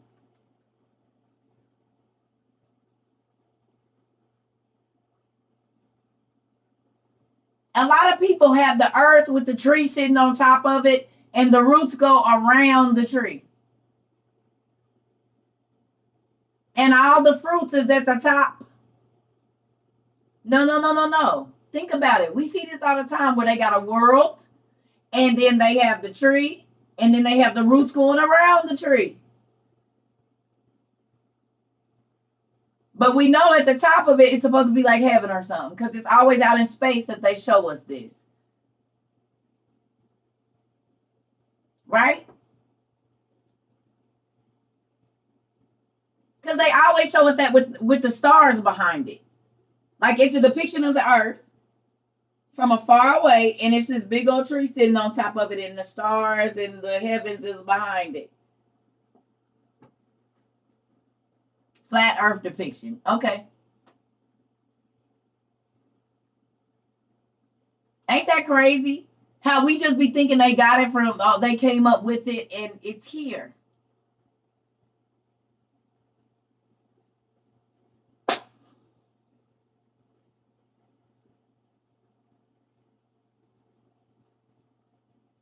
Ain't that crazy? How they just be showing us pictures, showing us stuff. We don't question where they got it from. And then swear up and down that these books that we read are not real, but we can go and see depictions that somebody read it. Hello. Somebody read it. Because they sure did draw about it. It's on billboards. So where did they get that depiction from? You hear me? We always see. You said Genesis 1, 6, and 8. Okay. But I'm just saying, do you hear what I mean? They swear up and down that these things don't exist, but there are literal pictures or depictions of this stuff everywhere around us. This light keep hitting that. I'm like, what is that? It's the light on this book. They selling fruit cocktail trees online. Are you serious? So maybe that's what Mr. Hardy made almost. Okay, thank you. I'll look at it. Thank you so much. So they selling fruit cocktail trees online. So you can literally buy a miniature version of the tree of life. Really. And have it growing in your house right now. That's crazy. Wow. Wow. I did not know that. Now that's neat. Wow. See? Tell me reading this. You done went found some for us and look at God. You can even buy one, a replica of what's up there. And have it growing in your whole house, in your whole garden. That's crazy. Mind blowing. Wow. You said a simpler version. Now I want one. I ain't gonna lie. Auntie done got this little tree up here. I'm like, what? They $200. Oh, no. We won't be getting none of them around here. Let me know when y'all buy one. Send me pictures. You said they $200. I ain't even got a damn house. I'm in an apartment. Never mind. $200. I ain't got it. You found one for 78. Still too stiff for my pockets. I thought it was gonna be about $29. I ain't got it like that. Well, let me know how y'all's work out. Let me know how I ain't even got no house. So now if I had a house, that'd be a good investment. But no. I don't think I'm gonna do that one. I wait. You can get them in the door size. I ain't got no house, Mr. Hardy. I don't got no yard or nothing. I got a balcony. It ain't that important. And then I know $200. I can think of a number of things I can do with 200. I ain't gonna be able to do that one. Not on no plant. If it was 20, I could do it. If it was no more than 35, I could do it. But $79 and I might kill it. We ain't gonna even waste that money. I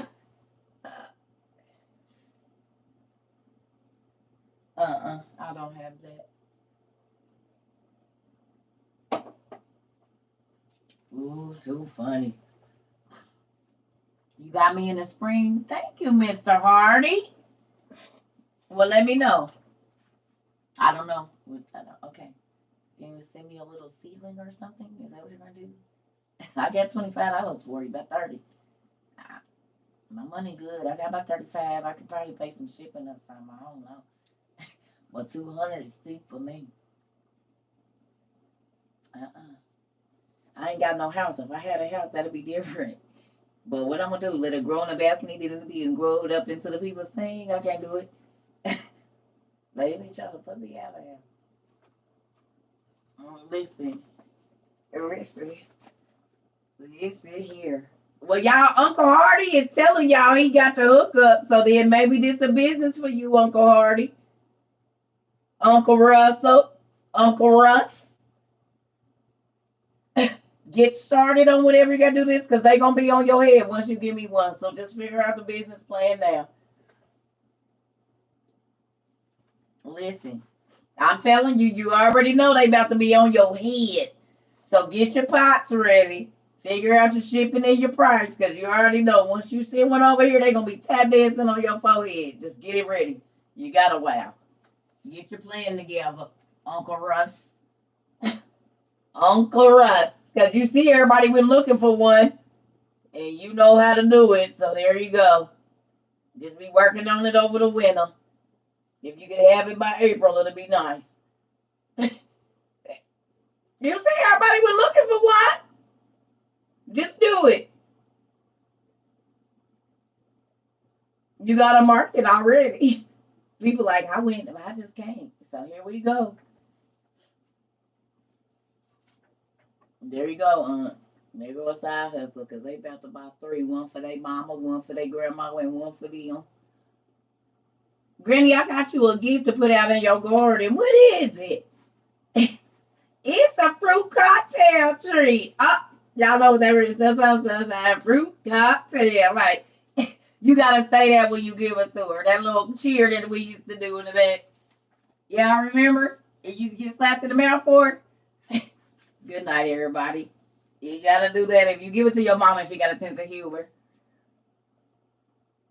Y'all remember? So if your mama got a sense of humor, then you do it, and then be like, I got stuff for you. Be like, fruit, yeah, you know what I mean? But head of the tree. So before she hit you. Head of the tree. No, mom, for real, for real, for real. I got you some fruit cocktail. It's a tree. Yeah. Make her laugh. You said I'll play it first. Well, do what you gotta do. I'm just saying, don't get beat up now. If she don't got a good sense of humor, just give it a damn tree. Don't do it to yourself. Don't even do it. Okay, come on. So it says, and paradise is between the corruptible and the incorruptible.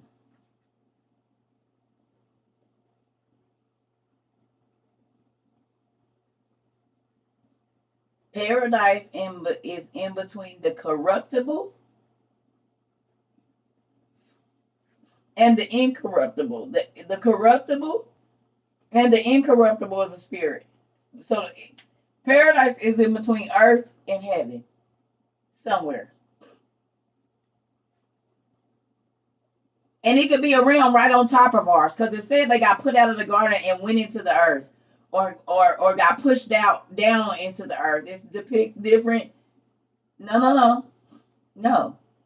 Think about how spirits are able to be in our world, but they not in our world. And they can knock stuff over, but they not in the room with us, but they in the room with us. They're on a different plane. Even though they can be right here with us, it's like their world is sitting on top of ours. Right?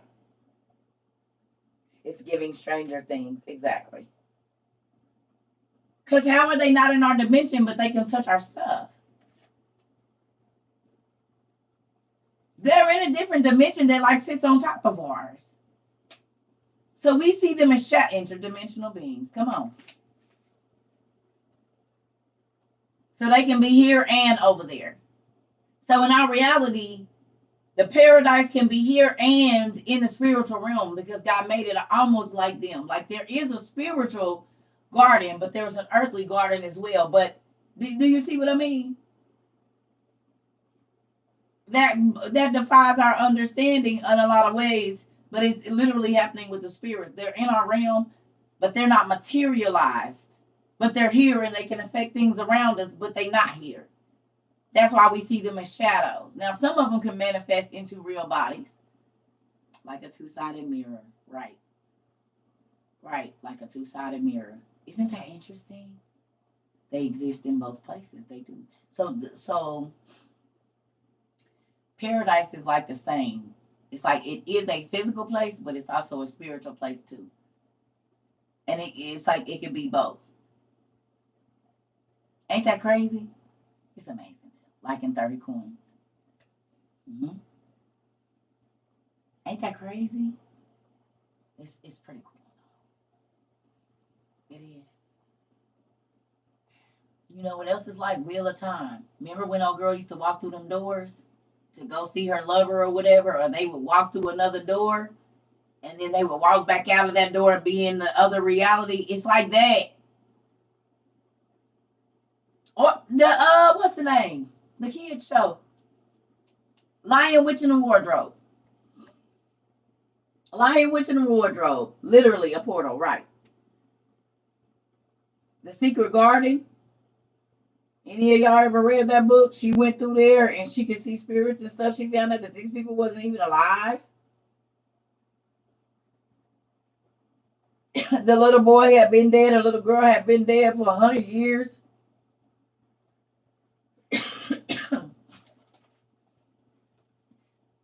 And that realm was just in the bush. And she was in a different realm, just going through that little hedge right there. She was in a different realm. So we know that this can happen because it's listed. It's always in our movies. That just through this door, just through this portal, there's another world right on the other side of that. Once upon a time, going through the wardrobe. Yep. Sixth Sense. Come on now. Look at y'all, Harry Potter in the train station. Look, everybody mind like boom, boom, oh yeah, oh, and this one, and that one. You see it? So it can be here and not be here. Come on. Come on. Isn't this interesting? The Bermuda Triangle. Yes.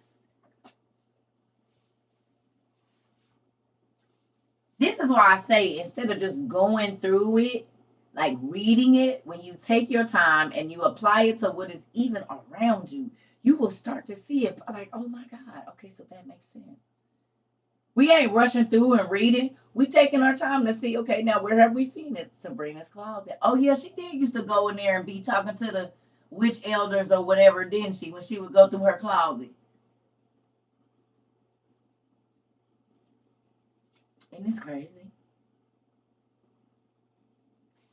It's good when you think about it. Mm-hmm. They get it from somewhere. I've been trying to tell you. Bewitched. Show could. The genie. I dream a genie. She could be in her genie lamp and then outside with Darren. Remember? She could shrink herself down to get in her genie lamp or be a full-size woman out there with Darren.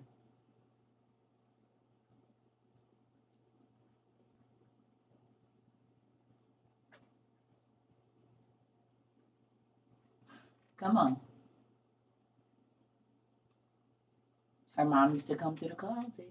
It's making y'all think of all these shows now. And hold on, let me ask you a question. Where do kids always tell you the monsters is at?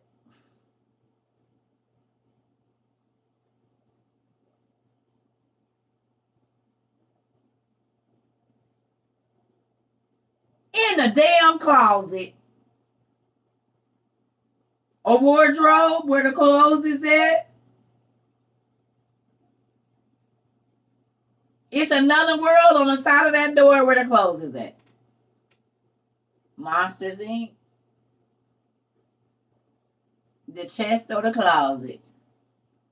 I wonder why that is. And even before they've ever even seen a scary monster, they will tell you a monster is in my closet. Closet or under the bed. Ain't that crazy?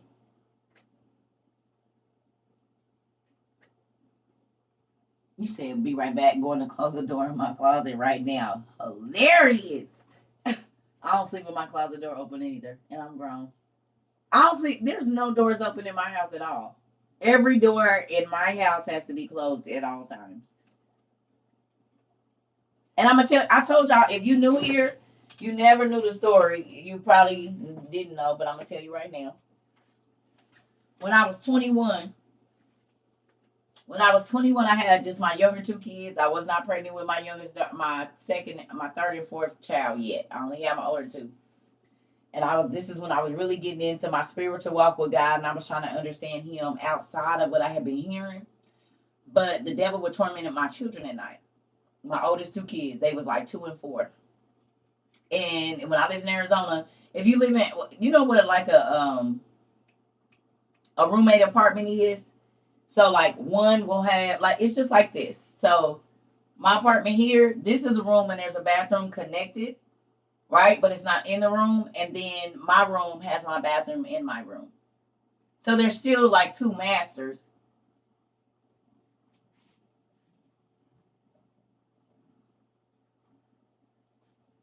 There's still like two masters, but one the bathroom is in the room, one the bathroom isn't. So when I had my two kids, I had this exact same like setup. My kids had a bathroom right across from their room. Like they come out, like I could stand in their door and this was the bathroom. But it was across the hallway. And then mine was in my room. But I got tired of my kids waking up in the middle of the night screaming. So I just started sleeping in there on their floor, in between their beds. They both had a bed in there. And I would sleep in between their beds on the floor. This is when I was doing a lot of fasting and praying. And I really didn't, I understood, but I didn't, like God was teaching me. You know, I was in training. So one night I wake up, and I done told some of y'all this story before. I had a brown table that had 6 chairs, 4 on the sides, 2 at the end. Every night, my son's job and his sister's job was to push the chairs in before and wipe the table off, whatever. So I get them together, go lay down, get them in the bed. We say our prayers. I lay down in the bed, but my feet are facing the door, right? But I'm on the floor, they up in their beds. So I wake up in the night thinking I'm dreaming, and y'all, like my body was laid down. I'm on the floor, my kids is in their bed. Y'all, just the top half of my body set up. And in this dream or vision, the door to my kids' room was open and it was facing my table in the kitchen. So like catacombs, like if this is their bathroom, literally right here, you can see the table and the chair. Well, in the dream or the vision or whatever you want to call it, I start singing, in the name of Jesus, in the name of Jesus, we have the victory. And it was an evil spirit, y'all, sitting in the king's chair at the end of my table, but my body, now I turned around and saw my body laying down. My spirit set up in my body. And I'm telling y'all, every door in my house has got to be closed. Do y'all know that spirit said, you going to pay for this, and it vanished? Okay? Do y'all know when I got up the next morning and went outside, that chair was turned and it was facing my kids' thing, their door, every single night. If you come in my house right now, every door is going to be, I've been like this for over 20 years. That chair was turned around facing my kids' door.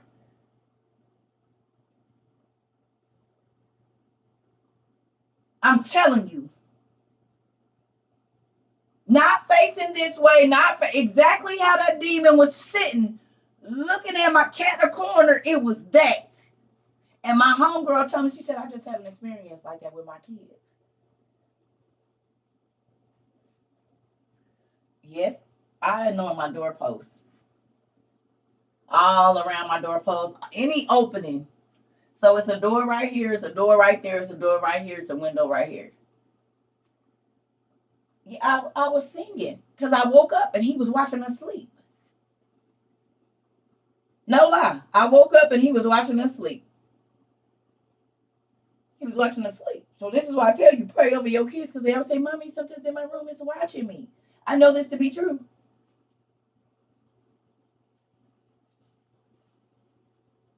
And a lot of times, I'm going to be honest with you, I had to go through my kids' toys because the McDonald's toys and stuff be demonic. Burger King got the most demonic toys ever. Hate to tell y'all, but they've always had the most demonic toys. It's scary to me how many demonic toys Burger King has.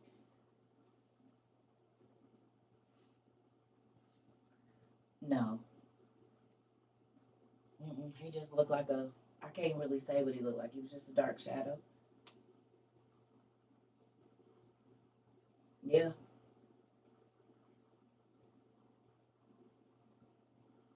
Yeah.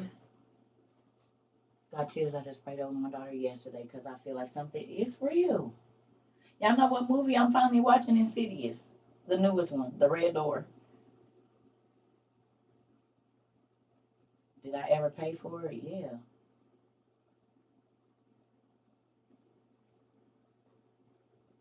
Indeed, I was tormented. My children were tormented. That's how I learned spiritual warfare. Yeah. That's how I learned spiritual warfare. hmm Yeah, but think about who did they attack? The little boy said, I don't remember. I don't remember that whole year. He was like, I don't remember it. Because somebody had inhabited his body. I do use busted. Yeah, yeah. So if your kids is telling you it's a monster in their room, your room, in the house, you better believe them. Because that spirit be trying to, yeah. Because kids believe. Kids believe. That's faith. And all you need is faith for even magic to work. So why do you think they go and get kids? And they the closest thing to God too. Come on. The Monsters Inc. movie. Exactly. They use them for power. Kids see stuff. You listen to your children. If you got kids, they'll tell you. Your kids will tell you where the spirits is hiding and everything. Even babies that can't talk or be looking up, Google and talking. Who was you talking to? Ain't nobody here but me and you.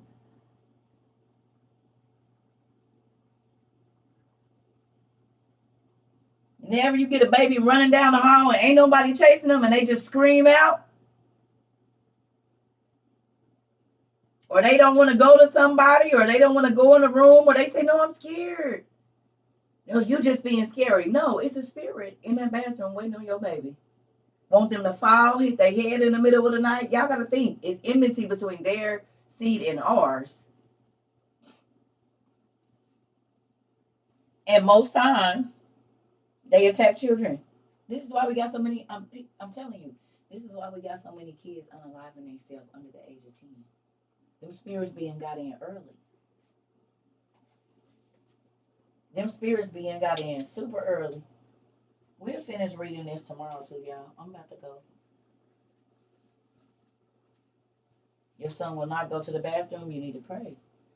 Y'all got to remember spirits of water. How many times do we see in scary movies that the water be coming up out the toilet, the water be going up the wall, because they're spirits of water, they're spirits of fire, they're spirits of this and that.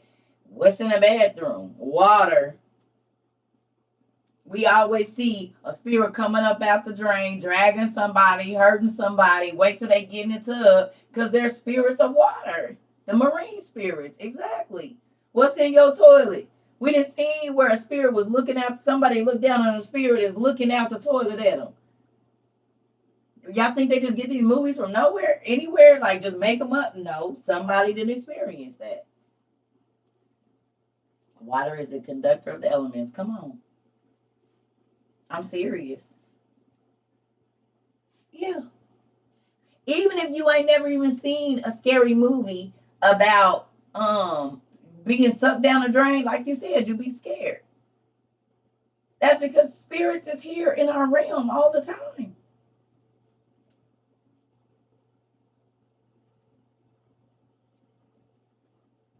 So stuff happens in the dark, yes.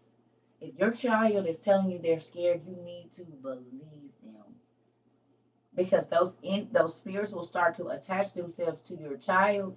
You'll start to see depression. They'll start acting out. If you don't believe them, they want you to reject your child so that they can get hold to your baby. Rejection is a way for spirits to get in. Sadness, grief. Mommy, you don't believe me. You don't believe me. It's really a monster. They want you to, because when they reject you, then the spirit be like, it's okay, I believe you. And they manifest. How many kids say, it's a man in my room? It's a lady in the house. It's a little kid in the backyard. They be telling you the truth. Just because you can't see them don't mean they're not there. Spirits manifest to children. How do you think the doors be getting unlocked? And they be like, there's no way that baby should have been able to get outside. They can't even reach the thing. The spirits open the door and tell them, come on, because they're seeing a kid.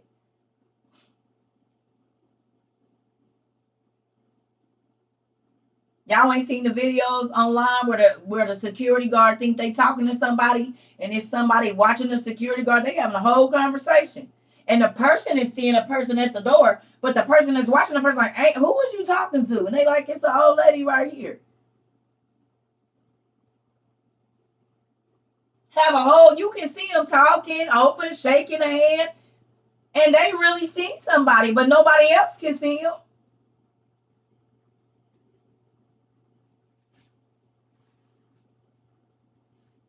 The Bible says you never know when you entertain an angel. It never said good or bad. And angels can be visible to one person and not visible to another person. We know this. Even from the Janus and Jambres. Remember the two wizards that went up against Moses? The angel only appeared, he appeared in front of everybody, but the only person that saw him was the wizard. He said, you're going to die in 2 weeks. You might want to get your stuff together, and vanished. And nobody else in the room seen him but him. How many people have been in a car wreck or some kind of situation like that? And they said, no, there was a lady, there was a man, they was right there. They dragged me out, and people like, we've been watching that. We don't know how you got out, but you shouldn't have been. No, it was a lady. She grabbed me out. There's been nobody here. Or they will see somebody pull them out, but you could be on the highway. Ain't no way this person could have got away, and then they just be gone. Like, there's no way they could have went. We in the middle of a highway where you can't jump down. You can't get away. Where did they go? You said me. You hear me?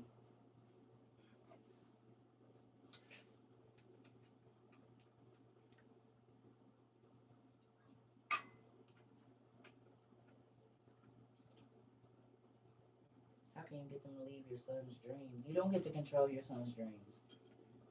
But you need to check the stuff that's in your house. It's certain stuff y'all be having in your house, toys and games and stuff that y'all buy y'all kids. That's named after demons. And y'all don't take the time, you just buy them. Check your house. Could be stuff that grandma done gave them. Could be stuff that it was just in your house that you've always had. Like, some kids are just sensitive. I'm a dreamer, but God also used me for the gift of prophecy. So prophets have to see scary stuff. You don't know if God has called him to be a prophet or called him to be a seer. So don't try to control his dreams. The demons are pretending to be your kid. Okay, I don't know. Because that's a different, I can't just give you answers on that then. That's different. I don't know. You're going to have to get you some books on deliverance. Go get Pigs in the Parlor. But you can't control your kids' dreams. You can't do that. So you need to go on a fast, ask God to show you what you need to do. Because that's a different situation. But you still need to go through your house and see what's in there. Because they can't just stay. Somebody is giving them permission, or something is giving them permission to be there. Watch what your kids watch. Put some what's the names on their TVs and stuff like that. It's a whole bunch of stuff. But I'm about to go, y'all. I'm hungry.